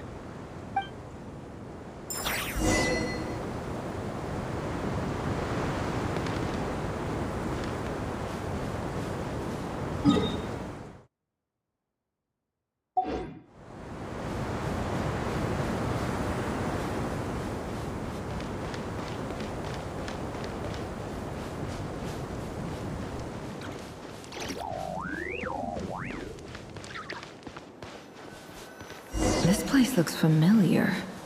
That's not a good sign. There's someone up ahead. Time for a little chat. I wasn't expecting visitors at this hour. Wait, is that? Oh, it's him. There you are. Sinue's been looking for you all day. I think he has some news for you. Oh yeah? What were you doing just now, Uncle Retinue? Hiding away some more loose change? I know I saw some Mora. What do you mean loose change? Oh, come on, I'm too old for this. Just pretend you saw nothing.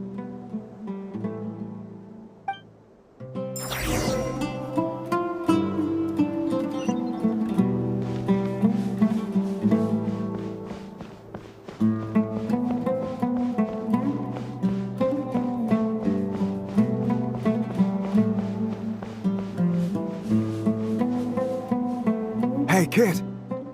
Mind telling me what Sinuhe's been up to recently? I'm trying to get in his good books and I need a way in. Get in his good books? Why? What do you want with my dad, Uncle Apepi? I've written a new song. I was hoping to showcase it at the next festival, but I'll need his approval. A new song, huh? I'd love to stay and listen, but unfortunately, Uncle Retinue says my dad's looking for me. Well, there's plenty of time and I'm not going anywhere. See that pile of stones? I'll be sitting there warming up my vocal cords. Come find me when you're done. Pile of stones. Got it.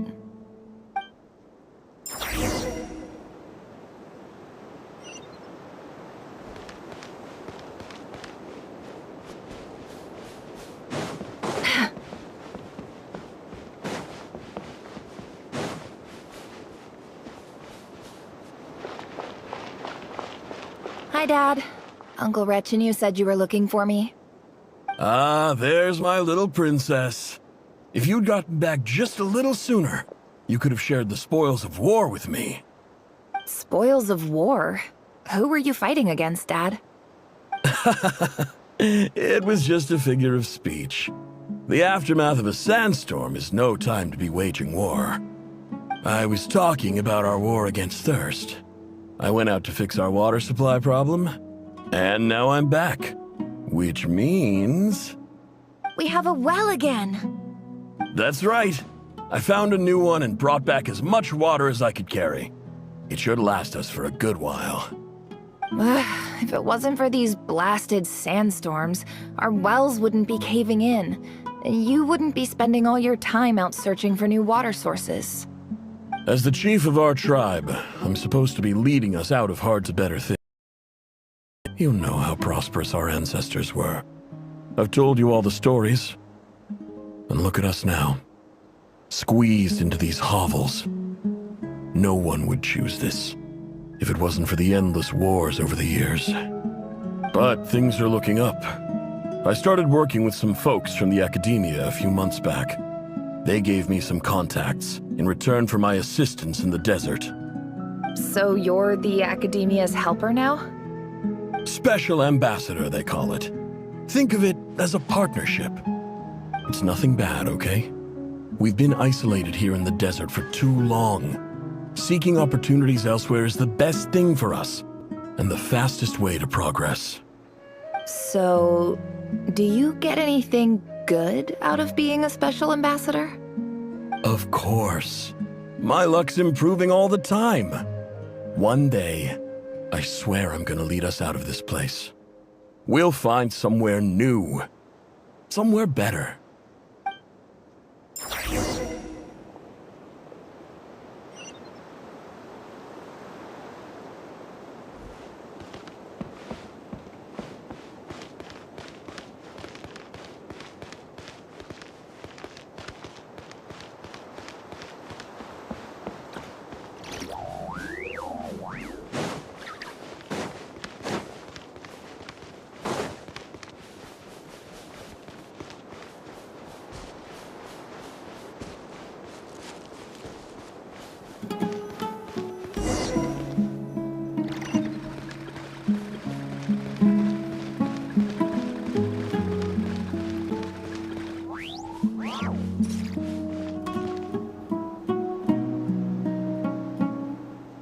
That's our well, and you know it! You stole from us! Well, you've gone from chief to thief! And now you have to face the consequences! Did you really think you could take our water without permission and get away with it? You're either brave, stupid, or both. And that special ambassador act? Yeah, nice try! We spoke to the academia. They said it was all news to them. You're a liar and a cheat!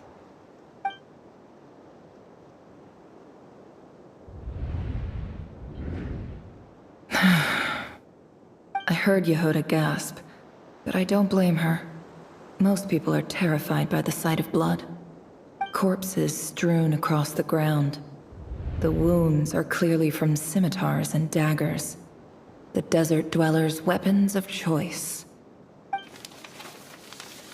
There's a handwritten note on the ground. Let's see what it says. Halil, this is Sinuhe, chief of the Shimti tribe. Surely you remember me. I was the one who helped you and your colleagues avoid the quicksand in the desert. This is my second time writing to you. I assume my last letter must have gotten lost in the mail, as I didn't receive a reply. I hope this one makes it to you safely. I'm writing to you because I need some help. That sandstorm the other day completely blocked up our well, forcing me to look for another water source in Iab and Unut territory. It was a matter of survival. Praise the gods. The well of the Iab tribe was intact. It was my last resort. I drew what water I could and left, but not without being spotted. I fear they will retaliate. You told me to write to you if I ever needed help. You said you'd be my ally in the academia.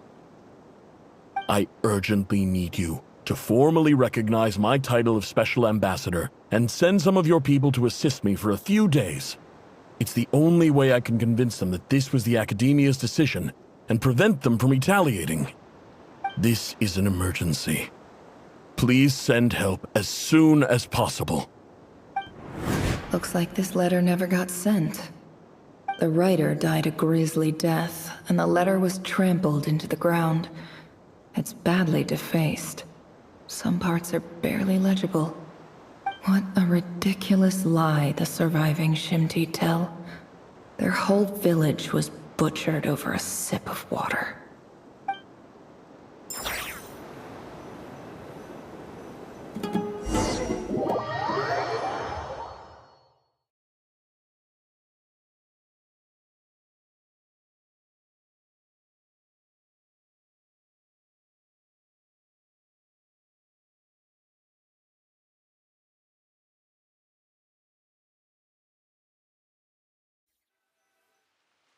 Ah, officer.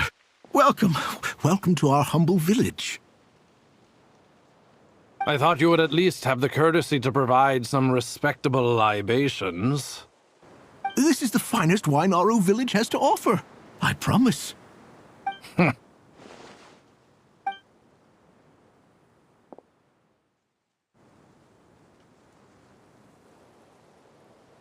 The Academia has agreed to reserve a single space for a candidate from your village. But I remain skeptical of this entire endeavor. I highly doubt anyone in this desert possesses serious academic potential. Please, have faith. If not in us, then in our god. The child we found shows great promise. I beg you, take her away from this place. Give her a chance. Don't let her talent go to waste. I don't recognize her. New arrival? She showed up here a few days ago and we took her in. She's a really bright kid. Please help. I'm begging you. So, where are you from? Nowhere special. Just a sand dune. What about the rest of your family? How many of you are there? Just the one. It's only you? Correct. So, no brothers, no sisters, no mother or father? Any who have slept on a bed of sand, I call my brothers and my sisters. Apart from that, I have no family. All right. Get over here. Sign your name on the form.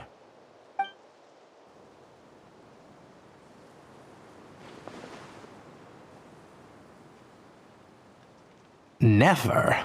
You're rather fair-skinned for a desert dweller.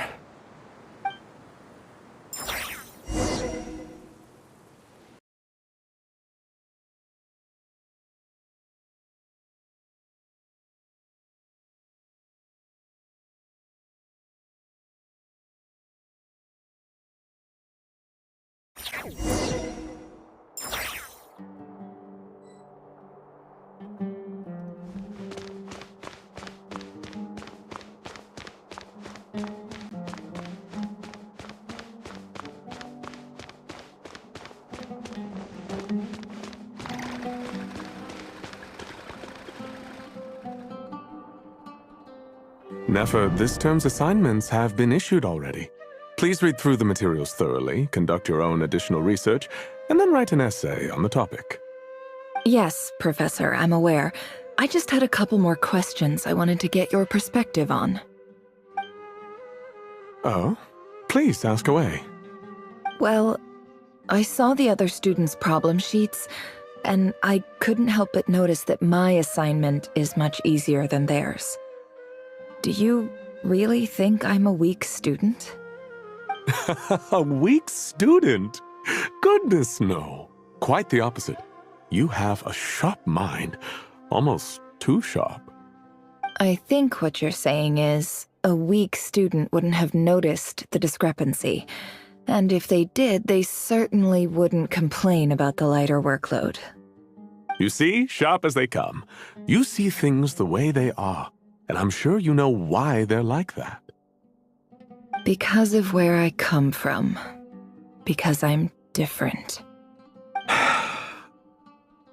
I'm sorry, Nefer. I don't like it any more than you do. It's just... Anyway, you said you had a couple of questions. What's the other one? I wanted to check. If someone sent me a letter to the academia, where do I go to collect it? Ah, your family wrote to you. Well, as long as they put your name on the envelope, someone should hand it right to you. Not exactly. It's not even a recent letter. I was just curious where the mail would end up if no one collects it. The House of Dana, I expect. I know there's a box for unclaimed mail somewhere in there, probably sitting on a shelf. Whatever you're looking for, that'd be the place to start. Okay, got it. Thank you, Professor. Oh, don't mention it. Honestly, I feel like I failed you. I'm supposed to be your teacher, but I haven't taught you anything. Hey, don't say that. You're a great teacher, and you do your best for all your students. But the rules are the rules. You're not allowed to teach students like me. It's not just the academia either. The whole world bends over backwards for the successful and leaves the losers to suffer and die. Oh, my dear child. Don't tell me you've given up on life already. I haven't. I just think that if you want to make it in this world, you have to find a way to become successful.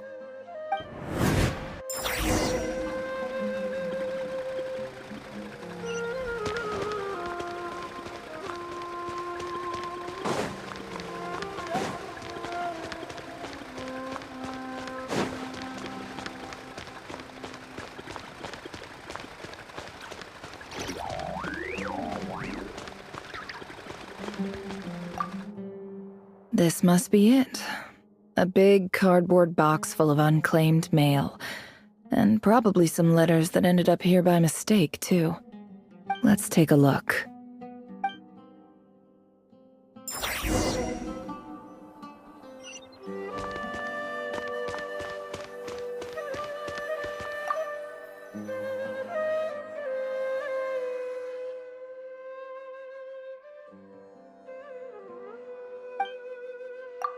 A dilapidation survey from Port Ormos. Looks like it's from a Core of 30 representative. What a strange thought. A bunch of mercs losing sleep over rundown buildings. This one was never even opened. I guess the recipient didn't care what the Core of 30 had to say about anything. who was it addressed to? I don't recognize the name, but it must have been a Ksharawar professor. This one is addressed to the Immorta Sage. The title is Changes Observed in Satyavada Life Symptoms. Why do all these letters read like full-blown dissertations? Guided by the incense, we became lost somewhere in the forest. All the barriers between levels of consciousness disappeared as our minds soared around in circles, looking for a branch to seek refuge on. In clinical terms, these symptoms fit the description of incense poisoning. The Immorta Darshan strictly prohibits the use of hallucinogenic substances, but I believe there are still people getting away with it. For example, my neighbor who always breaks out into song and dance after using incense. This seems like something the academia would want to know about. Why wasn't it collected? Wait, what's this written on the back? It's so small. The note says, "The sender authored this letter while under the influence of mushrooms. I would send it back, but no return address was provided. Stamped by the Grand Conservator of the House of Dana."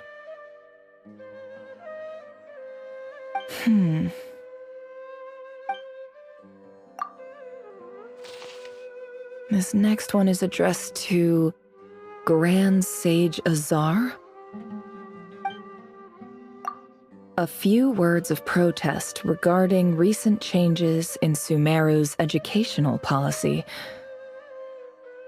In recent years, the academia has taken on a small number of students from the desert region, as per the policy to this effect.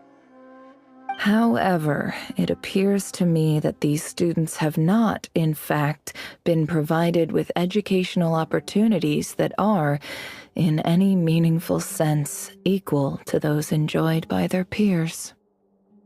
As well as receiving dumbed-down assignments and perfunctory tutoring, they do not even have full access to the Akasha system. Education is the fundamental purpose of this institution, which should go without saying in a nation whose founding virtues are knowledge and wisdom. I ask you, is the lip service we pay to the policy of education for desert students truly the standard of pedagogy to which the academia aspires? As Grand Sage, policy decisions are your prerogative.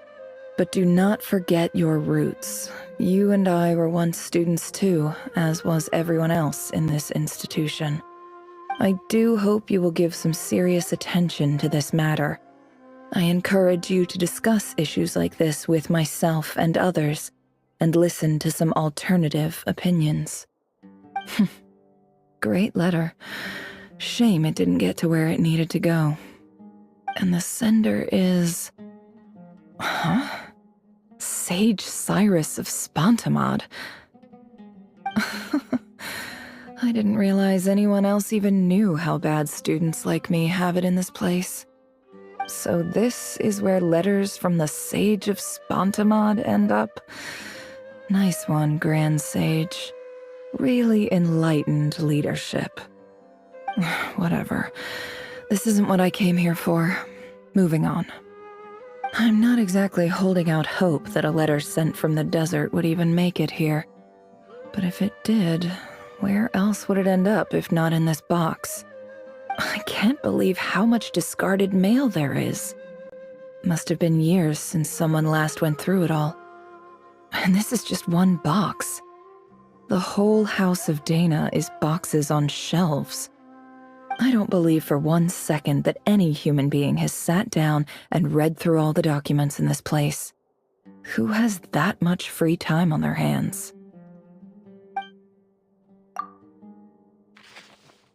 Wait, could this be it?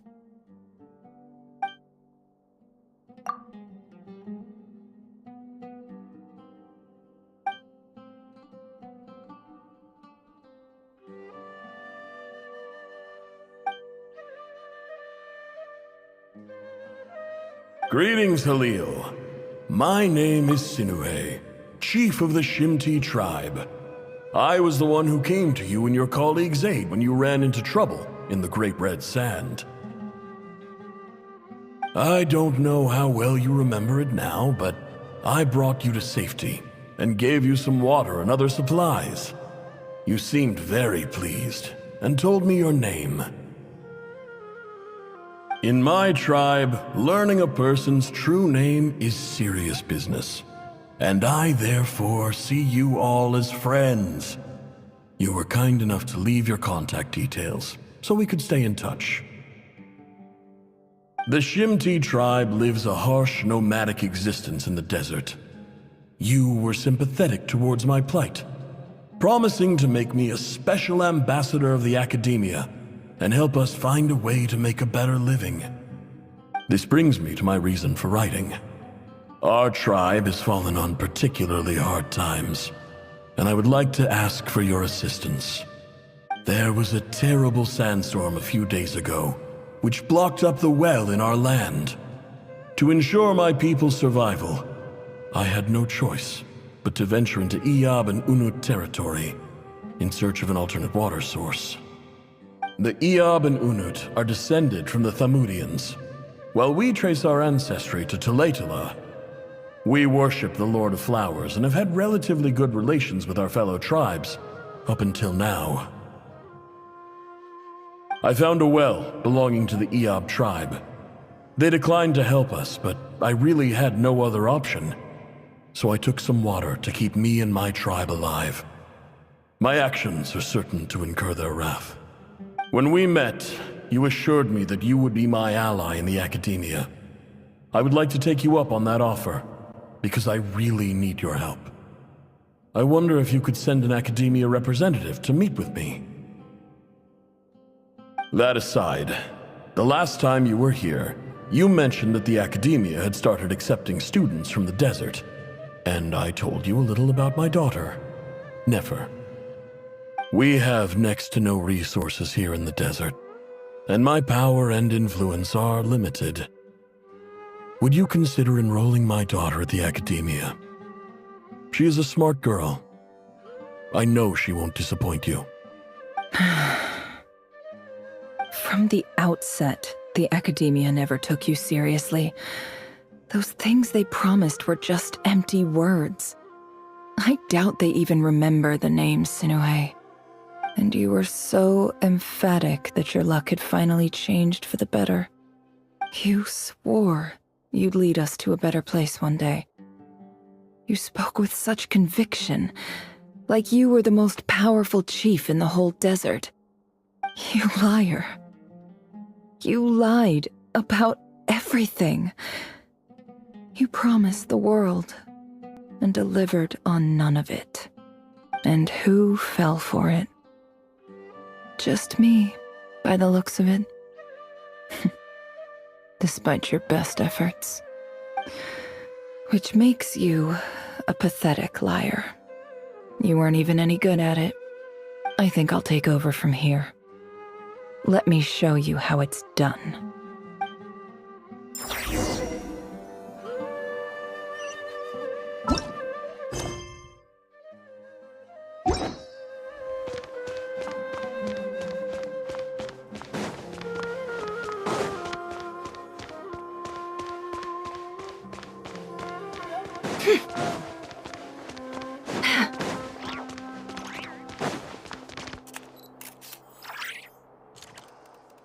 I just came to say goodbye.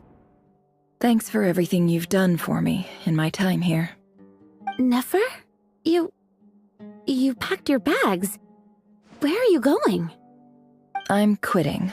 Something's come up in my hometown. Gonna head back and deal with it. Huh? But this was a hard-won opportunity for you. You know that better than I do. It was, but it doesn't matter. I have more important things to deal with, and they can't wait. Oh, and I didn't want to overfill my bags, so I left some incense on your desk.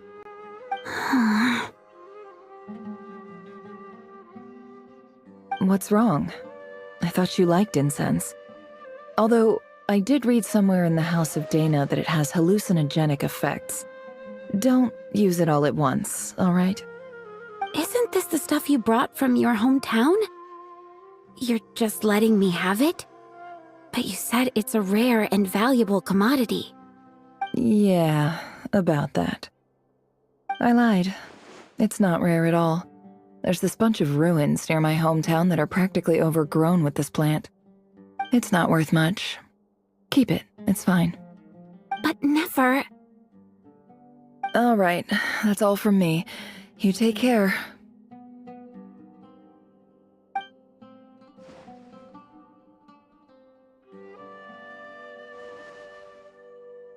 Don't forget me, okay? I mean, we're more than just classmates, right? We're friends. Yeah, I'll remember you. I lied again. That incense is worth a fortune, and it's a rare find even in those ruins. And as for remembering her, I have far too much to do when I get back. No time to reminisce. I'll be lucky if I even make it through this alive. But either way, I expect I'll forget you pretty quickly.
It's a pleasure to meet you, Mr. Arif.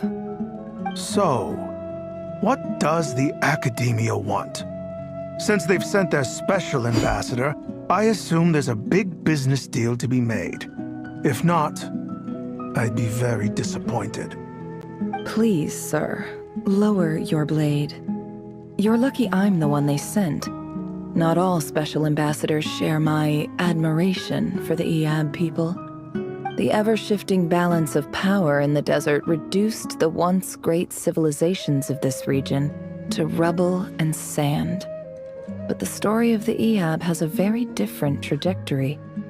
Others grew weak, but you grew strong, beginning in obscurity and moving to prosperity.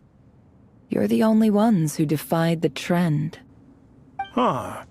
So, you do know who you're dealing with? This well is the perfect symbol of your strength, is it not? It used to belong to the Unut, but it looks like you have control over it now. You're not wrong. But I'm sure you didn't come all this way just to flatter us. Of course not. I came to bring you some very good news. Some information that recently came to light, which might just be your ticket to freedom.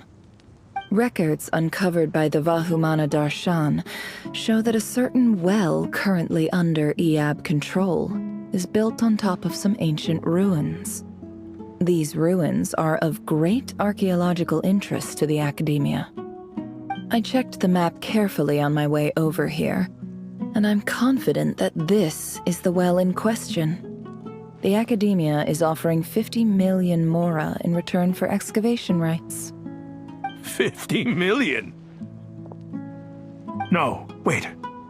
If these ruins are as important as you say, 50 million's a little low, don't you think? Don't get greedy, Iab. We know far more than you think. We know that you seized this well by force. Wasn't that the first step in your rise to power? to drive away the Unut and steal their water supply? So what if it was?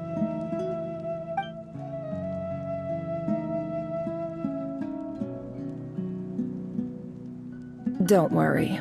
As unscrupulous as it was, it's something we're willing to overlook. The Academia is only interested in dealing with the de facto power holders in the region. I hope I am making myself clear. And I hope your words are the truth.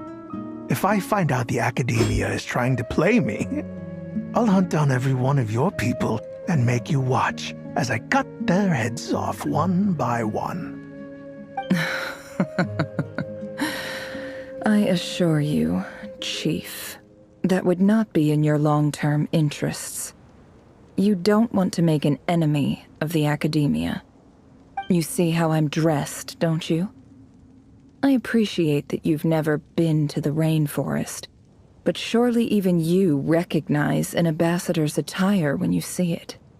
And what does a barbarian like you have to lose anyway? You really think the Sumeru Academia would bother to come all this way just to lie to you? We have more important things to worry about. All right, I take your point. The Academia is the highest authority in the land. I'm sure you're trustworthy people. In that case, we have a deal. We will sell you the excavation rights. I'd like to thank you, Ambassador. This is good news indeed. Excellent news. In fact, it calls for a celebration. Would you do us the honor of staying a while and enjoying some Eob hospitality? Gladly. I am partial to wine myself, and I trust you are as well. So let's indulge in a few drinks together, in celebration of this momentous occasion.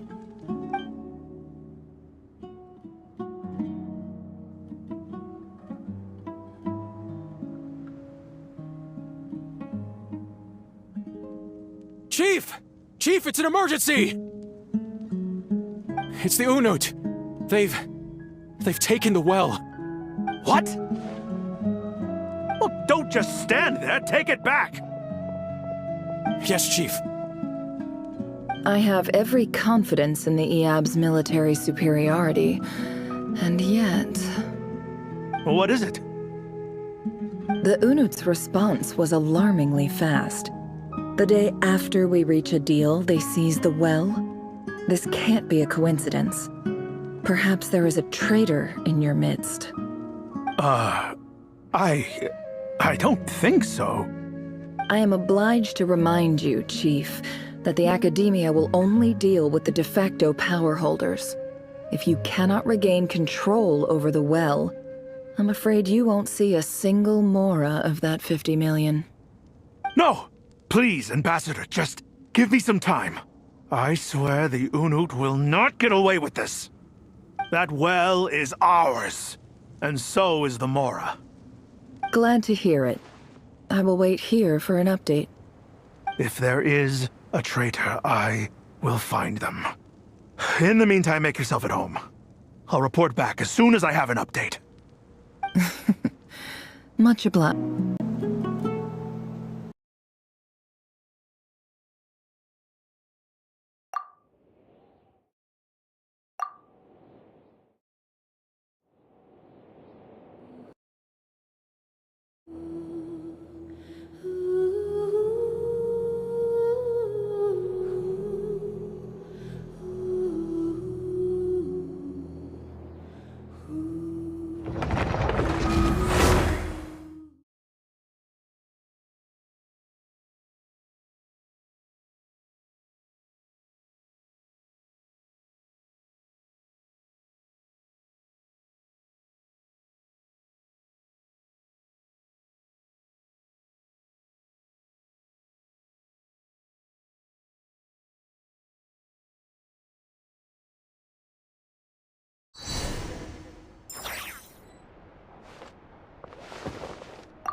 It's a pleasure to meet you, Mr. Arif.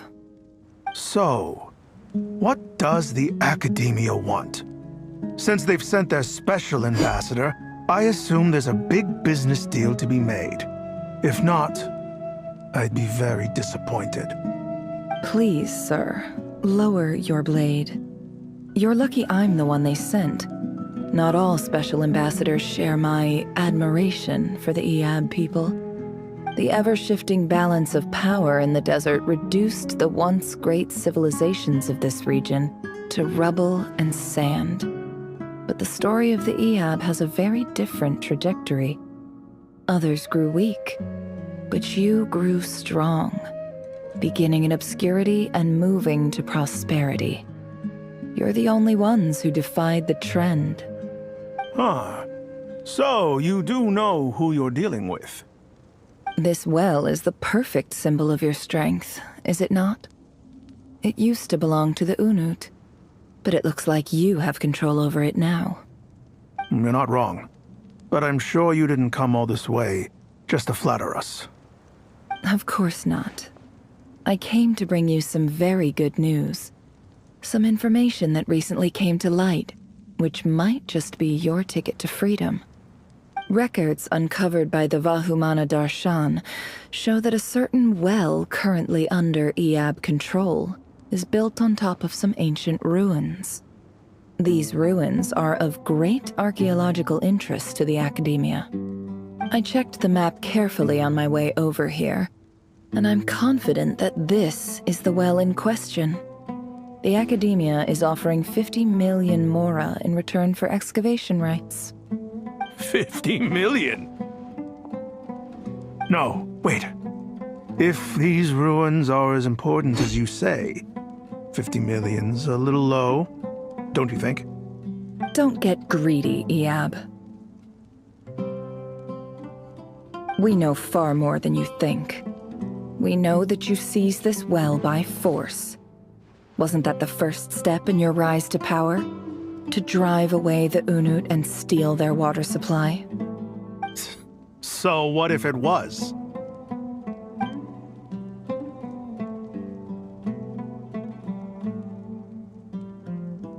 Don't worry. As unscrupulous as it was, it's something we're willing to overlook. The Academia is only interested in dealing with the de facto power holders in the region. I hope I am making myself clear. And I hope your words are the truth. If I find out the Academia is trying to play me, I'll hunt down every one of your people and make you watch as I cut their heads off one by one. I assure you, Chief, that would not be in your long-term interests.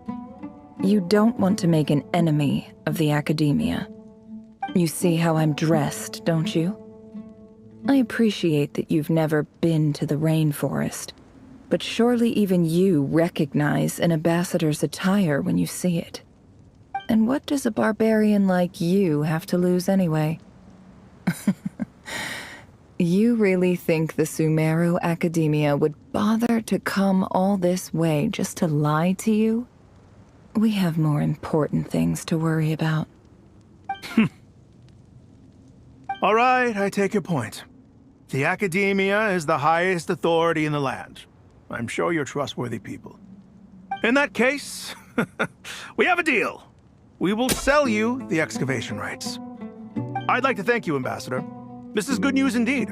Excellent news. In fact, it calls for a celebration. Would you do us the honor of staying a while and enjoying some Eab hospitality? Gladly. I am partial to wine myself, and I trust you are as well. So let's indulge in a few drinks together, in celebration of this momentous occasion.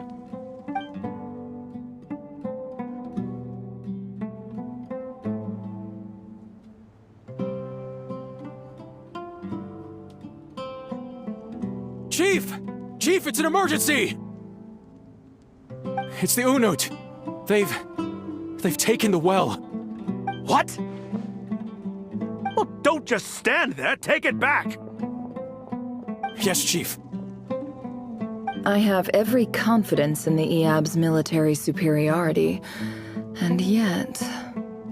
What is it? The Unut's response was alarmingly fast. The day after we reach a deal, they seize the well. This can't be a coincidence. Perhaps there is a traitor in your midst. I don't think so. I am obliged to remind you, Chief, that the Academia will only deal with the de facto power holders. If you cannot regain control over the well, I'm afraid you won't see a single mora of that 50 million. No! Please, Ambassador, just give me some time. I swear the Unut will not get away with this. That well is ours, and so is the mora. Glad to hear it. I will wait here for an update. If there is a traitor, I will find them. In the meantime, make yourself at home. I'll report back as soon as I have an update. Much obliged. Wow. All it took was a few words and I've got him wrapped around my finger. What an amazing feeling. So, in summary, Ambassador, the Academia would rather negotiate with our tribe instead of the Eab, yes? The Eab are ruthless murderers who don't listen to reason. And now they have the gall to interfere in our research projects in the desert region. So let me ask you, Chief, if you were the Academia, what would you do? Kill them all, of course. Precisely. The Academia does not tolerate those who stand in our way. The Eab have held back our academic pursuits for too long, and our patience is wearing thin. At the same time, there is simply no way that the Academia can be seen to be intervening in desert affairs. I'm sure you understand where I'm coming from. We have our own rules out here. If the rainforest dwellers raised arms against a desert tribe, it'd start a bloody war. Right. We can't confront them ourselves, but we can support their enemies. The Unut have always had strained relations with the Eab, which makes you our natural allies. Natural allies. Weren't the Eab your allies once? You were quick to send them after us to protect your interests back when we stole that water. And now look at you. You're at each other's throats. Let me be clear. The Academia wishes to collaborate with the legally recognized rulers of the desert in this matter. We are asking for excavation rights to that well, and our offer is 50 million mora. Say no more. I believe we have an understanding. Good. Then I suggest you get to work. Get us access to that well, and the mora's yours. You see, Dad? Lying is easy when you know how. People will believe anything.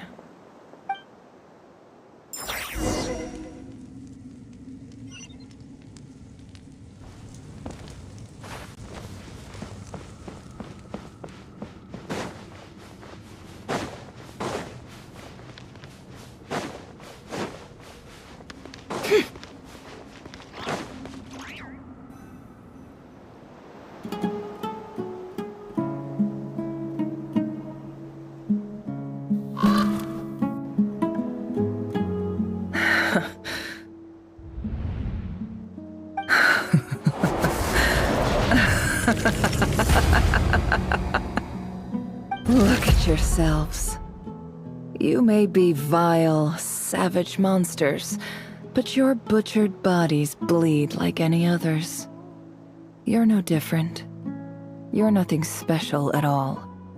The monsters who destroyed my home, they're just ordinary, petty human beings. What a joke. I think we're even now. Maybe I've even done the desert a favor. It's a better place without all these people around. Oh, Sinuhe, my gullible fool of a father. Perhaps if you'd been as ruthless as I was today, our tribespeople would still be alive. In this dog-eat-dog world, a chief needs to be tough to survive. But you couldn't do what had to be done. So I did it for you. Nefer, it's okay. All of this is in the past now. I believe I remember you promising to remain silent. Yeah, but even so... Yehoda, is there anything you can do to ease the tension? Alright, time for a sharp turn onto a completely different topic. So, anyway, that's enough of that. When are we getting out of this place? Feels like we've been walking forever. I'm getting pretty tired. Oh, Alma, you tired? Yes. If we can find somewhere to sit down, I could certainly do with a rest. It's not far now. There should be a temple just up ahead. Yes. Really? A temple? That's where this story ends? I guess that's how things go in the desert. Desert dwellers can never escape their destiny. Or so everyone says. I never wanted to believe it, but looking back now, I'm as desert as they come. You mentioned a temple. What's waiting for us there? My biggest trade secret of all. Ah. Then I'm guessing it's where you got your power from. The power to peer into other people's minds. I didn't know you were clued up on any other religions. I'm no expert in the history of Sumeru, but since you come from the desert, I would imagine it has something to do with King Deshret. Sounds impressive. Ah, I know who you mean. General Mahamatra Sino. The spirit of Hermanubis dwells within him. That's Boss Neff for ya. She knows everything. Sino's hardly a figure of obscurity, but I know about Sethos too. What about him? Is he a big deal or something? Well, he's not a small deal, let's put it that way. Please, this is the bare-bone basics. Save the flattery. Thanks for your patience, everyone. I'm sure it's been a lot to take in. With any luck, that's our exit just up ahead.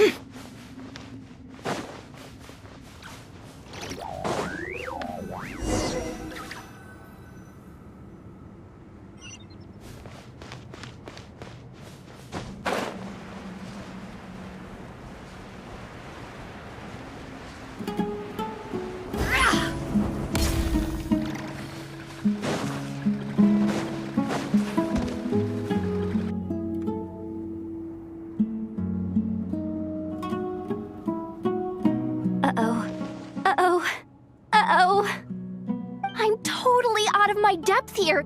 I don't have anything to add about any of this stuff. Like, look at that statue, for instance. I want to do the whole name-dropping, this girl knows her stuff thing too, but I've never seen anything like it before. A statue with the head of a bird. That's Thoth, the Ibis King, one of the 7 pillars of King Deshret. The legends say that he, the Crocodile King, and the Goat King were the 3 retainers of King Deshret. Let's take a look.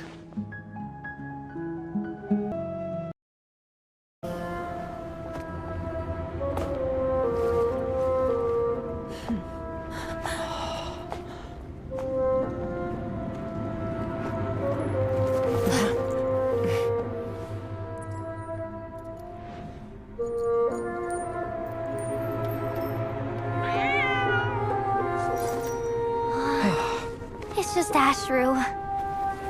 So, all is well?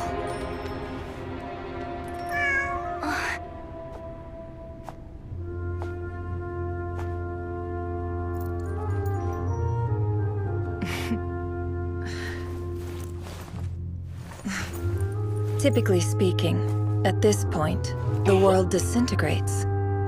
Then we find ourselves back in the outside world. Besides, these are my memories. There's nothing to fear. You're sure? Of course. It's almost over.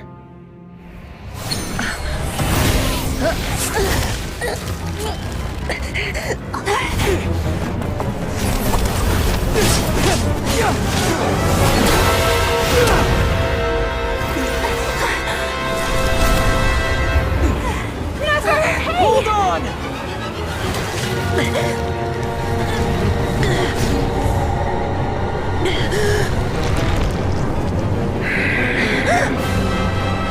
Knowing too much is always a death sentence. Speak for yourself.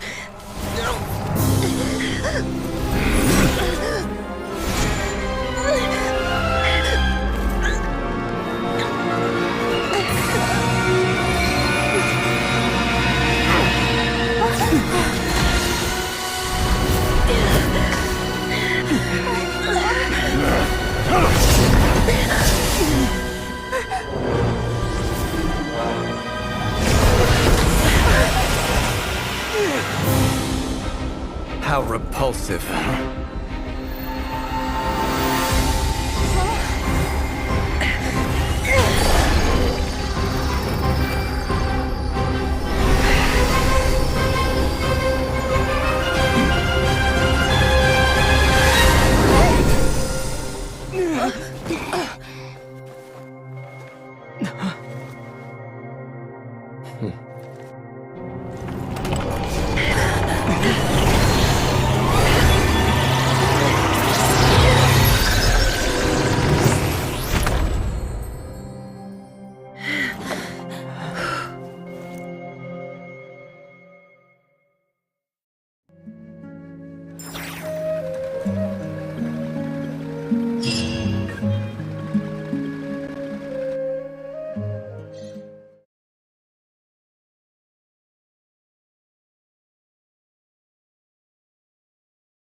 Timed that pretty well, didn't I?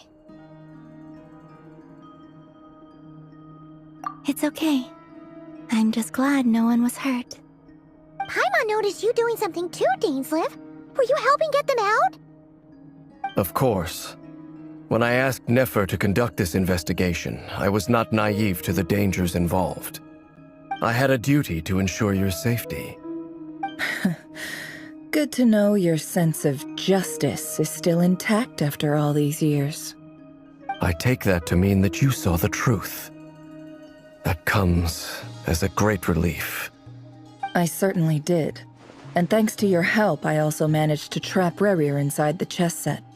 Whoa, really? How'd you manage that? Well, to be honest, I sensed that something was wrong long before we made it to the temple.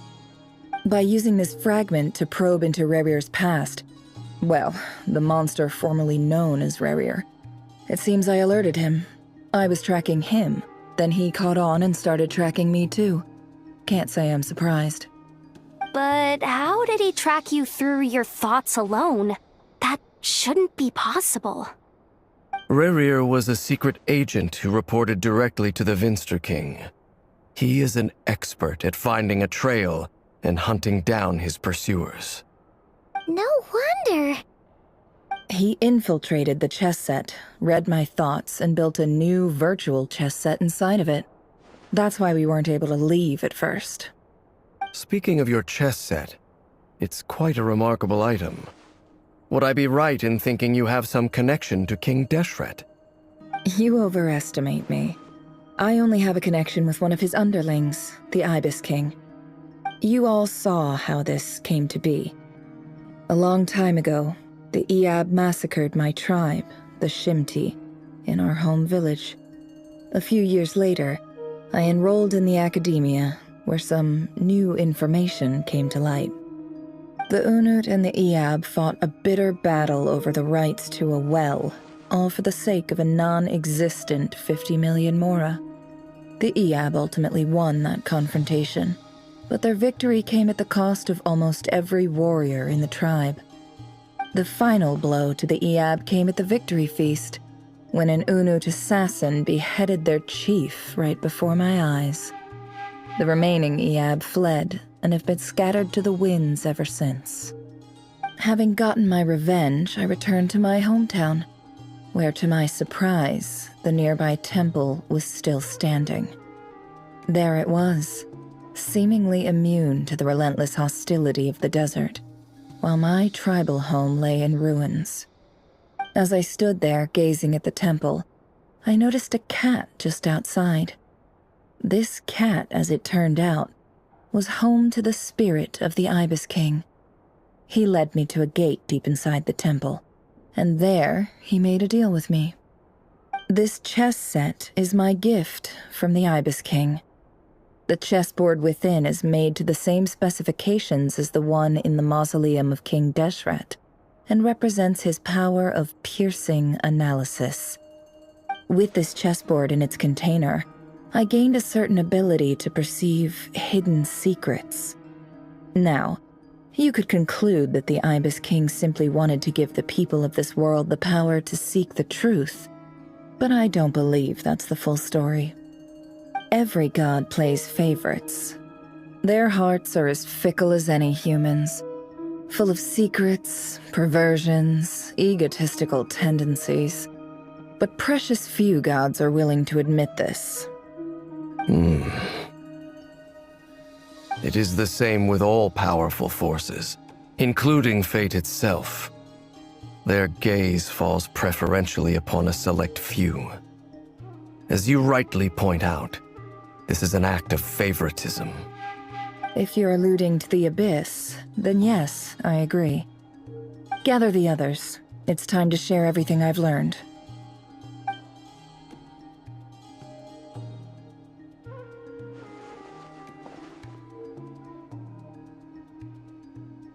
Thank you all for being here. As promised, I did some further investigating into the Raker of Solnari's background. I am pleased to report that the investigation has been most fruitful indeed. The Raker of Solnari, real name Rerir, was once a Conrian subject who served the Vinster King. I will now share the important details of his story. Please save any questions or comments for the end.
So that's why he's so obsessed with the moon.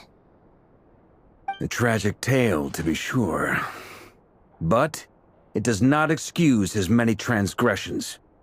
No matter how much Rerir suffered in the past, the fact remains that he is what we know today as the Wild Hunt, wreaking havoc upon innocent lives in Nodcry. He becomes more dangerous with each passing day. If left unchecked, It is simply a matter of time before all of Tevat suffers the consequences. This is a threat that the Knights of Favonius cannot ignore. A question for Miss Columbina. Forgive me if this is presumptuous, but have you ever seen the spatial gateway that appeared in Rerear's memory? Never. But I have heard stories of something called the Moon Gate, and this seems to fit the description. Miss Lauma, any thoughts on this? In the lore of the Frost Moon Scions, the moon is believed to hold many secrets. Some sources speak of ancient knowledge, others of a gateway to the unknown. The term Moon Gate is one I have heard before. But as is the case with all of our legends, there are no records of any first-hand witnesses. We cannot know whether it truly exists. Then back to Miss Columbina. As a moon goddess yourself, do you have some idea of where the Moon Gate leads to? Not at this stage, sorry. I do hold the power of the Frost Moon, and my strength is recovering well. I can sense that the gate would open at my command, but... But there's more to the power of the Frost Moon than that? Yes. A moon goddess has the right to open the Moon Gate, since it is a path to the moon. But as never mentioned, holding open a spatial gateway takes a huge amount of power. And right now, I need to conserve my energy to fight the Rahier of Solnari. I'm afraid this is one mystery we may have to leave unsolved for now. I agree. Better to save your strength. But if you'll humor me for a moment, I have a bold conjecture of my own regarding the world beyond the gateway. I highly suspect that neither Tholindis nor Rerear made it through unscathed. The evidence pointing to this is the fact that the Rahier of Solnari exists in the form of countless fragments. With the abyssal power he wields, no ordinary foe can touch him, let alone tear him to shreds. And yet, the wild hunt proliferates wherever his scattered fragments lie, drawing hordes of monsters to many different locations across the land. So your theory is that Rerear was physically torn to shreds by some powerful force? Hence, why the Wild Hunt is a distributed phenomenon, rather than a unified one? Makes sense to me.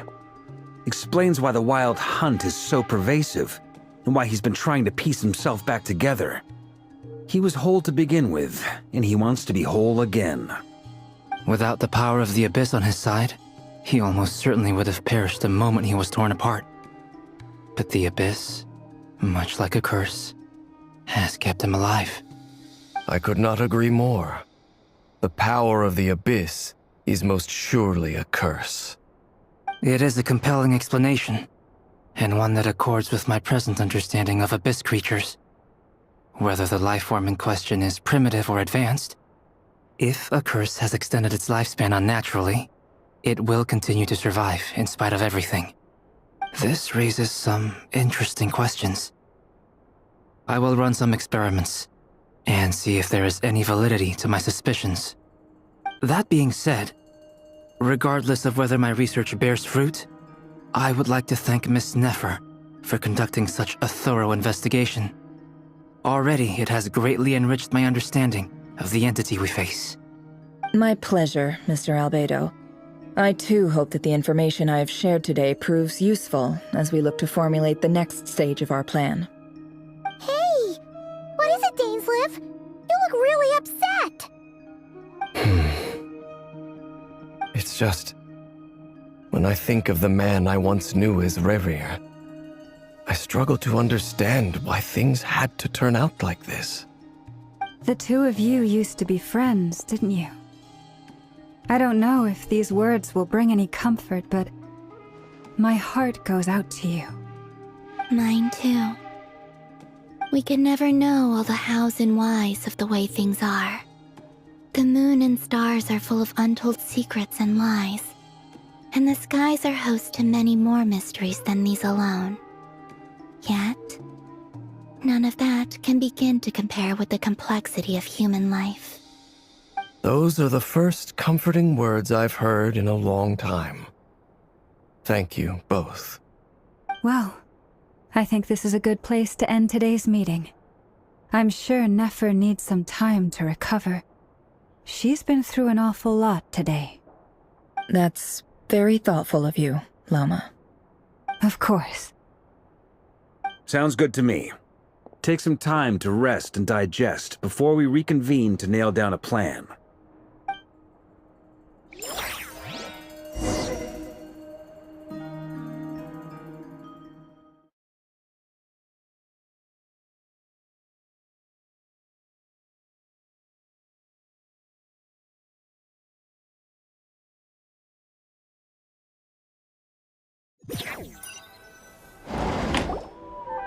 Hey, is this a bad time? Hope I didn't kill the conversation. No need. Come on, let's talk outside.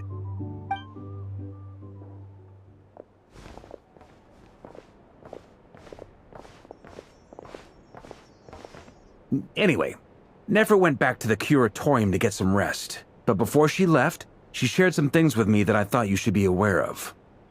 Firstly, although she managed to trap the Raker of Solnari inside her chess set, there's no guarantee that the power of the Ibis King is any match for one of the 5 sinners.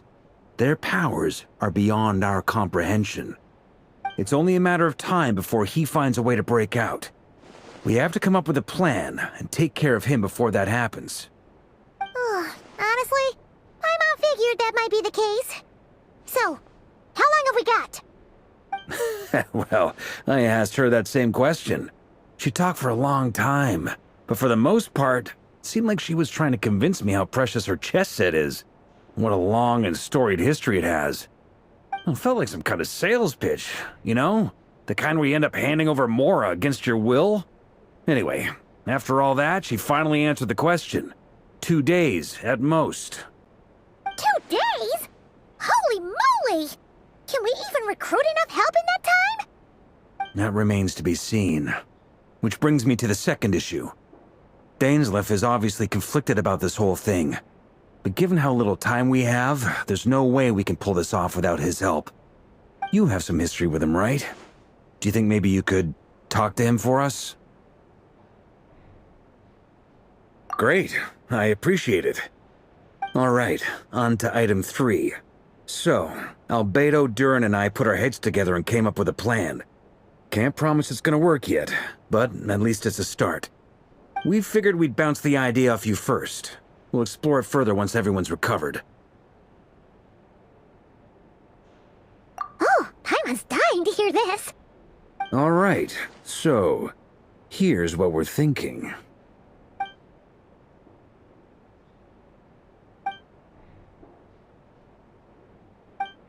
We felt a little uneasy about roping you into this. I mean, firstly, you're not locals, and secondly, none of us are your boss. You're well within your rights to refuse if you so choose. Roping us in? Why would you even say that? We know the stakes here. It's all of us against the Reher of Solnari, or none of us stand a chance. I choose my words very intentionally, I'll have you know. I like to think there's an art to striking a down-to-earth tone even when the stakes are through the roof. Sir Varka, I have a few thoughts about this plan. I'm all ears. I think we can be more flexible with how the roles are allocated. In my view, the most sensible lineup would be like this.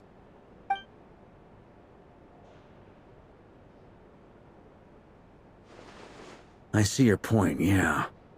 But if that's how we're going to approach this, you'd better make sure you're ready.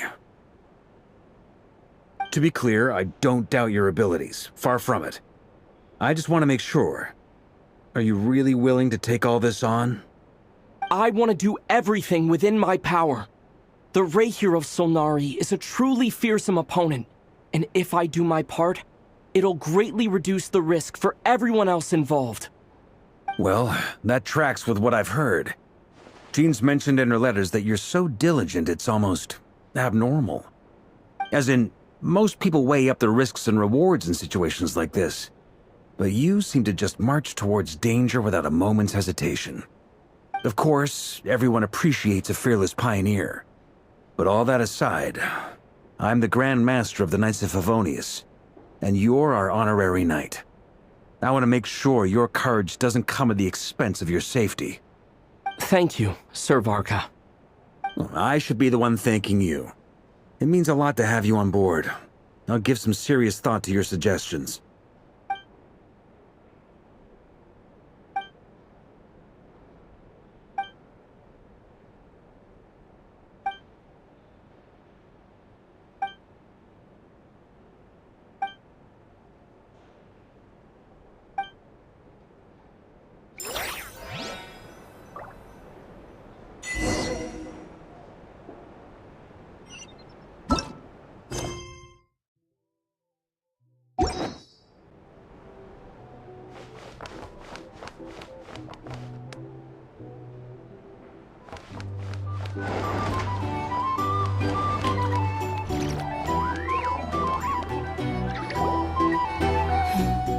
This is a thorough plan, but I do have one last question before we take action.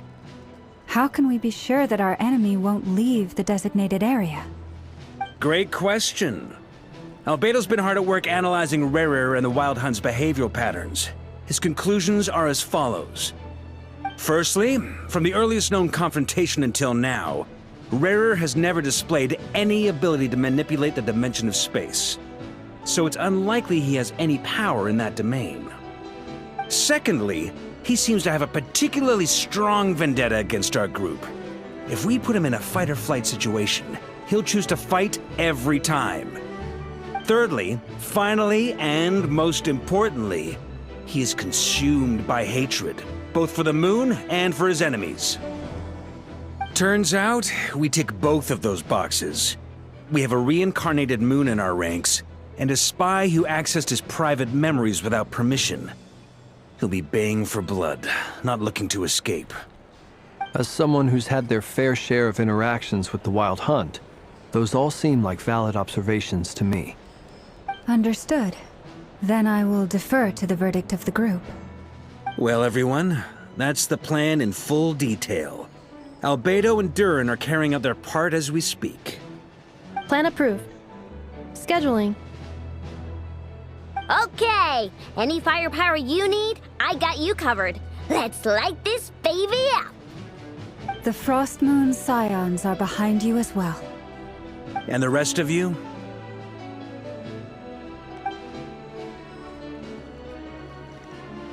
No objections? All right, then it's settled. This is the plan we're going with. Next up, an old tradition of mine. Anyone who wants to back out, now's your chance. Wait, we can still back out of this? Everyone says things they regret, right? I don't want anyone feeling trapped because their mouth said yes before their brain had time to think things through. A very people-first approach. I hear that's common practice in the Knights of Favonius. Heh. Who'd you hear it from? D-Luke? Shh. We don't use people's real names at work. This contact will be known only as Owl, please and thank you. This plan can only work if everyone does their part. Flint's and I will absolutely support it. We shall indeed. You'll be glad you accepted our help. Also, you are the last person I expected to see here, Miss Dory. It's not often I get called Dory in a work context. My peers usually call me Lord Sangamabe. So, the longer your name, the higher your net worth. Is that the idea here? In that case, Mr. Flint's here must be worth a fortune. That's right, I know your full name. It's... The walls are thin here. I'd appreciate you keeping that a secret. Okay, fine. I'm actually only here as a favor for someone else. Do you have any idea how much it would cost to hire me otherwise? Oh, does this mean someone out there actually has the power to boss Dory around? It most certainly does not. We have a long-standing and mutually beneficial business partnership. She's actually the mom of a friend of yours. Said mom supplied me with a great little trinket, but now that lady's ruined everything. If I don't start building a little goodwill now, my whole business in Notcry is gonna go down the drain! Okay, So what exactly is so special about this pendant? It's a lucky charm that a great mage made for me. We have a business relationship, and she was worried that something bad might happen to me. So, she wanted me to have something that can store power to protect myself with. I finally got it all fully charged up with Kuvaki, and then never went and used it all up at once! Never lost so big in my life! You're right. It was all my fault. I didn't mean to drain all the Kuvaki in the pendant, but I'll make it up to you. You will? Well, in that case, how about you give me your chess set, and we call it even? I knew you'd say that. Well, it's yours if you want it. In fact, take it now, and I'll even throw in a free Raker of Solnari. Deal? You're putting me in a difficult position here. It's a very useful thing to have around, but I have a funny feeling it won't be around much longer. I guess we'll see in a couple of days. Looks like bankruptcy for me. Hey, don't be so pessimistic. See this through and you never know. You might find a new business opportunity on the other side.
You're not here looking for work, are you? Heed my words and get out while you still can.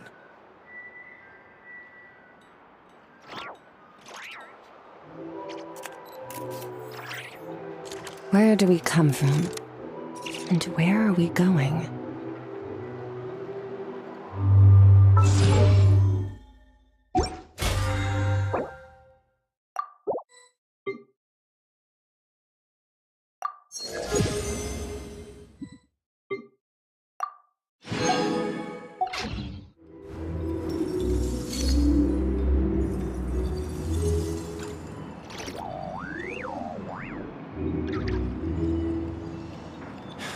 You're not here looking for work, are you?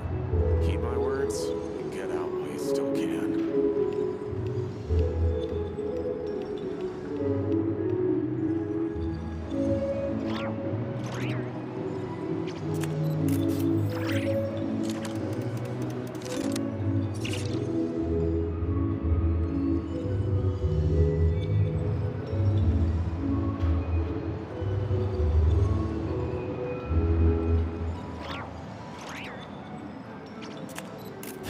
You're not here looking for work, are you?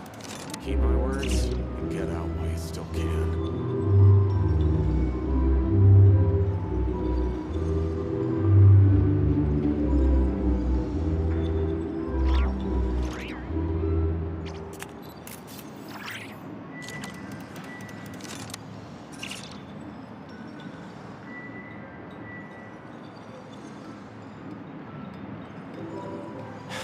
You're not here looking for work, are you?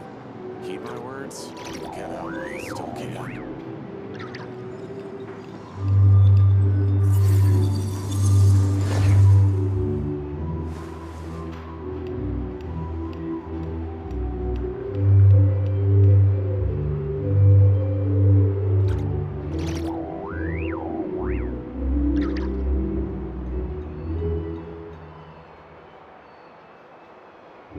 The abyss is like the world's shadow. It's always there, and it will never perish. You're not here looking for work, are you? Heed my words and get out while you still can.